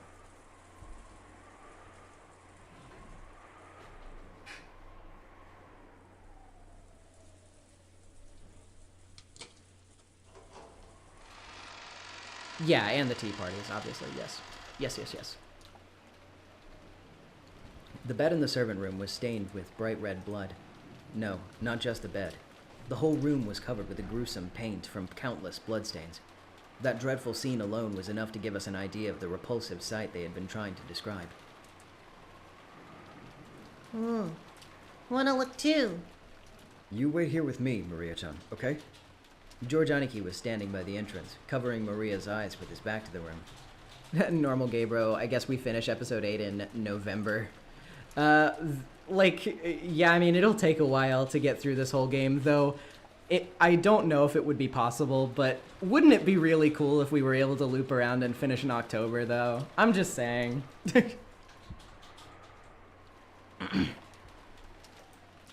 He probably didn't want to dirty an innocent girl's retinas with the repulsive red in this room. That was surely the correct decision. I was acting tough right now, so I didn't mind. But I would probably remember this room and start to vomit whenever I saw red paint scattered around. For the rest of my life. My retinas had already had this room burned into them. In other words, it was too late for me. Where did they... Right after they entered the servant room, Goda-san and Shannon-chan appeared flustered. We shook, wondering what horrible new situation had arisen to fluster them for a second time. What happened? What is it? Auntie Rosa also shuddered, raised her gun high, and searched for whatever it was that had them shaken.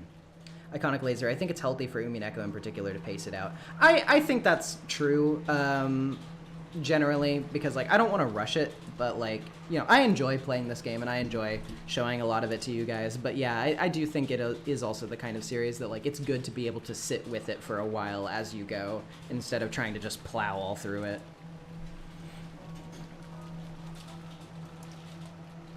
But she couldn't find it, which wasn't surprising. They were shaken because they couldn't find it. Hey, what in the world's going on? The two bodies aren't here. What do you mean? That can't be. Those two were definitely here. Wait. What the hell? Are you saying the corpses just walked off somewhere? How could that happen? I mean, wasn't the servant room locked? Didn't you unlock the door when you came in just now, Goda-san? So then, what? Isn't this just the same as Jessica's room? They've disappeared from inside a locked room again? That's ridiculous. I don't have a clue what happened either. When we left this room, we definitely locked it, and I don't have a clue what's going on anymore. There was a timid and pitiful smile in Goda-san's face that he definitely wouldn't have let show normally. Shannon was the same. Both their corpses disappeared? And furthermore, they disappeared while the door was locked. Even if the culprit was Kanon-kun, he shouldn't be holding a master key anymore. That's wrong. Kanon-kun is not the culprit. Shannon. I believe Shannon. Kanon-kun is not the culprit. This must be the doing of someone who looks a lot like him. No. Kanon-kun could have gotten a master key. After all, his master key was found in the pocket of Jessica-chan's body. And who took that key? That's right. It was Dr. Nanjo. That's right. Back then, it definitely had been Dr. Nanjo who searched through Jessica's clothes and found the master key. So if someone had the opportunity to search Dr. Nanjo's corpse, it would have been easy for them to take that master key back. Auntie Rosa searched under the bed and in the locker. By now, I also understood what that meant. If you assumed there had been two culprits, it could be easily explained. The first person was Kanon-kun, or maybe an imposter that looked like him. He had finished off Dr. Nanjo and ran off somewhere. The second person was, probably, the 19th person, Beatrice, whose location was unknown. She had hidden under the bed in the servant room beforehand, and with Dr. Nanjo's body still enshrined here, she had waited for Genji-san and the rest to leave. Then, after that, she had crawled out, taken the master key back from Dr. Nanjo's pocket, and carried the two bodies away for some reason. If she had then locked the door with the master key, this locked room would be created. You constructed that one pretty fast with your reasoning from Jessica's room as a premise. With that method, you could indeed create a locked room even without magic. Should I give you passing marks? However, as truly fascinating as it was, there's something you must not forget. If the culprit had taken the master key back by the method you say, that culprit would have to have known that Nanjo had taken the master key from Jessica's body. You don't have to tell me that. You're probably trying to say that it's information only the people in that place at that time could know. This third locked room was crushed so fast that you can't do anything but gripe. There's no art in repeating the same content. Even though I was acting tough, that move of the witch's hurt bad. I could feel cracks forming in the thing I most wanted to deny. She's trying to close in on me from two directions. On the other hand, there's the frontal attack, where she tries to force me to believe in witches, using locked room tricks that only a witch could do. And on the other hand, there's the rear attack, where she tries to lure me into thinking it would be better if there was a witch, by strengthening my suspicions of those close to me. In the first locked room, the chapel, she had used the frontal attack, but it hadn't worked on me. That's undoubtedly why, with the second locked room, and now the third, she started to change the direction of her attack. However, the fact that she was changing the direction of her attack also proved that my resistance was working a little, and she had surely given up on the frontal attack because she couldn't just win directly with it. I tried to force myself to accept my own position by thinking that, but it seemed that the witch who had seen through these thoughts of mine long ago. The frontal attack is indispensable. The rear attack only has meaning because it advances at the same time as the frontal attack. If I were to denigrate into only using the rear attack, it would be nothing more than a foolish plan occurring when my means became my goal. Really? Well then, once you repeat no one was hiding in the servant room in the red you're so proud of? There is no need. The premise of your reasoning is about to be destroyed. Oh? Oh? You decline? So, someone really is hiding? Rosa will destroy your premise right now. Well, try listening in.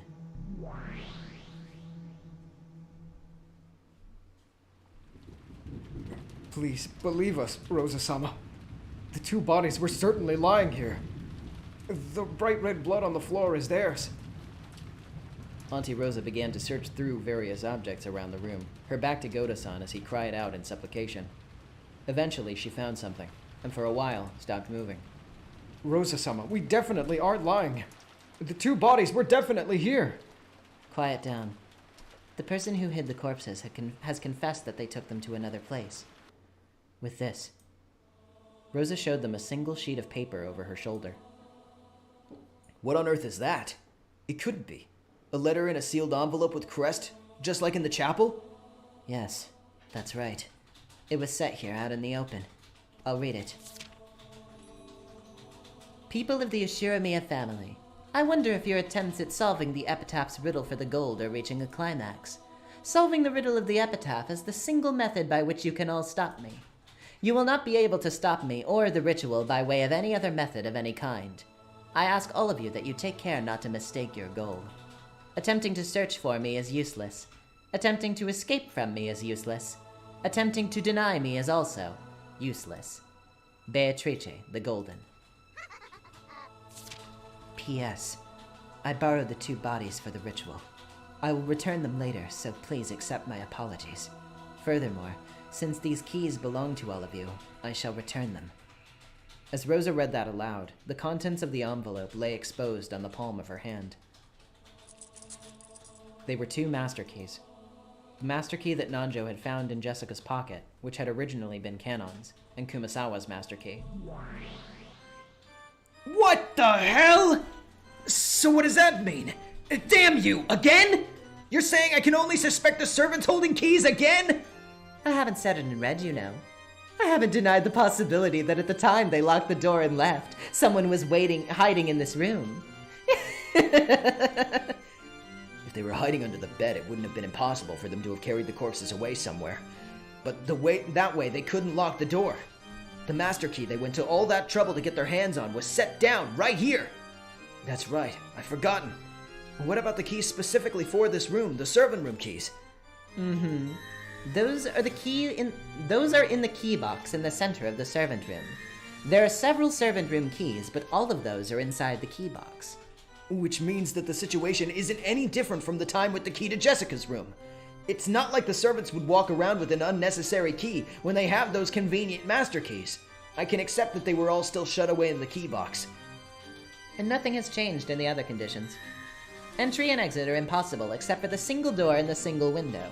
Therefore, hidden doors and irregular methods of entry cannot exist. Rejoice, great detectives. And those were both locked. The door and the window do not permit any kind of entry or exit when they are locked. So it won't work to remove the door, make a crack to slide in through, or anything like that while the lock is maintained. And obviously it is impossible to unlock the door without the servant room key or a master key. It's a pain having to read all of these aloud every time. Sooner or later, I should think of some word to abbreviate all of this into a single phrase. But you can't repeat that no one was hiding in the room. However, that alone won't break open the door of a locked room. Damn it! Damn it! It's no good, no good! No goddamn good at all! What happened to that flipping over the chessboard thing that you're so proud of? Please, announce your boastful, strange theory. Flip over the chessboard. What would I do if I were the culprit? I carry the corpses off somewhere. I leave a letter. I lock the door from the inside. Then I just have to escape this room by some means. Damn it, is that even possible? I was told and read that you can't get outside except by the door or the window. At that moment, I got it. That's right. Carry the corpses, leave the letter, and not rely on a hidden door. In other words, not even able to escape. That's it. This isn't a question, it's an answer. Beato, before my repetition request, I want to check the definition of these hidden doors that you're talking about. What have you thought of? Very well, I'll explain. A hidden door refers to an entrance or exit that cannot be recognized by those who do not know of it. Even children know that. So in other words, if you can't get outside the room with it, it isn't a hidden door? Oh? That angle. I kept thinking that the culprit had escaped the locked room. That's wrong.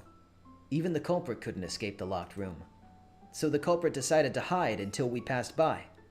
I had used this theory for the second locked room, and reasoned that Kanon-kun might have done this. But I had given up that reasoning when I was told that Kanon-kun was killed in red. And next, I had reasoned that if there had been a third person in the room, it would have been possible for them to escape through a hidden door. And that was when, for the first time, the claim had been made in red that no hidden doors exist. And what I'd learned just now, these hidden doors the witch was talking about referred to things that made it possible to get into or out of the room. In other words, things that didn't permit entry or exit to the outside, and also wouldn't be noticed by people who didn't know about them, wouldn't fall under the definition of hidden door. In other words, if there were, for example, something like a hidden shelf or a secret closet, they wouldn't be defined as hidden doors. In other words, the third person in Jessica's room was hiding here, waiting for us to pass by. How pathetic. Just a little playing around with words. With this method, it looks like I can even manage the third locked room, the servant room. If there's a hidden shelf under the bed or anything like that, that would be enough. The culprit's hiding somewhere, waiting for us to leave. The culprit is also trapped in the locked room even now, which means, at this very moment, the culprit is still hiding in the servant room, holding their breath. And that means, what the hell? Even though we've been tortured with locked rooms 3 times, in this very moment, we've actually gotten the culprit in checkmate. I finally started to see it. Take this, Beato. Repetition requested. There is no one in this room other than us. By us, I mean me, George Aniki, Maria, Auntie Rosa, Genji-san, Goda-san, and Shannon-chan, alright? Well, you can't say it, can you? Oh. Oh. I'll bet I hit you where it hurts. If you decline, then say you decline, damn it. Here comes the next one. Repetition requested. I don't know how they're hiding in this room, but if that's a fact, then this also resolves the second locked room, Jessica's room, at the same time. I finally caught her by the tail. With this, I can explain everything. Witches don't exist. I don't have to doubt anyone. Alright, starting now, I'll flip it over. The next thing I'll request she repeat is... No one exists in this room except your group. Your group refers to Battler, George, Maria, Rosa, Genji, Goda, and Shannon. What?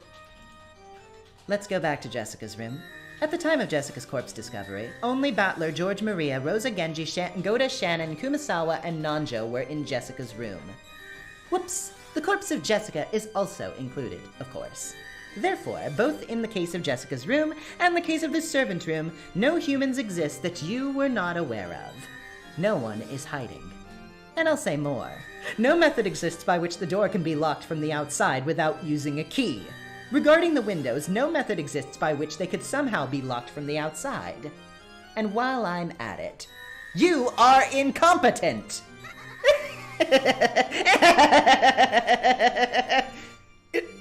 Son of a bitch! Then it really is a locked room, isn't it? It was so hard to think of, too! If you had been hiding, that explanation would fit everything. Just when I thought I'd broken the trick. Damn it!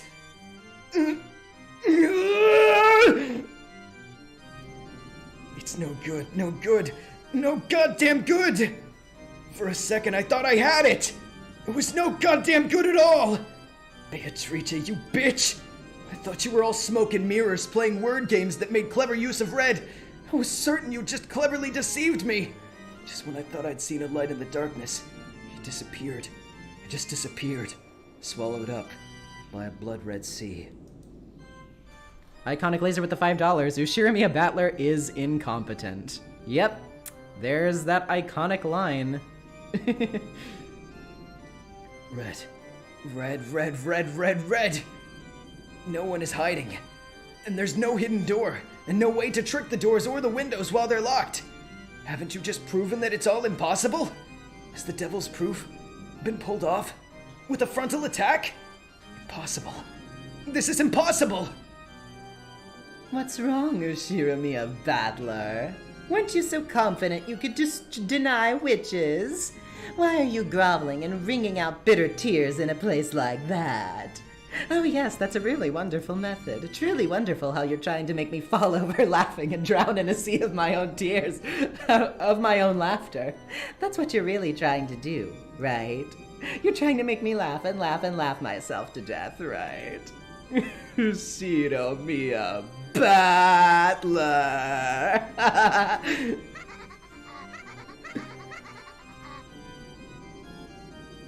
Magic? Screw that! I'll definitely deny witches exist! I'll never believe in you! You used the power of magic and bullied and killed everyone for fun? I'm never gonna accept that! Hey, Battler. Sorry for bullying you too much. I'll flip over the chessboard from my side. I'll teach your side the best move in your place. Wanna hear? Screw you, I don't wanna hear! I don't wanna hear! The case of Jessica's room. You really struck on a good spot, you know. Trying to hide and wait for you to pass by. That truly was a good observation. But why did you think that could only be Canon or me, the 19th person? I see. The hide part of hide and wait for you to pass must have gotten in the way, so you didn't think that far. Look, now do you understand? It's Jessica. Jessica! If Jessica were the culprit, a farce like this could be easily constructed. She killed Canon-kun and carried him off somewhere. Then she played dead and let us walk by. But that's ridiculous. Dr. Nanjo had definitely checked that she was dead. So is Dr. Nanjo an accomplice too? That's wrong. I had also made sure that Jessica was really dead. I'd never performed an examination of a corpse before, but she was definitely dead. I think she was dead. No, she probably, surely, definitely, at least I think so, but she has to... No, she was dead. She was dead. Jessica was also an accomplice. And Nanjo, who examined her corpse, was also an accomplice. Then the third locked room was a farce. Yeah, then it's simple. Dr. Nanjo was an accomplice, so in other words, he was on the culprit's side, so in other words, he was never even killed in the first place? We thought he had been killed and his body had disappeared, but he wasn't in the servant room in the first place. Then is Kumasawa Ba-chan, who disappeared with him, also an accomplice?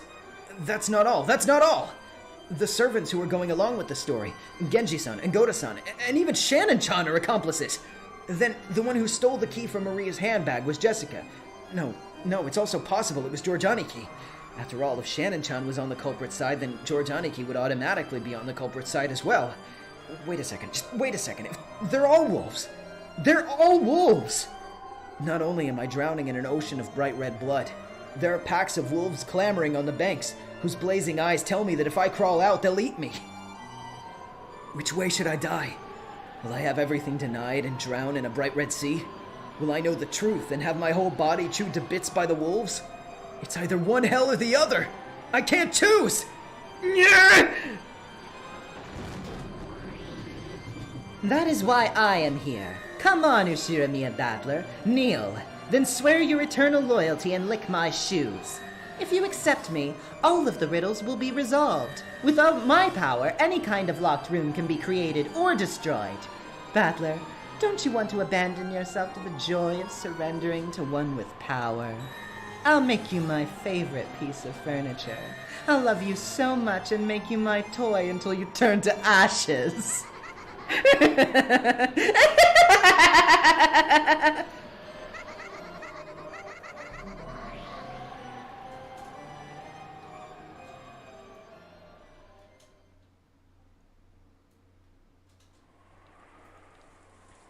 Now it's clear. Oh my god, everybody doing the fucking blushing emoji in the chat. Yeah. I get you. Oh. There's no longer any reason to doubt. What do you mean by that? Those two that you kept saying were dead aren't here. And now we have the letter from Beatrice where she was kind enough to confess that she carried the corpses off. That's what it is. I've had enough of this farce! As Auntie Rosa yelled this, she looked over at everyone with a harsh expression. Farce? What do you mean? I said it in Jessica-chan's room. You can't trust anyone but yourself and those whose corpses have been found. And since we cannot find the corpses, there's no reason we should accept that those two were killed. Please, wait, Auntie Rosa. What do you mean by that? Dr. Nanjo and Kumasawa-san aren't dead. They're alive. They made it seem like they were killed and are hiding somewhere in this mansion. So that they can attack us! How could you know that? Are you saying that Goda-san and the rest are lying? Rosa-sama, I swear, no, all of the Ushiramiya's family servants do. We all swear that we would do nothing of the sort. You all say that those two were killed. But since there are no corpses, there's no reason to believe that. There's a chance that you worked out a story beforehand and you're lying about that. There's a good way to prove that you're innocent, isn't there? For Dr. Nanjo's and Kumasawa-san's bodies to be found. If we find them, then maybe I'll start listening to your story. But until we do, you cannot deny that you are all wolves. You too! And you! You were probably bought by that witch, your eyes blinded with gold! Do you really want money that much? That's right, isn't it? You want to play around for the rest of your life? What is that kind of life worth? But, Rosa-sama, we couldn't. Silence. And Shannon, don't get any closer. I can't believe that you would repay a 10-year-long debt of gratitude with betrayal. I'll pull the trigger without mercy. How could you? It's too cruel. Auntie Rosa, that's horrible. A murder occurred in this room. Then the culprit carried the corpse away. They're honest. They are only honestly reporting that to us.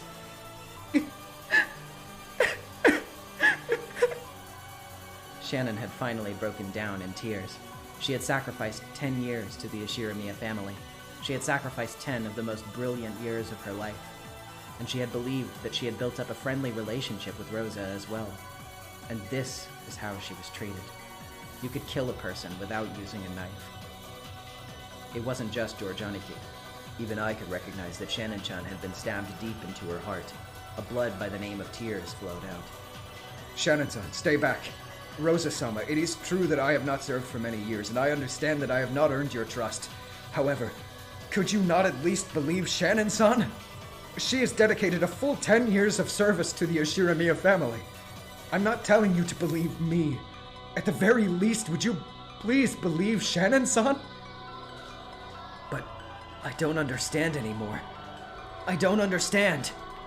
We can't seek an answer without suspecting them. That's it. Bit by bit, I'm starting to understand. It's because we seek an answer. That's why everything keeps getting stranger. We don't need an answer. These are all strange murders committed with bizarre magic by the 19th person, the witch Beatrice, as she follows a creepy ritual. Isn't that good enough? I don't want to suspect anyone anymore.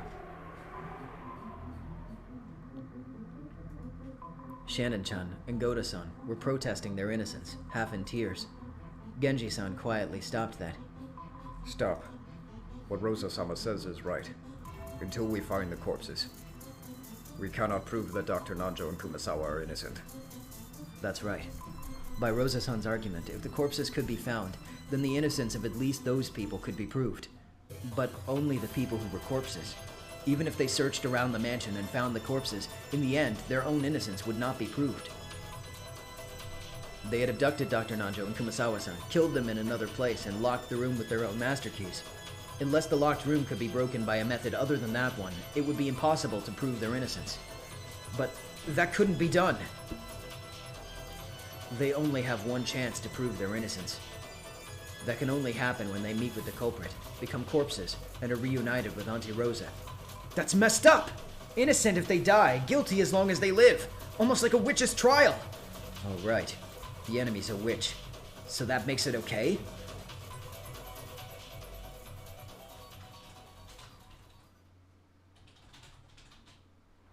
Rosa-sama, we're furniture working for the Ushiramir family.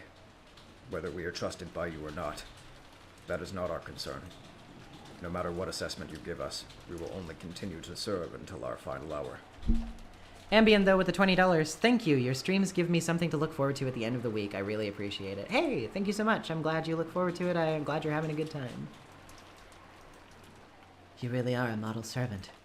I truly understand why Father trusts you. It is truly heartrending that I must suspect even you. Genji-san stuck his hand into his pocket and pulled out a master key. Then he set it out on an adjacent table. I believe that I hold this as proof of trust. If that has been lost, I think it is only natural that I return it.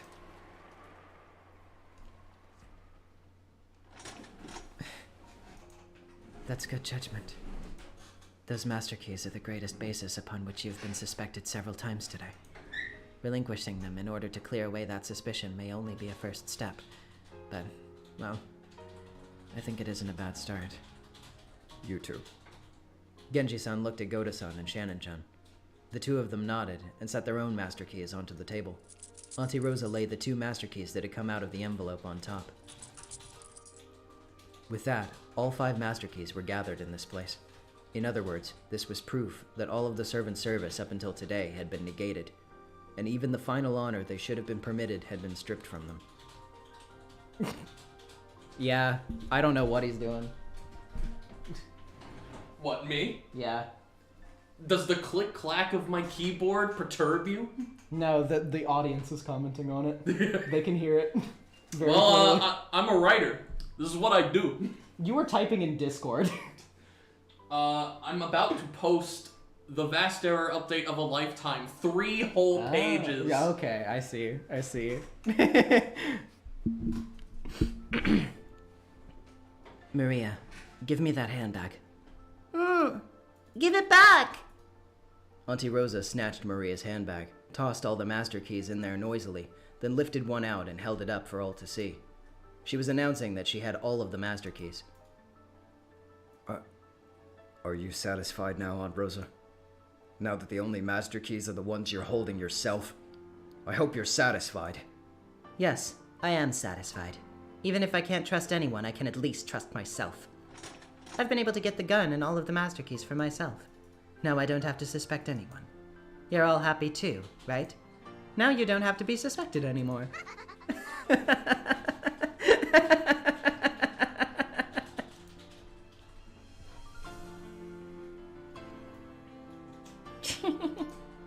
Then, Maria, who had looked like a spectator off by herself, sneered at her mother. Auntie Rosa reacted nervously to that laugh and turned around. Keys don't matter. Beatrice can open doors with magic. She doesn't need keys. It doesn't matter who has or doesn't have something like that. Why did I hear Beatrice? So, to go ahead and, like, just preempt anybody's, like, grand suspicions here, the laugh isn't just used for Beatrice herself.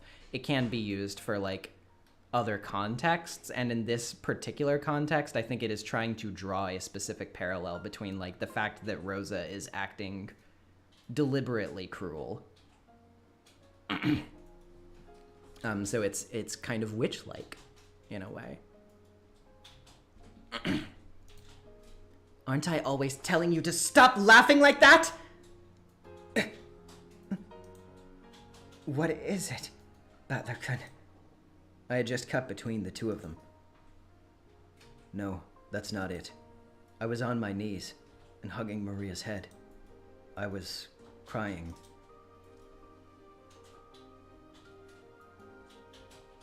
Just stop it already, Auntie Rosa. Maria was right. What are you talking about? Maria, I'm sorry for doubting. I'm sorry for not believing. Butler. It was all the witch's doing. The witch's doing. All that stuff about tricks and locked rooms never mattered. It's just the witch Beatrice actually exists. And she really was a witch. Because I didn't believe that. It was this painful, sad. Butler, you believe in Beatrice? Yes, I believe Beatrice exists. And she's a witch who uses strange magic. Butler. Maria let go of my hand. And then she was the one holding my head. That's the way, Butler. Beatrice existed. You just couldn't believe that easily. So you couldn't see her. The witch exists. Exists. Will soon come. You believed in Beato, so I'm sure you'll be invited to the Golden Land. Very soon. It'll be very soon. Nothing to be afraid of anymore. Not afraid, okay? Always be with me, holding hands, okay? Let's solve the epitaph's riddle together. Let's think about Beato's problem. Beato has been saying it from the beginning. She hasn't said anything other than let's play and solve the problem. Right. She did. Searching for the culprit was just a total waste of time. If only we had just believed in the witch. After softly brushing my cheek, as my tears kept dripping down, Maria kissed my forehead, as soft as a feather. For just that instant, Maria's smile, which I had once thought was creepy, looked like an angel.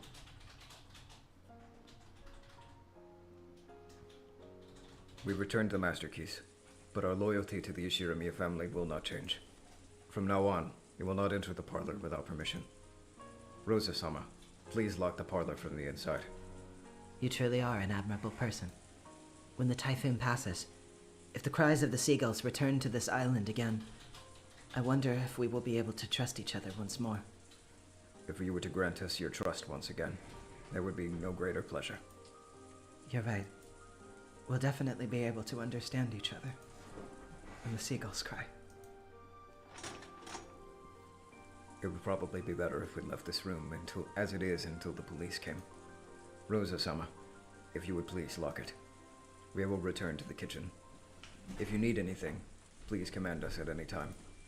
Thank you. If you're a wolf, how shamelessly you speak. And if you're a sheep, I'm sorry for throwing you into the wolf cage. Furniture entrusts its fate to the family, even if it comes to throwing away this life. If by that your trust could be regained, it would be a great honor. I hope that you can all remain healthy until the typhoon passes. if that is at all possible. This is all a rhapsody of blowing winds and pouring rain performed by the typhoon. When the performance ends and the curtain closes, we will surely be able to grasp hands together again. When the seagulls cry. Auntie Rosa nodded in response. Genji-san turned on his heels.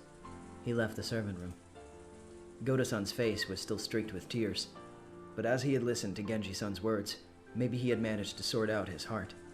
His face had been truly shameful, but it returned to the face of the Goda-san we knew well. I will also be waiting in the kitchen. If you need anything, please, command me at any time.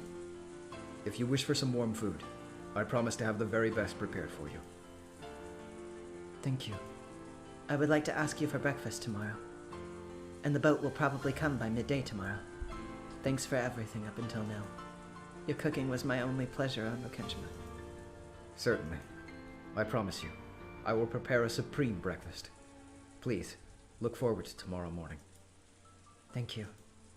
And Shannon-chan, tomorrow morning, let's make up while drinking some delicious coffee. George-kun? I'm going with them too. It's all right, George-sama. Please, return to the parlor. There are no more master keys anymore. So, if you're with Rosa-sama in the parlor, you won't be threatened by anyone. That's right. That's how things are. Objectively speaking, I think that being with me in the parlor would be the safest. But I won't force you to stay with us. George-kun, you may stay in any place you feel is safe. You're already an adult. It's up to where and with whom you spend the time until tomorrow morning. Yes. I will decide, by myself, who I'll spend the night with. Aniki. Bathler-kun, stay with Auntie Rosa in the parlor. I'm sure that's safest. Compared to that, I think being outside the parlor isn't as safe. So I can't leave her in a place like that alone. It's not like I suspect Shannon-chan and the other servants. No, anyone at all. I don't want to suspect anyone. The inheritance? The gold? That's just stupid. There's no way people are killing each other over that. Yes. I know better than anyone how pure your heart is, Bathler-kun. No one will blame you. No one. Aniki. June Pop 45 with the $5. Ha ha ha. Nothing bad ever happens to the Ashura Miyas. Yeah. Nope. Definitely not foreboding words. It's okay. I'll protect you. If you're with me, even Beatrice can't lay a hand on you. 'Cause even though I'm small, I'm a witch. Yeah. Maria-chan, I'm leaving Bathler-kun in your care. All right. Shannon, let's go. Yes. Rosa-sama, if you would excuse me. If you have an order, please call me at any time. I'm sorry for saying something so cruel just now. I don't expect you to have forgiven me by tomorrow morning. But when tomorrow morning comes, let me apologize again. Yes. Thank you very much.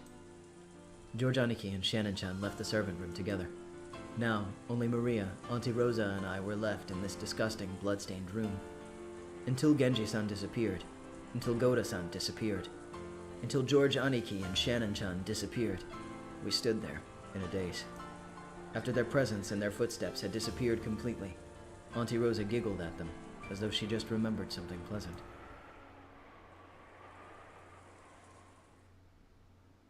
You can't trust them at all. Goddamn furniture. That one sentence made me choke. Why are you saying something like that? There are 5 master keys in all? Who would believe that? It's obvious that some duplicate keys exist. As if we could trust them just because they pulled keys out of their pockets. That's not fair! But by setting down those keys, they weren't just letting go of the keys! You've made all of their hard work count for nothing, disgraced it, trampled it, and caused them to give up the keys at the end of it all! What's with that parting line? They've shown that they're willing to go this far, and you still can't trust them? Too much. That's just too much! It's a devil's proof! There are 5 master keys in all? It's impossible to prove something like that. You can show that there are 5 master keys by placing them here, but you can't prove that no more than 5 exist. Only a demon or witch could prove something like that, you know. Stop it already! Stop it already! Please, Beatrice, show yourself right now! And tell Auntie Rosa in red that there are only 5 master keys! Please, I beg you. This can only be proved by devils. A witch like you could prove it! Please, Beato, show yourself here and tell Auntie Rosa that those are all of the master keys and that there's no need to suspect anyone anymore. There are only 5 master keys. There are only 5 master keys. Whatever could be wrong? It doesn't reach Rosa's ears no matter how often I say it. It seems that there must still be someone who denies that I exist. Isn't that right? Shiromiya Butler. I accept it. I accept it. You exist. You exist. You definitely exist. So I beg you, stop this already. Stop it already. Stop it already. Your words alone will not reach me. Show it with your actions. Swear from your heart that you will become my furniture. Can you do it? Take off your clothes, be naked, then put your hands flat and crawl on the ground. Clothing is proof of one's humanity. From now on, you'll become furniture, so you will lose that right. It's only natural. Think kneel, make your tongue crawl on my shoes. Can you do it? You can do it, right? Then I'll appear, sure, I'll say it in red, sure. I'll tell Rosa that there are only 5 master keys. Oh, but I understand there's no way that you could throw away your lordly pride. But that's all right, there's more than enough. You're starting to waver a bit, aren't you? For just an instant, you thought maybe it would be all right to lick my shoes, didn't you? And you immediately denied that and felt ashamed, right? Just looking at that expression makes me feel just wonderful. That face of yours is so pathetic. Go look in a mirror. See how low you are there, naked and licking my shoes. Can you see it, Shiromiya Battler?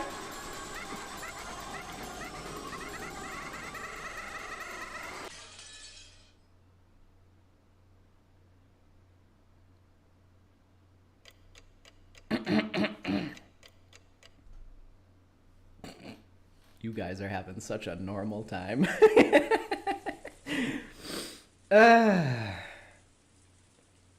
Sorry, I don't mean to go so ham when I read for Beato's lines, but I love her, so, cunty, petty energy that she just brings to everything. She's, just the sheer, I don't know. It's so... I just have to do it justice, that's all. Cthulhu with the Canadian $5. Hey, tell Austin that I'm sorry if it sounded like I was attacking him earlier. Nah, he's fine. He's made of sterner stuff than me. He'll be all right. Unbelievable. Are you saying that's the truth? Yes. We described everything as we saw it. George folded his arms and started humming again, and the kitchen was once again absorbed by a long silence. George-sama, I understand well why you aren't able to believe it so suddenly. After all, even though I'm sure I saw it with my own eyes, I still don't know what it was I saw. I'm sure I saw it, and I'm sure I even got into a scuffle with it, and yet I almost feel like it was all an illusion. I see. So that's why you couldn't go into the details in front of Auntie Rosa. If you had actually told her what you just told me, then it would have created even bigger problems. Yes, I now understand that Genji-san handled it all in remarkably composed fashion. If only I had the power to explain it. George had not actually seen it, so even when pressed to believe, he just couldn't imagine it. It was only natural. Because even the people who had actually seen it ended up questioning themselves as to what it was. Let me back up a bit. Shannon, you said that when you thought Kanon-kun was an imposter, you went to pick up some spider webs, right? Why did you do that? I keep expecting Nesmi to commentate while a scene is running, but then I'm like, wait, the voices are all being done live. Yeah, I have to... That's, I like to interject my thoughts when I can, but you know, I also don't want to break my flow too much. But thanks everybody for the compliments on my voices. I really appreciate it. I'm glad that people have been enjoying my performance. I love this series so much. I want to give it 200%. I really want to honor it, especially because we have no idea if or when it will ever get an official dub. So like, you know, if I can do anything to make it more accessible in that way, then, you know, yeah. That's right. I was thinking about that as well. Why spiderwebs? Kitty with the 5 pounds, no such thing as low effort Beato voice acting around here. No, I cannot dishonor my golden witch like that. I heard it once from Kumasawa-san. A long time ago, evil spirits lived in Rokenjima, and they, feared spiderwebs.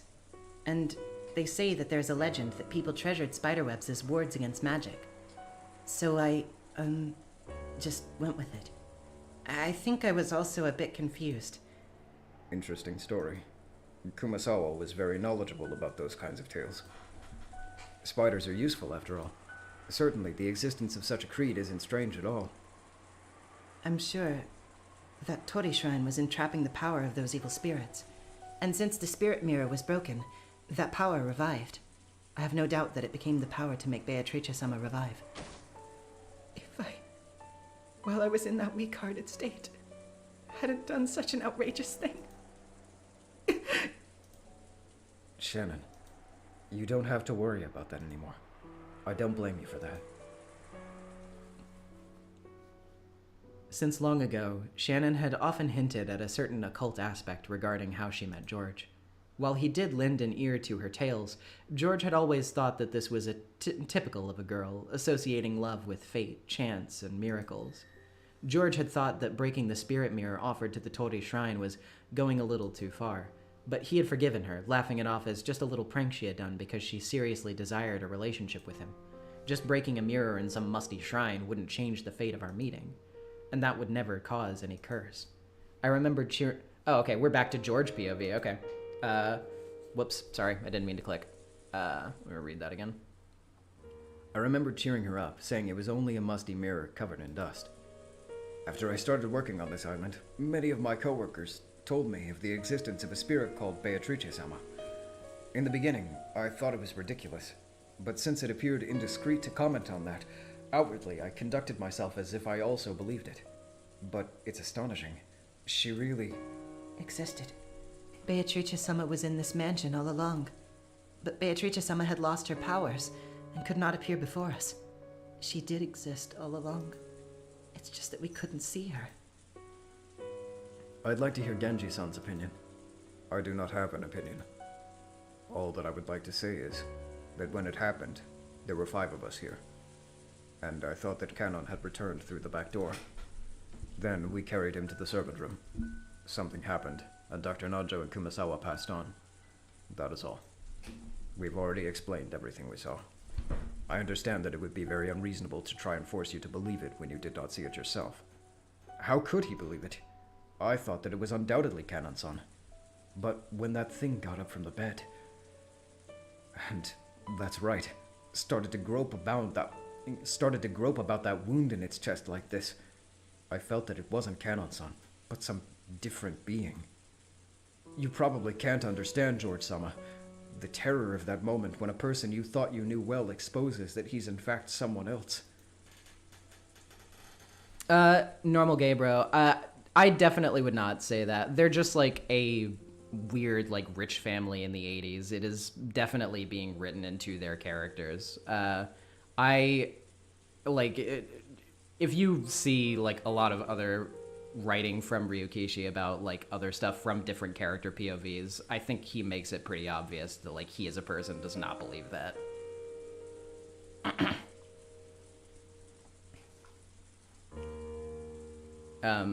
Not to spoil anything for anybody, actually, but in Kikonia, his newest series, there's actually a trans character who is handled remarkably well. So, there's also that.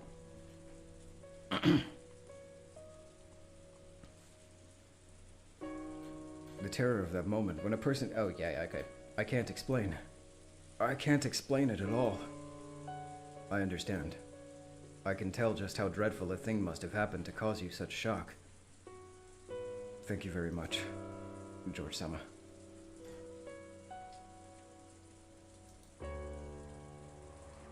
And they all went silent again. No matter how many times she was consoled, Shannon kept on crying, weeping that listening to the witch's sweet whispers and breaking the spirit mirror on that day had been where all of this had gone wrong. The witch that whispered to you loses her powers if that mirror exists? I think she explained it to me a little, but I don't really remember.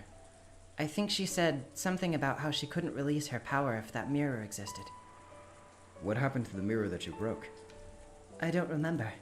I suppose, since I had left it broken, it would have just been lying there the way I left it. So when, as they say, the reef was struck by lightning and disappeared, it would have gone to the bottom of the ocean. Well, I'll bet picking it up and taping it together wouldn't have made it effective again anyway. Truly, what have I done? Sorry. I shouldn't have said that. He didn't know whether Shannon breaking the mirror had really been what started everything off. The servants didn't go so far as to blame Shannon, but it seemed that they believed that it had been the trigger. But even now, there was no way George could believe that much. Even if he was told a story about witches and evil spirits, it just sounded fake to him. Even so, he listened seriously to George... Why did I say serially? Even so, he listened seriously to Shannon's story, trying to find a hint that might relieve at least a little of the pain in her heart.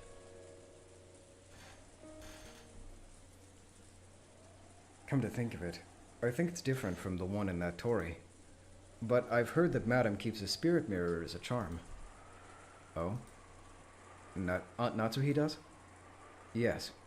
Arahabaki Gaming, I always saw that Umineko at the very least portrays these sexist beliefs as fundamentally harmful and that those who suffer them are genuinely victims. Yes, I agree with that wholeheartedly. I think a lot of those things, while they are uncomfortable topics, are still very fundamentally tied into the themes of the series in a way that are being not only interrogated, but are important to understanding why a lot of these terrible things happen to these people and why they mistreat each other and all of that stuff. I believe she received it as one of the mementos of her grandfather or something, and that it held a very strong magic repelling power, a historically rich spirit mirror or something.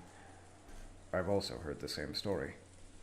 Something about the mirror having the power to reflect that which is not good and send it back.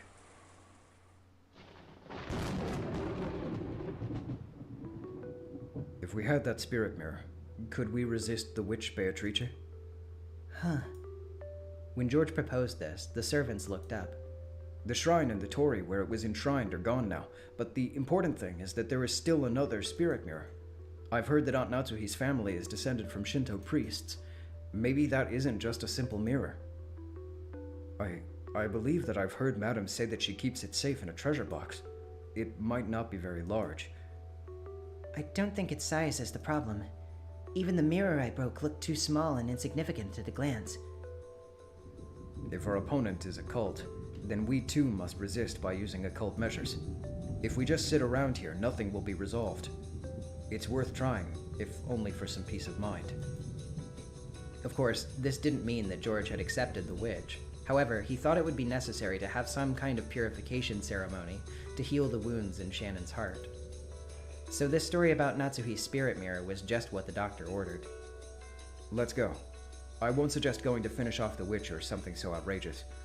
However, I think it would be nice if we had something that repels magic to protect us from the witch. Maria-chan told me about this earlier, but the door to Grandfather's room is supposed to be able to repel magic, right? As expected of Grandfather. He had a sufficient defense against the occult as well. Let's go. To Aunt Natsuhi's room. But, I think Madame's room is locked. We returned the master keys to Rosa-sama, and even the servant room which contains the key box has been locked up. In that case, Aunt Natsuhi should have been walking around with that key. Aunt Natsuhi's body should still be in the chapel. It would be bad to disturb it ourselves before the police come, but we can fully explain that. However, the entrance to the chapel is also locked. Goto-san, are you not strong enough to break a single glass window? You could smash it with a rock from around there. But would it be okay to break the window of that important chapel? When Grandfather gets mad at us, I'll take responsibility. From the beginning, I was planning on fighting with the whole Ushirimiya family today, so that they would permit my engagement with you. So I'm already prepared. Let's break the glass. Then, let's borrow the key from Mount Natsuhi's body. It seemed that George's claim that he would take responsibility had given the servants a great amount of courage. Shannon and Goda glanced at each other, and then looked at George's face again. Grandfather knows everything about the occult. I'm sure he'll understand if it's about the power of Mount Natsuhi's spirit mirror. Don't worry, he won't get mad at you. I wonder if Madame's mirror can really seal Beatrice-sama once again. I don't know, but I think it's worth trying. So let's go. It's getting darker and darker outside. Let's hurry. Shannon, get a flashlight. Goda-san, find something that looks like it can break the glass. Genji-san, sorry, but could you get on some umbrellas? Yes! The servants, who had been rejected by Rosa, started to move once again, having gained a new master. George, who was very normally calm and gentle, was now exuding a commanding presence. Shannon checked the emergency flashlight. Just in case, she changed the batteries. Goda was examining several heavy-looking cooking tools. Normally, a self-respecting chef like himself wouldn't want to use them for anything other than their intended purpose. But now, he was frantic to fulfill the orders of the one he accepted as his master. After some deliberation, he took a large, weighty frying pan. Genji removed several umbrellas from the umbrella stand set in the corner near the back door of the kitchen. He took 3 of them. Genji-san, I cannot go with you. It would be embarrassing for me, as the head servant of the Ushirimiya family, if we were all absent when an order was to be given. But what in the world, Genji-san? Even you should understand how dangerous it would be to be alone in this mansion now. I can't go. I must stay here so the master can call me at any time. Genji-sama. Go, and serve George-sama. Don't make any blunders. Goda, I'm counting on you to be an example. Yes. Leave it to me. I will surely fulfill my duty. Is this really all right, Genji-san? Yes. I'm already at this age. All the days of my life until now I've been in repayment for the master's favor. Whatever happens to a senile old man like myself will be decided by the roulette. I think I would like to sit here and see what the result will be with my own eyes. As Genji said that, he sat down. As though saying he didn't intend to discuss this anymore, his gaze fell to the chessboard that he had played on with Nanja. When George saw this, he decided to leave Genji there. Let's go, everyone. It looks like the wind is a little softer right now. George took an umbrella and dashed out into the hallway, and Shannon and Goda chased after him, each holding a tool.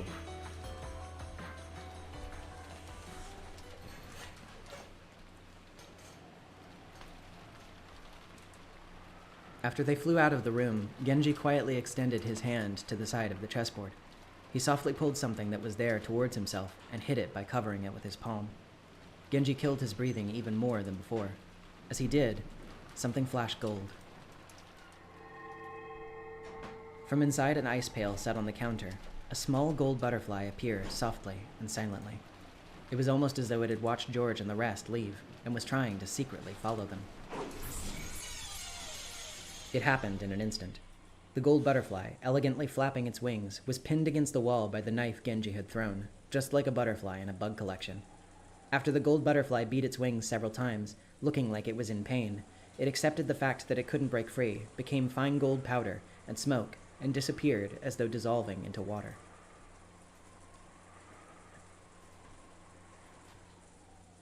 Genji's gaze was still lowered at the chessboard, as though nothing had happened. Maybe he would think up a brilliant move very soon. But no matter what move he made, his opponent would not be able to respond for all eternity. Even though he knew that, Genji searched for a brilliant move. It must have been the perfect way to kill time, during the short period before some fate would be given to him. He didn't know what result the roulette would bring about, but that decision would be made very soon. No one could interfere with the tumbling roulette ball.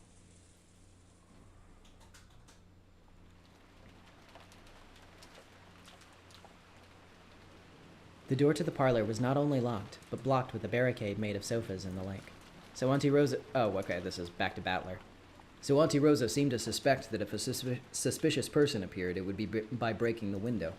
Sitting on a one-person sofa, her back to the door, she continued to hold on to her gun.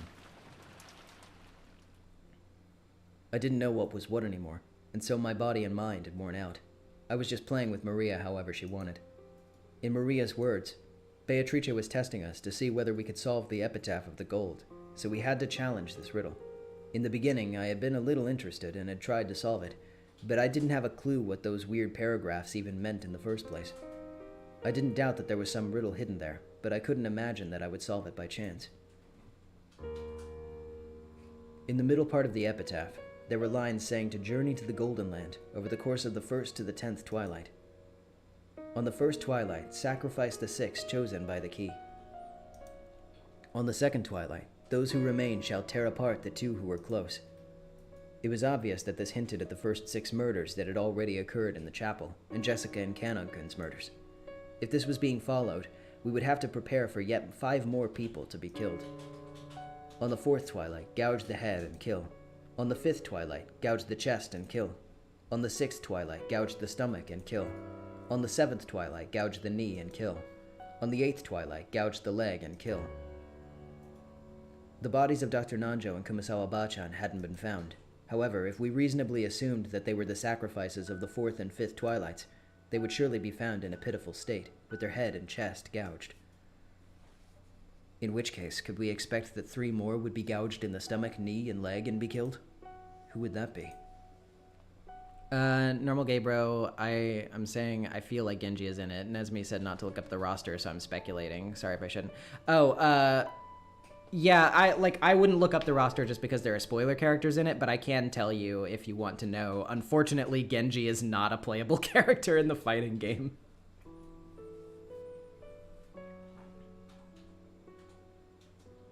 Who would that be? I looked around the room, noticing that there were 3 people here, but how should I say it? My emotions seemed paralyzed. Strangely, I didn't find it terrifying. Maria noticed me with my upper body entrusted to the sofa, gazing lazily up at the ceiling. Apparently, she felt I was slacking off in my riddle solving. She got mad at me and told me I wasn't being serious enough. Hey, Maria. What was it again that Beatrice said she would do if we solved all this? I was sure that the witch had written in her letter that she would give up on collecting the interest or something abstract like that. I was optimistically taking that to mean that she would give up on killing the whole family. But was it really written with that meaning? I didn't really feel that solving this riddle would actually save us. I thought that even if we did solve it, that would just be doing what the culprit wanted us to, and it would be a wasted effort. No, that's not true. If you solve the epitaph, Beato's ritual will be over. So there won't be any need for more people to die. Really? Isn't that rule just something she made up?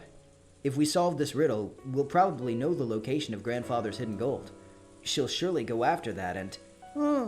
Won't. How can you be so sure? The gold was Beato's from the start. She won't go after something that's hers. Then why is Beato giving us all these big hints? And not just that, why did she even set up this game-like thing? Magic needs risk. Risk? I don't really get what you mean. For example, in a marathon, do you think that a medal that anyone can get by running the whole thing is worth the same as the medal given only to the person who gets first? No, I don't. What are you trying to say? That in the end she's just playing around? Purposefully giving us a chance? No. That's what magic is. No matter how great the magic, there are always risks and weak points. No, there has to be. I don't get it when you call it magic, but if I think about it as a gamble, I can understand a little. If you aren't prepared to lose big, then you can't win big. And the slimmer the chances of winning, the bigger the payoff. That's it exactly. That's why Beato properly explained the risk of the ritual to everyone. That's why if the riddle is solved, the ritual will be interrupted as promised. After all, if she breaks her promises, there wouldn't be any risk. If we solve this, will she really keep her promise? Why are flowers beautiful even though they wither? Why is it that an artificial flower isn't beautiful, even if it's so elaborate that you can't tell the difference by looking? Humans can bring about miracles by gambling their death. If there were an undying human, that person would have no way of bringing about a miracle. It's the same for us, for life, for witches, and for rituals. If we don't bear a risk, we can't achieve anything.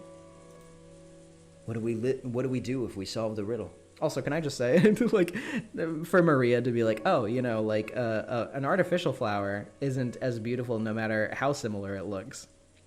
Anti-AI Maria. She truly understands me. Do we press our answer buzzers and put a hand in the air, telling the witch our answer and see what she says? I don't know about that. But if we solve it, the ritual will surely end automatically. You sure know a lot, Maria. Did you learn all of that from Beatrice?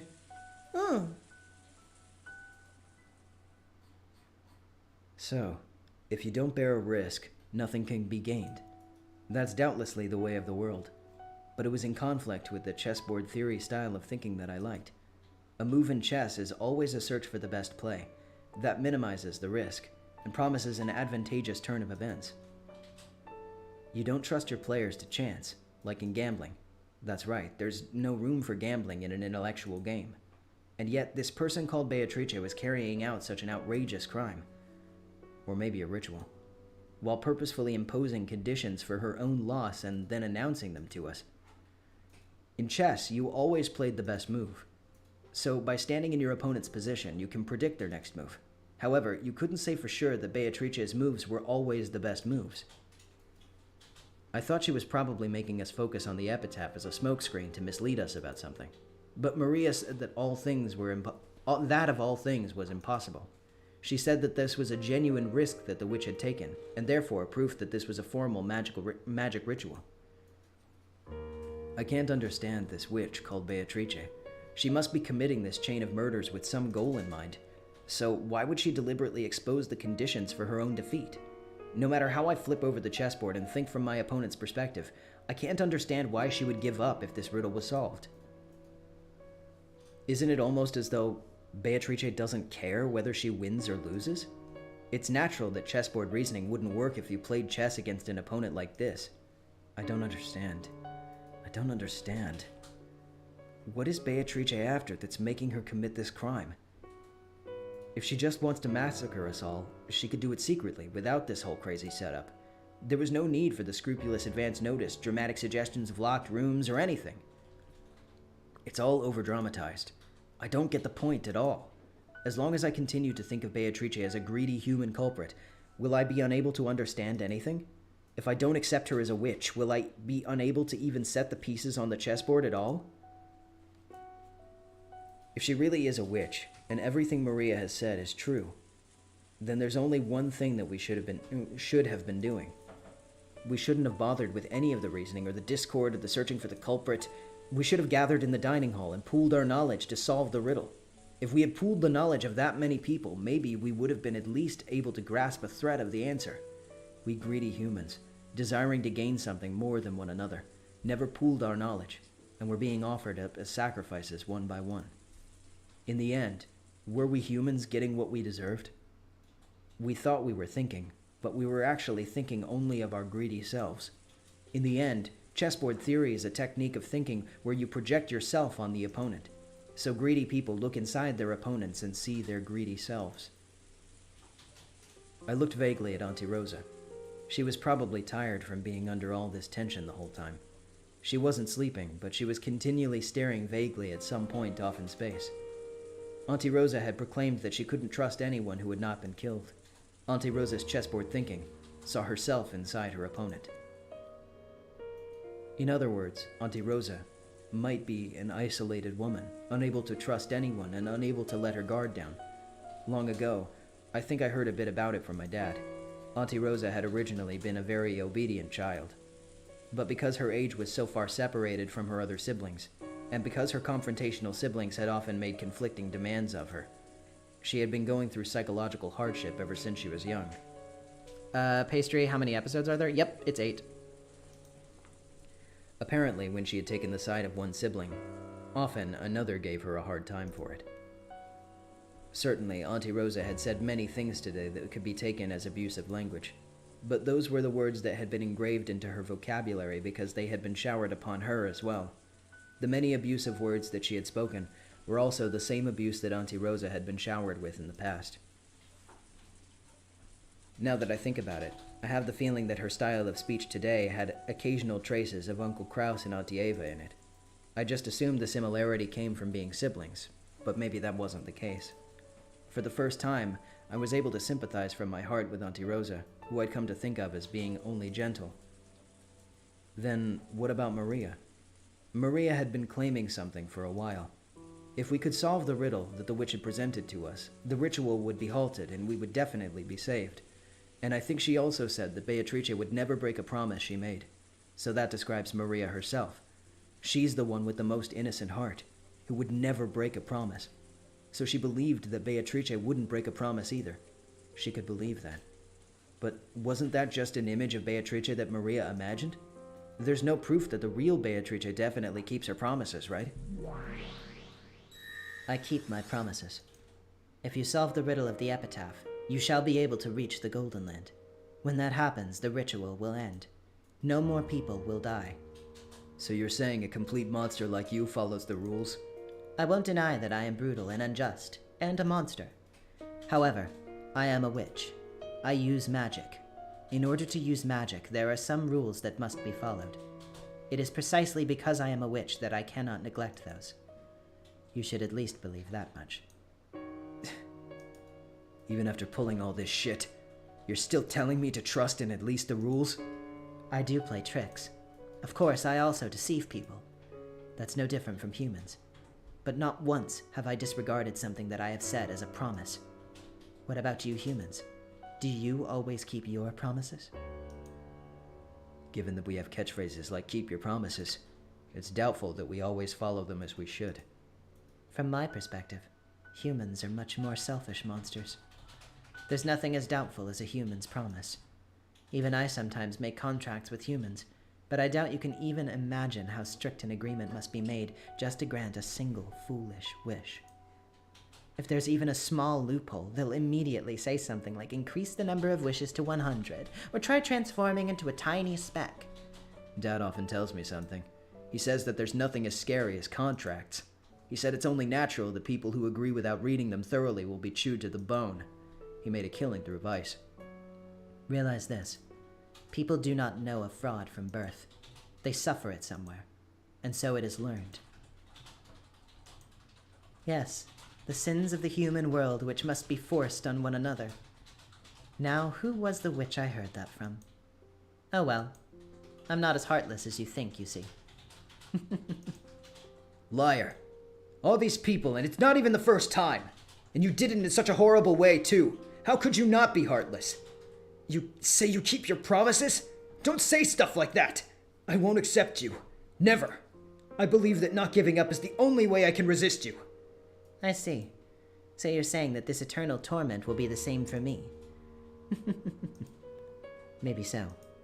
1,000 years is a long time. Maybe a witch's true strength is decided not by their magical power, but by their endurance. Yes, it explains how terrifying Lady Byrne is. Damn you, babbling on about incomprehensible stuff. Hurry up and continue that eternal torment or whatever. I'm prepared to stick around for 1,000 years or even 10,000. Good, good. It looks like you've regained some of your will to fight. It would be boring otherwise. Come now, don't you often see it in multiplayer games? You enter as a new challenger, but the opponent is so weak that it's a bit of an anticlimax, so you lose on purpose to extend the game until the last round. Then get serious and beat them to a pulp, right? I don't get the analogy. It's the same as wine. If you don't let it age well, it won't sparkle. You're a wine that can withstand that process. I'll age you carefully. I'll raise you to be the best alcohol to color my elegant time. So don't let this much break you. Keep on denying me. After all, as long as you don't accept me, I'm nothing more than a fleeting illusion.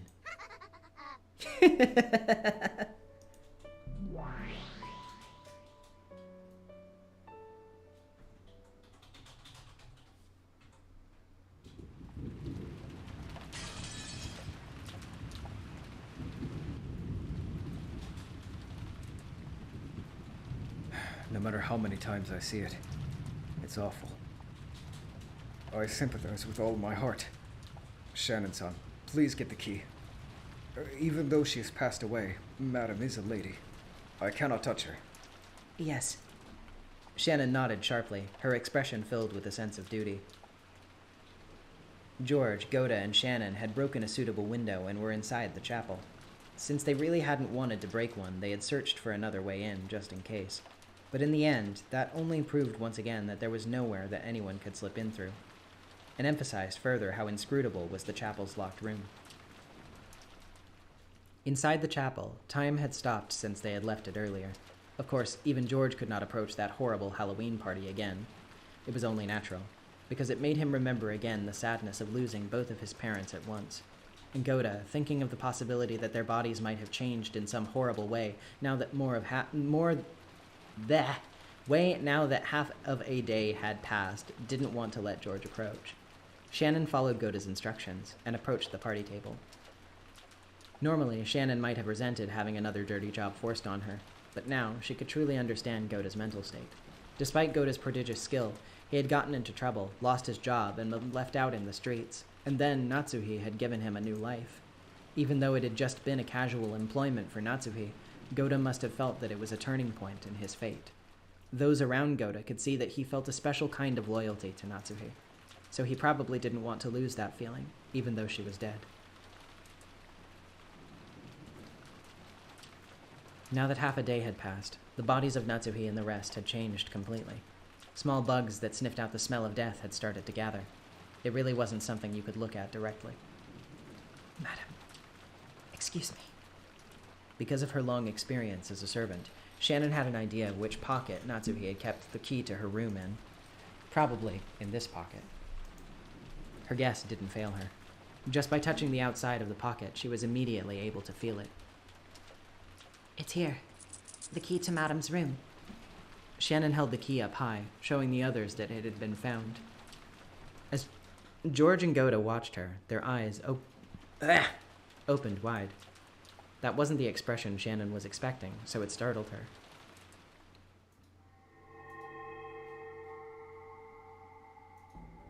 Because Shannon hadn't noticed. Daniel, you missed quite a lot. You might just want to wait until VOD time. Because we're not going to be going for that much longer anyway. George and Goda, watching from afar, had been able to notice at first. Because when Shannon had held the key up high, a blizzard of gold leaf had billowed up from around the table. They were countless gold butterflies. Because it was the first time George had seen them, to him, they might have looked fantastical. But Goda already knew. He knew that those gold butterflies, far from being beautiful, held sway over something disastrous. And that gold swelled, trying to suck Shannon in. Shannon-san! Run! Huh? Shannon also realized that she was about to be swallowed up by gold butterflies. She ran unsteadily, her expression still shocked. As she did, the gold butterflies danced around Shannon in unison. They grouped together. They tried to swallow her up. Shannon! Damn it! What is this? Are these the gold butterflies you guys were talking about? Outside! Quickly! You bastards! Damn it! Damn it! George and Goda rushed up to Shannon, driving off the group of butterflies. And while the butterflies were scattered, they ran towards the broken window. However, they needed good footing to get out of the window, which was surrounded with shards of broken glass. When they had entered, there had been enough time to prepare for that, but now there was none. Let's go out through the front door. There's no time to look for footing. It won't open. It's stuck. Give it to me. Damn this ancient piece of crap. George-sama, quickly! Damn it, you want a piece of me? Goda took off his jacket, swinging it around and scattering the group of butterflies, but he was vastly outnumbered. It was doubtful that it even bought them a short amount of time. George struggled with the virtually broken handle. Its age showed, and it didn't turn well. But brute force alone wouldn't do it. It needs the right angle or some trick. George-sama! Damn it! You monsters! Just then, Goda saw it. He was seen by it. In other words, their eyes met. On top of the party table, no, floating above it, backed by a stained glass window, laughing, the figure of the witch. He saw the figure of the witch, laughing in the center of the golden whirlwind, allowing the gold butterflies to attend to her whims. Beatrice! It should have been Goda's first meeting with her, but he knew her at a glance. Just like the other servants had said, this was certainly the witch of the portrait herself.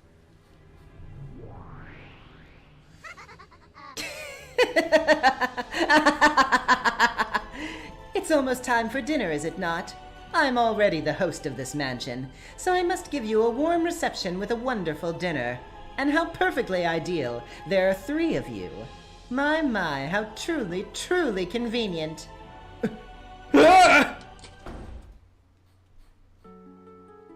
It opened. Goda-san, quickly! Beatrice, Huh? Are you sure you just want to stand there? If you think this place is suitable for your cemetery, then very well. I'll praise your spirit for wanting to stay by your former master's side, serving them even after death. The golden whirlwind enshrouding the witch burst. It was like an evil hand had literally spread its fingers and was trying to attack them. The group of gold butterflies attacked with a whoosh sound. Hurry! We can't stand here! George's voice brought Shannon and Goda back to themselves. Standing here now would be the same as a frog being stared down by a snake. They had to resist. They had to fight this incarnation of the new, brutal, and frightening order that had enveloped Rokkenjima. There was no time to take out their umbrellas. The 3 of them dashed out into the pouring rain. They never realized because they didn't turn around. But the gold butterflies apparently couldn't handle the rain too well, and this hampered their ability to chase after the 3. The 3 people ran from their golden pursuers and flew into the mansion.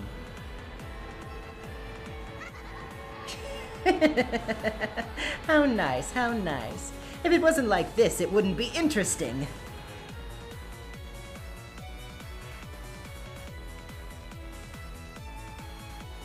They unlocked the door and flew into the room.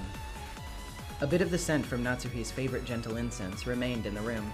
However, there was no time to let that calm them now. Where is it?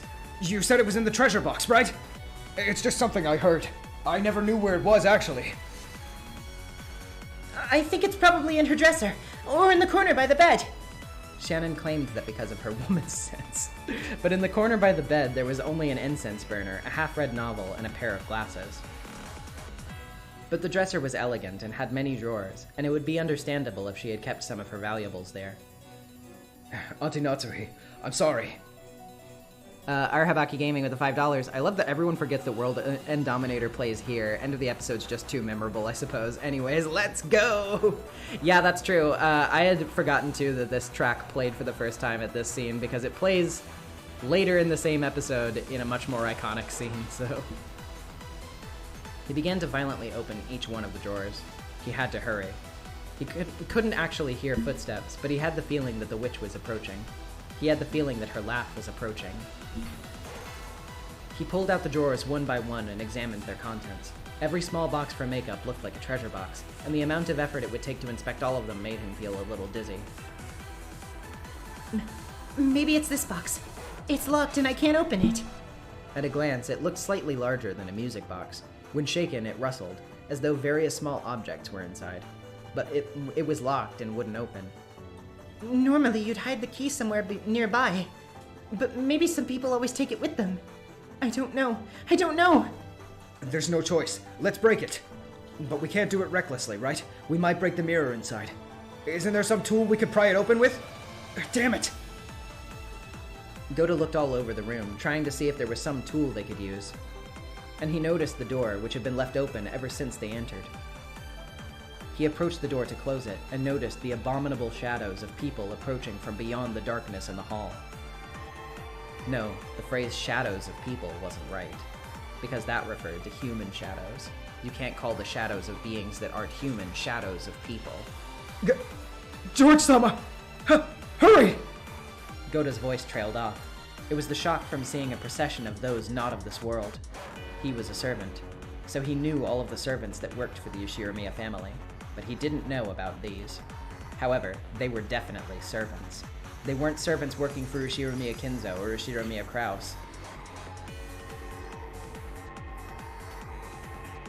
They were new servants who worked for the new master of the mansion, the Golden Witch, Beatrice, and who had goat's heads and bright red boiled eyes of lava.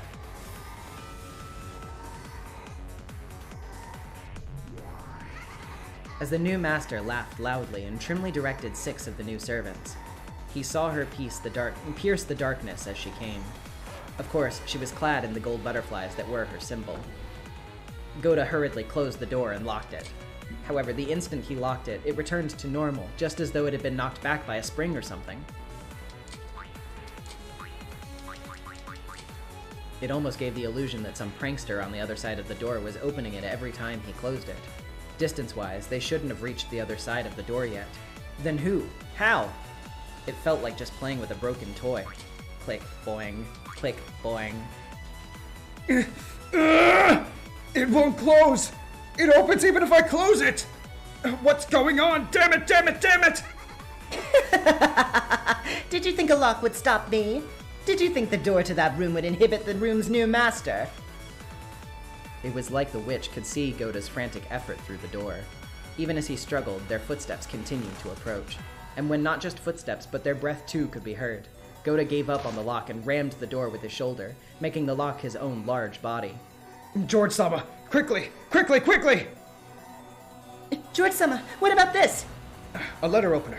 That's better. Let me have it. The fountain pen isn't working. George took it, and once again dug into the crack under the lid of the treasure box. It looks like it's working. Quickly, quickly! The pressure from across the door grew even stronger. Goda screamed.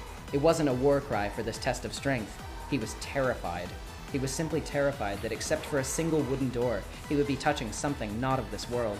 But he was still lucky. He wasn't touching them directly, because they were on the other side of the door. So it was natural that if he did touch them directly, Goda's cry would turn from something brave into a shameful, and yet very real scream that would make glass shatter. Goda couldn't believe what was right before his eyes. Going through the door, an arm, almost as though it was sticking through the surface of water, slipped through, as though it was perfectly natural, and stroked the back of Goda's hand as he tried desperately to hold the door closed. It traced slowly up his arm, to his chest, and then his chin. By now, Goda's scream was not even vocalized. He could hear a sweet whispering voice from across the door. It wasn't coming from the witch, but judging by the sound of the voice, it was a young woman. But there was no difference in the fact that it was a voice from one not of this world. How cute. Hey, you see it, right? Your life flashing before your eyes? Tell me, when it's over. Thanks. Over already, huh?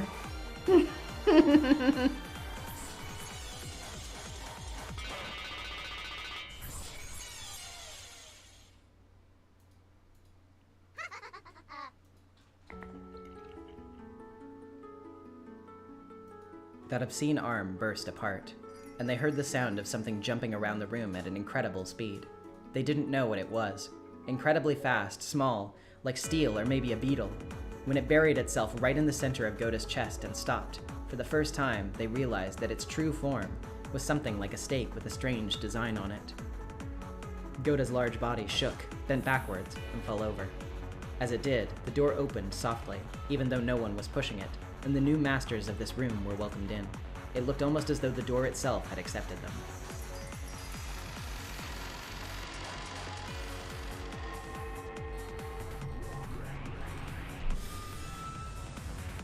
The goat attendants entered one after another, 6 of them. Then that witch entered, and the gold butterflies entered. The room was wrapped in a blizzard of gold leaf which fell and piled up, turning into a world of gold.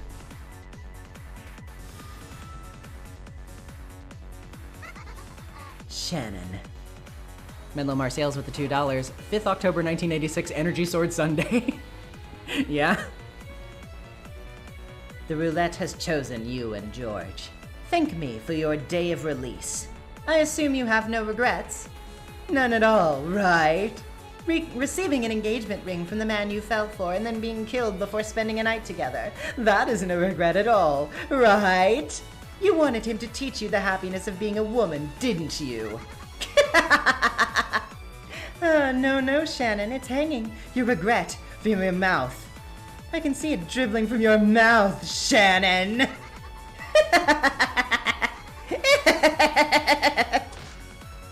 Crack. It was the sound of the lid to the treasure box breaking and opening. When George turned it over, out fell accessories, charms, various small objects that Natsuhi had treasured when she was a girl. Mixed in with those was a pouch that stood out from the rest. He picked it up and checked it immediately. This was it. I found it. This is it. One move short. Die! Damn it! All at once, the gold butterflies attacked George, who was painfully slowly trying to remove the contents of the pouch.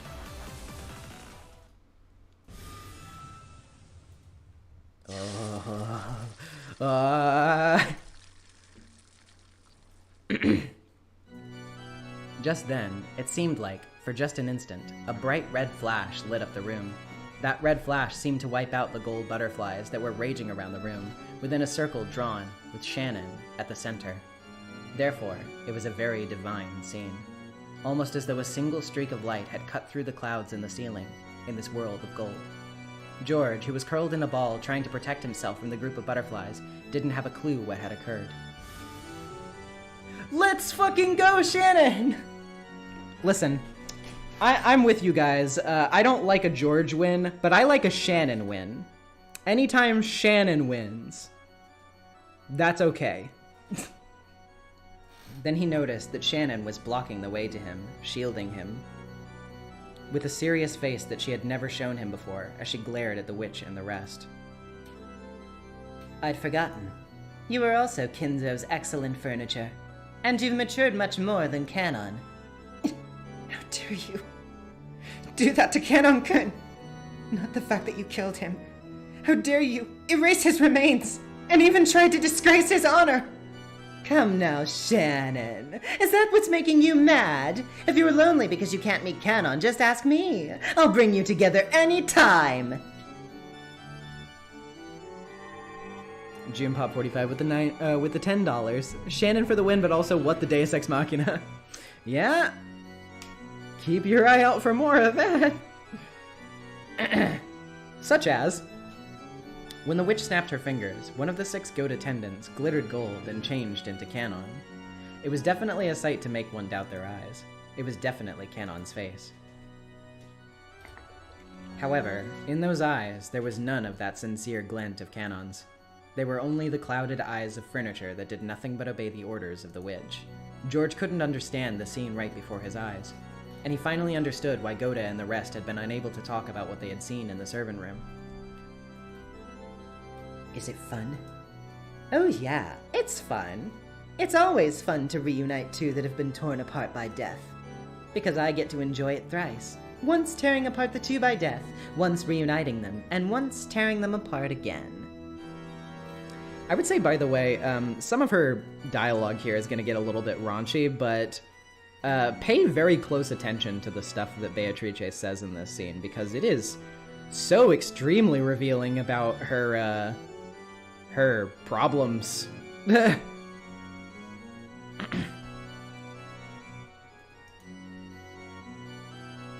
So, Kanon, play with your sister. If she knocks you about, show her a face with as much anguish as you can manage.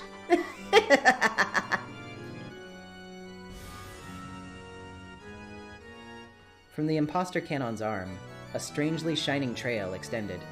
It planned to tear Shannon apart with that. Shannon, who still hadn't prepared her heart, apart with a single stroke.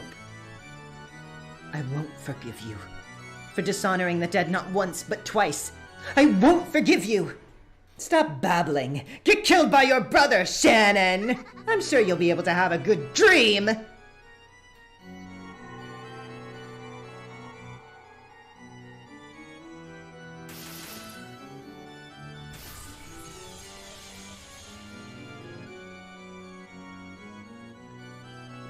As the imposter Canon drew several purple trails, he definitely had attacked Shannon.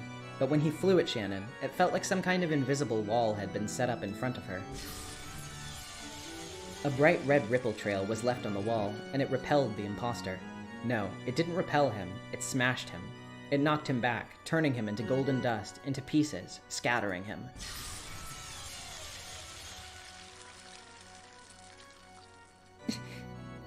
The figure of the foolish furniture, who had mocked Canon's form and even disgraced his honor after his death, broke into countless gold butterflies. And then those butterflies themselves broke into pieces, and those pieces were broken into pieces, until they were no longer butterflies, but a spray of gold, and disappeared. Shannon! George-san, please don't move from there. I don't want to shift the central axis. This is a surprise. Even though you make a face like that you wouldn't hurt a fly, you can display such power. I see, so the spirit mirror is lending you power. But you don't have the preparations or the time to draw out the true power of that spirit mirror. I won't give you either one! The spirit mirror George gripped was letting out a divine radiance, and displaying its strength not to submit to wicked power. But that radiance was no match for the witch's sinister nature. This is why furniture is frightening. That feeling like unexpectedly hitting the corner of a cabinet with your little toe. This is why furniture is frightening. You furniture! Furniture! Furniture! I am not furniture. And I think you are very pitiful right now. What? Oh? I wonder, what did this furniture, who hasn't lived even 100 years, just say to a witch of 1,000? You are a very pitiful person. Of course, there will be lingering regrets between two people who love each other. But there isn't even a scrap of the kind of regrets you're hoping for. You dare speak. Furniture. When you say that, have you forgotten the days that you wanted to be tied to George so much that you licked my shoes? Living with love and crawling in muck is what humans do. For sneering at that and thinking you can look down on it, you are far inferior to them. Especially now, I think you are pitiful. How much does it mean for a loving couple to consummate their love? It does mean something. It definitely does. But it's completely different from what you were saying. It means something more sacred. So sacred that one such as you has no right to speak of it wickedly. So I no longer have any regrets. George-san and I have sworn our love to each other. As proof, I accepted the ring. With that, our eternal vows were completed. No matter how you torture us with your wicked magic and your malice, you cannot disgrace that for all of eternity.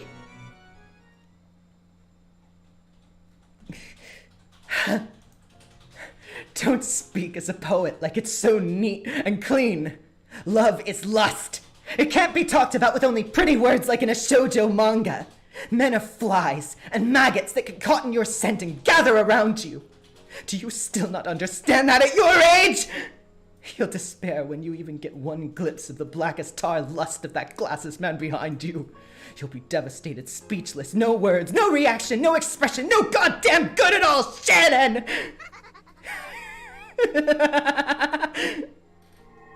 That's enough.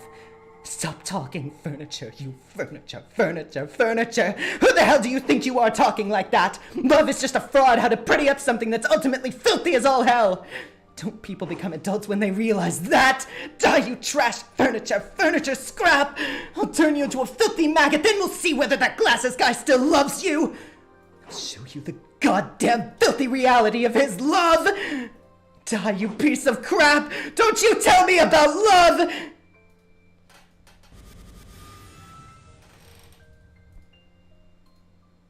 The invisible column of light with Shannon at the center started to have bright red ripples drawn all over it at once. The wall did its best to withstand the invisible malice that was trying to corrode it from all directions. What is that you call resisting? You're insignificant, you're frail, just like the petty picture you try to paint. Just a frail pretense. You're just hiding what you don't want to see by covering it with a veil. Do you still not understand why you're furniture, you furniture? See, it's It's chipping away. Crunch, crunch, smack, snap. How thin, how shameful. Compared to your frail resistance, Parmigiano Reggiano would take much more effort to shave.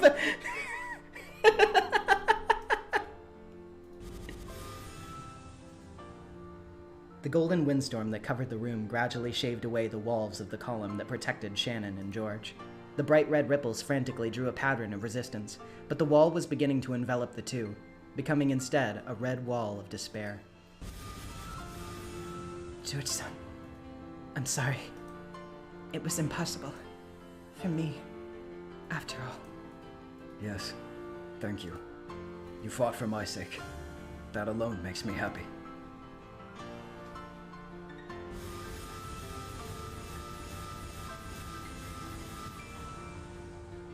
As the column that had once protected them was assaulted and covered with a trail of blood-curdling red ripples, it contracted, and began to suck the two of them up instead.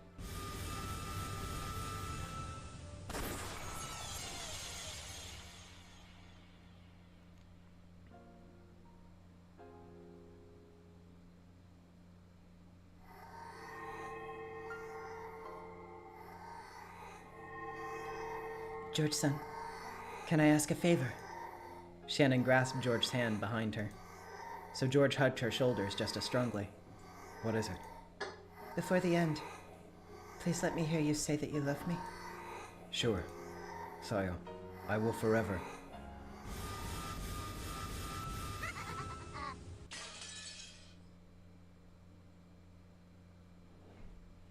Nope. Not this time, Georgie boy.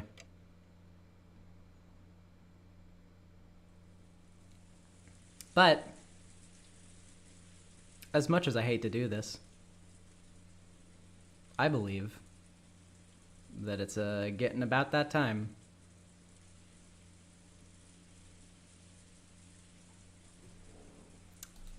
It's time for the end of stream. Thank you, Iconic Laser, for the $2. Great work on Beatrice there. Yeah, that scene was really important for me to nail. I really, really, really wanted to do that well. Anyway.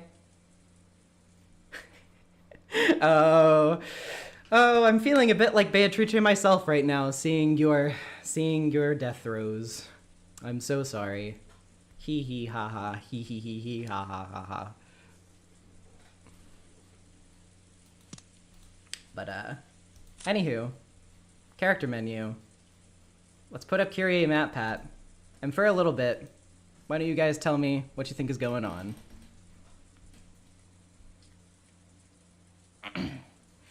Austin, how's it going? Ah! Yeah, that sounds about right. That's right, you can go and read the update for Vast Error right now on deaconreconstruction.com.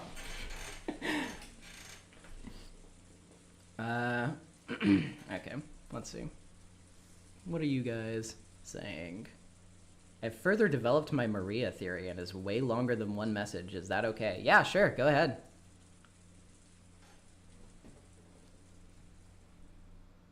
I think Beato needs therapy. What? No. What gave you that impression? Currently, I think that Beato made my phone die to try to silence me. It's possible. Kinzo ran around and started fiddling with the locks to pull pranks on everyone. My family are such jerks. This'll really get 'em. I can fix her. You cannot, in fact. Don't you know I wish I could? Then again, I guess I don't need to. I think she's perfect the way she is. Can't tell you what I think is going on, however I can thank you for doing what you do. Very appreciated. Keep it up, you're doing amazing. Thank you so much, Nicole. Okay. So yeah, let's I think you've got your thing almost done here, so let's start reading this. I'm convinced that Maria is part Beatrice. I believe that Rosa, youngest of the siblings and childless at the time, asked Beatrice for a child in a moment of desperation and without really believing it would result in anything. But Beatrice decided to actually take her up on this in a way that would benefit herself and cause Rosa a bit of suffering, which would entertain Beatrice. And Maria, being into witches, benefits Beatrice because it gives her a little human protege to do her bidding and keep an eye on things when she's otherwise preoccupied. Also, a part of why Rosa gets so mad at Maria is because she's upset that she ever asked Beatrice for anything, and she just wanted a normal child, quote-unquote normal child, and Maria bringing up witches just reminds Rosa of how foolishly she asked for Beatrice's help. That's basically my whole Rosa Maria theory, and I'm completely convinced. That is a really, really interesting and cool theory. Obviously, I will not tell you the veracity of it. I will not tell you one way or the other whether it is, like, accurate or inaccurate, but this is the kind of, like, guys, take notes, take pointers. This is the kind of stuff I really love to see. This is a cool theory. I like this a lot. Yeah, damn. Thanks for putting that down. I really enjoyed reading that. That's really cool. Jim Pop, so either the servants were regular furniture that came alive or destined to become furniture, whatever that means. Perhaps. It depends on what your definition of furniture is at this point, because certainly different definitions have sort of been thrown around. Brain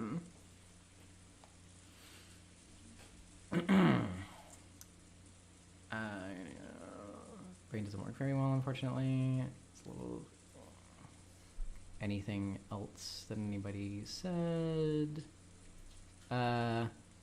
Gona, I got a question. Is the culprit the same in all the loops? I cannot tell you that. Sorry, that probably sounds like a little bit of a cop-out, but I can't tell you. Have any servants other than the Fukuin kids and Genji called themselves furniture yet? I don't think so, because I'm pretty sure Goda doesn't, and I'm pretty sure Kumasawa doesn't either. I think it's pretty much just been Shannon, Canon, and Genji. I wonder how reliable this way of showing the events is. Beatrice seems to hold a lot of power over the ways things are told, as she can change the way events go, the Halloween candy, the keys. Yeah, like, think of it this way. Again, I don't want to get too into it, but like as far as the game board events go, Beato, like meta Beato, is definitely like the DM. She is the one setting up the game for Battler to examine, but his player character can see certain things that we can imagine are definitely true from Battler's perspective. But as far as like the things she is showing him on the other parts of the board where he is not present, those may be her embellishments, or they could be true, but we don't know for sure because we haven't actually seen it from Battler's POV.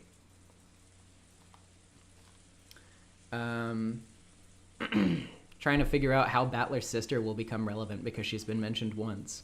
Ah yes, you know the rules of writing very well. That Chekhov's gun will in fact go off at some point. Furnitures are sentient lamps, as evidenced by the light shows. Good job. Could there be two parties of culprits? Could be. We haven't proven definitively that only one person is doing this, and the idea that multiple people may be involved has definitely been proposed a few times. Kind of sounds like those medieval myths of autistic children being changelings, TBH. There's a bitter taste in my mouth for that.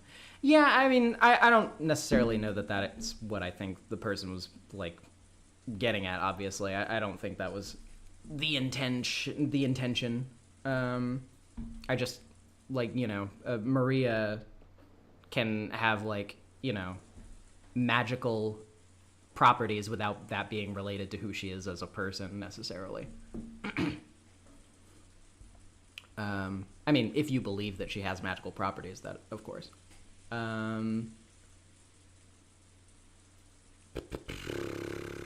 Let's see. So far, I love this chapter, how much everyone resists. Yeah, there's a lot of emotional stuff going on.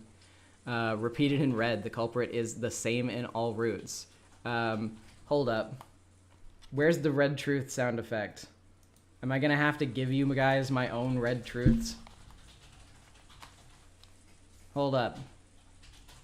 Well, then again, I can't give you a red truth for that one anyway. I refrain, I deny from answering that one. Hold up. Yeah, there's the sound effect, but it's very low. Well, anyway. Hold on, let me turn up the volume on that a bit. Anywho. Does Kinzo ever call them furniture? Don't remember any times. No, I'm pretty sure that so far Kinzo has not done that. I think George is the actual killer because he sucks. Fair enough.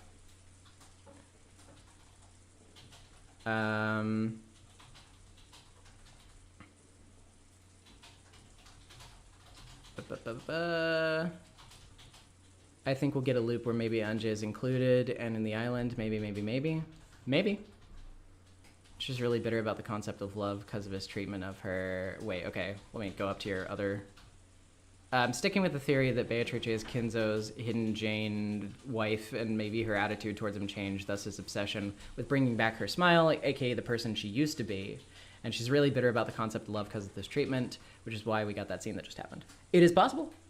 We definitely know that she has some very, very mixed feelings about Kinzo when he has come up in the past, so. And she has talked before about Kinzo trying to trap her in a cage as well, so. Metaphorically.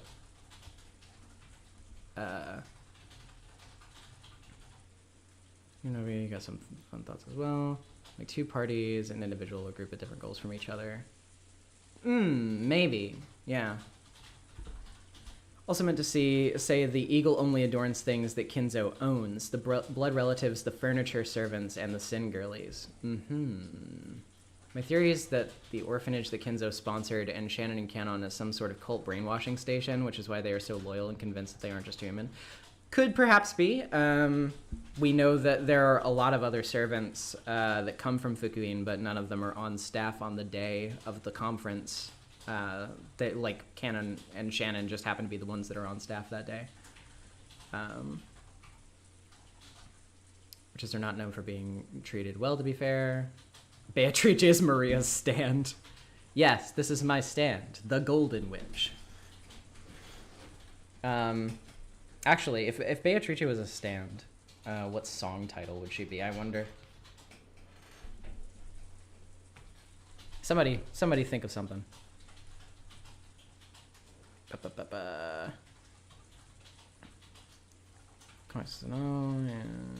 So does Chessboard Battler giving up not count against Meta Battler? Well, he can, like, give up, quote unquote, but, like, if he gets back up before the game is over, then, like, I don't know, or, like, you know, if he gets back up at all, really, like, then that just proves that, like, you know, that he still has the will to keep going, so.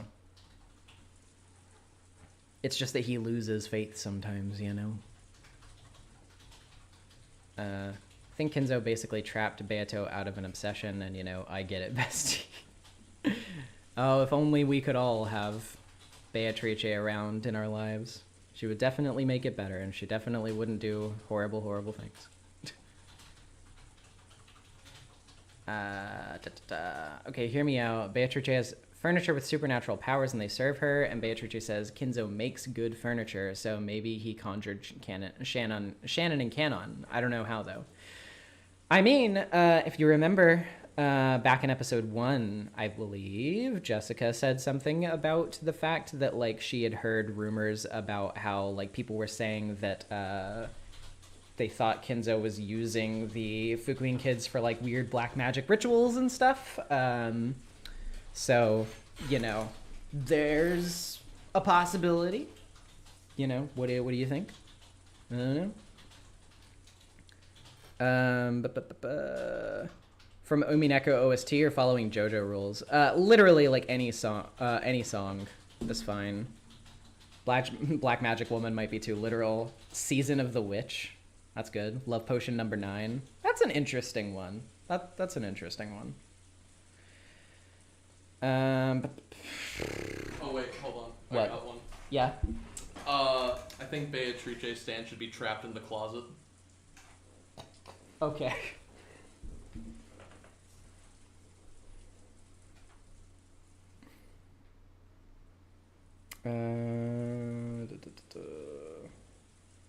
Beatrice is actually making me question my sexuality. I hate it here. Well, hey, speaking of sexuality.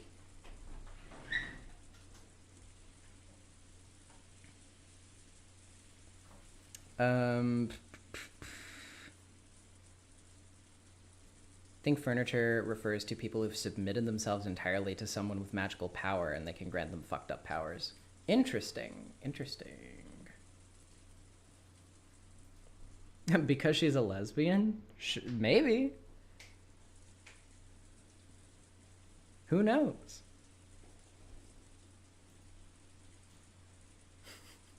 Do you think this will come up in the text?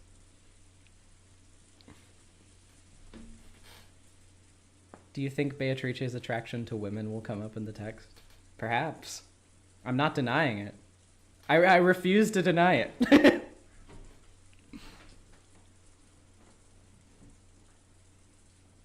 That wasn't exactly why I picked that track.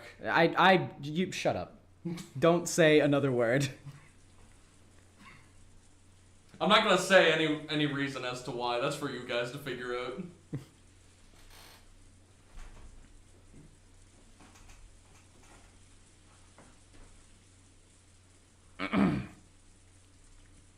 Glad we can make red toast jokes finally.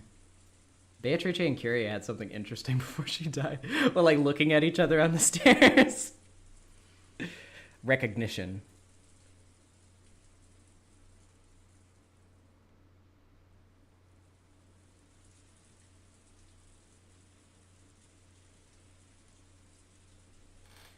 Just saying, never need to go get a knife. Never needing to go get a knife anymore seems like a cool thing to sell my soul for. I mean, yeah, if I could have a lightsaber hand, I don't think I would necessarily object to it. Especially with the way it works for them, where it's just like, kind of like a toggle.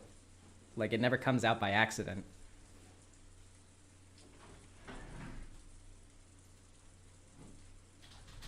I have a small second theory, too. Yeah, go ahead. I'm trying to think if there's any, like, fun, small, like, non-super disruptive red truths that I can give you guys. Like, my own red truths. The Marcy red truths.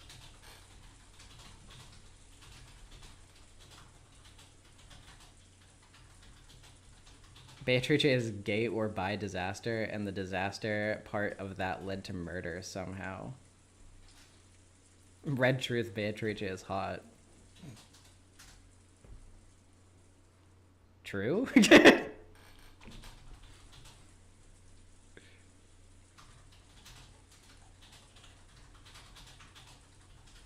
Go to cook a meatball.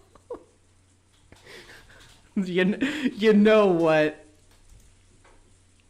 I will validate that one. Go to cook a meatball.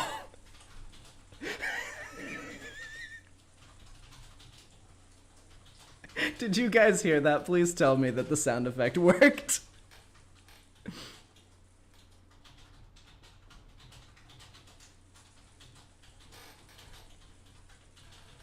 Okay, good.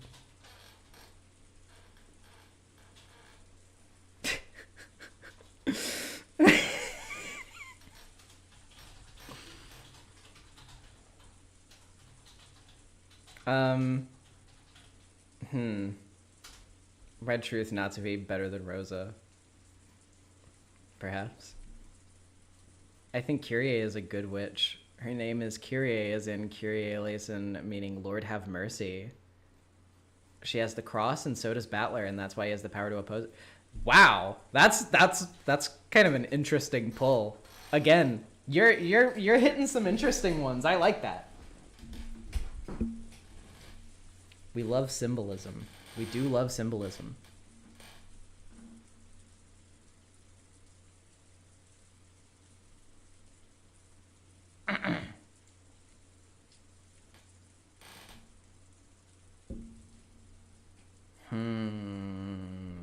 Anybody else got anything? Wait, I got it. I know the fun red truth that I can give you. I've figured it out. Beatrice is not straight.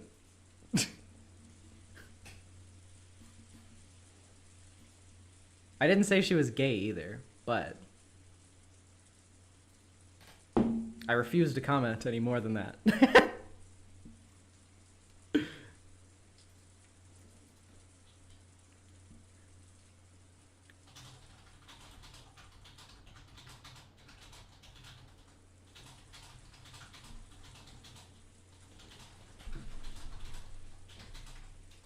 Really? Canonically? I used the red truth.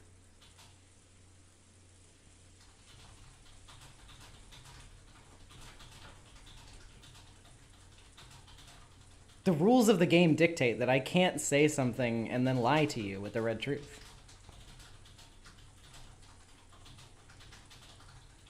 I don't have to explain it. It's just true. That's true.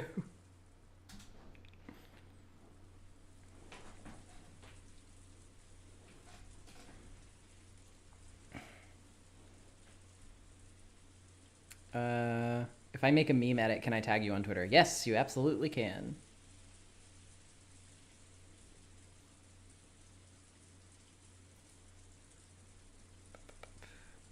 I also like the way Battler realized the gambling-like nature of magic opposes his beloved chessboard thinking and how that parallels their relationship. Yeah, that conversation is really good. I like it a lot. I wonder if he'll realize that, you know, because, like... I can't remember if they bring it up at any point during this discussion, but, like, obviously they're talking about, like, the risk of magic and, like, in a gamble and in a game, like, the rules, like, there have to be, like, some kind of risk there involved. There has to be something that you stand to lose.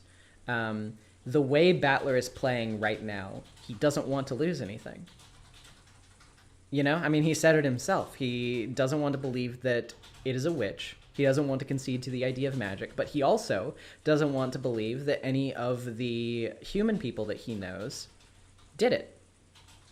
So he doesn't want to take a risk. He doesn't want to accept a lose condition. He wants to play for win-win, and that's not possible.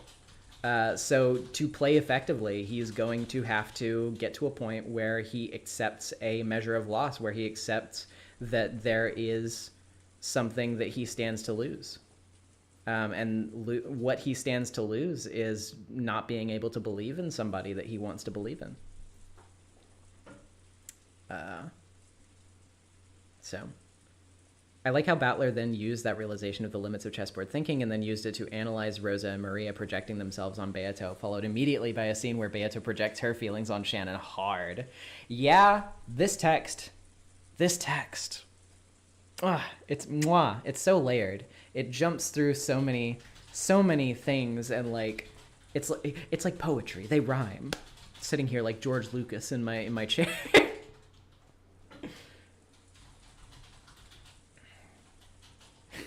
But yeah, I do really mean it though. A lot of these things tie into each other in so many interesting ways. It's really, really, really good.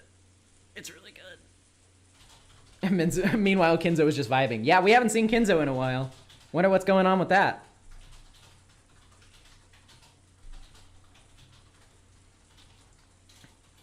Goda is more important than we realize. He is a funnier character than we know. This is also true. Goda is a funnier character than you know. Forgive me, I don't mean to barrage you. I don't mean to corner you with my red. Kinzo's little pillow fort didn't get knocked down this time. Yeah, he could just be holed up in there. He could just be hidden under his bed. As far as we know, there's nothing that has contested it so far.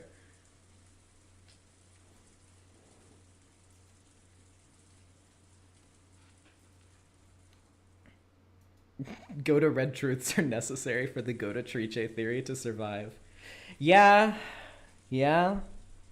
Everybody knows that, you know, one of those big contenders up there in the pantheon of Umineko theories is the Golden Chef. The Golden Chef.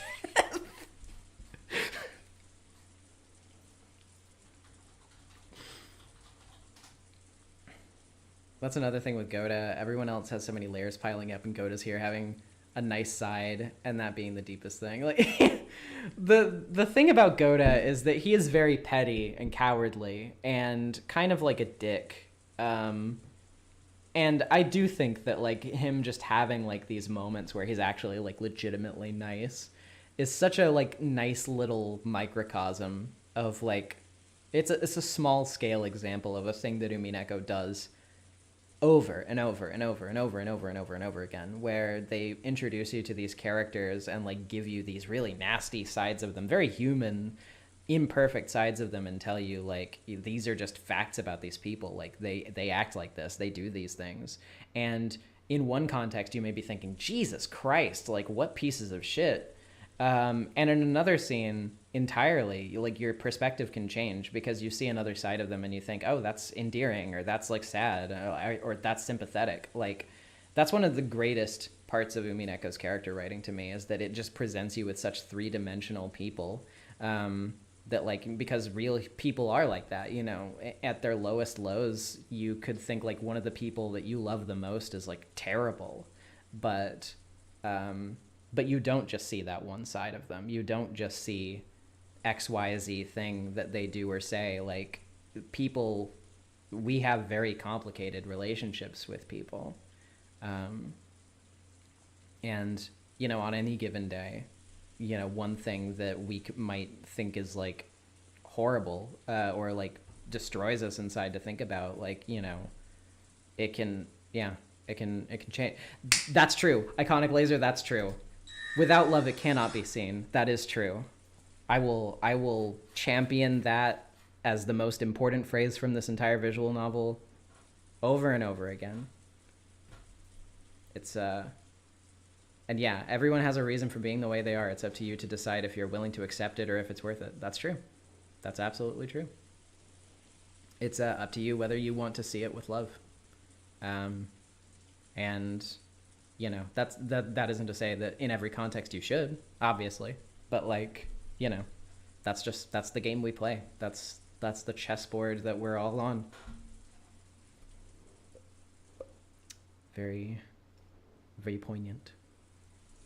If Goda not Beatrice, then why he meet? Well, you know, you got me there. What I love about Goda is that none of this awful Ushirimiya skeletons in the closet, the orphan servant, Mill, the trauma, whatever the fuck Kinzo did, have anything to do with him. He's just some guy. That is literally true. You just showed up to work and all this shit's happening. In conclusion, Jar Jar is the key to all of this. Jar Jar is key. We need Jar Jar. That's true. That's why he's coming back. Did you guys see that Jar Jar Binks is coming back? That's why. The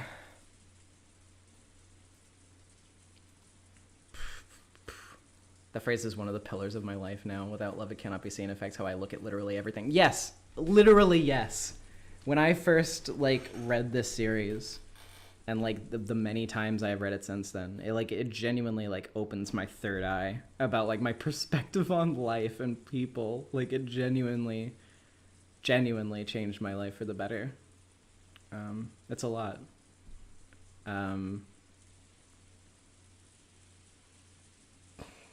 Yeah. There's something about that I wish I could say more about, but I feel like we're not far enough into the series. I should wait to say that, but it's something that I keep in mind a lot, so I'll probably remember it by the time we get there.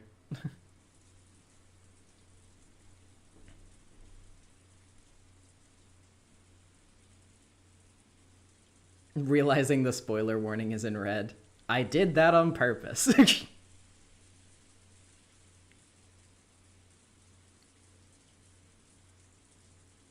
Yeah, Wild Hanner appeared. Apparently his actor hinted his return. I did not know this until now. Yep, now you know. Hold up, I got it. Jar Jar will return. That's true. Alright. Okay. Oh, okay. Autistic Frog. The story of the stream has been really fun. I wasn't in chat because my family just got a puppy and we were talking about what to name him. Wish I could have been in chat for the stream though. That's awesome. Congrats on the puppy. I love puppies.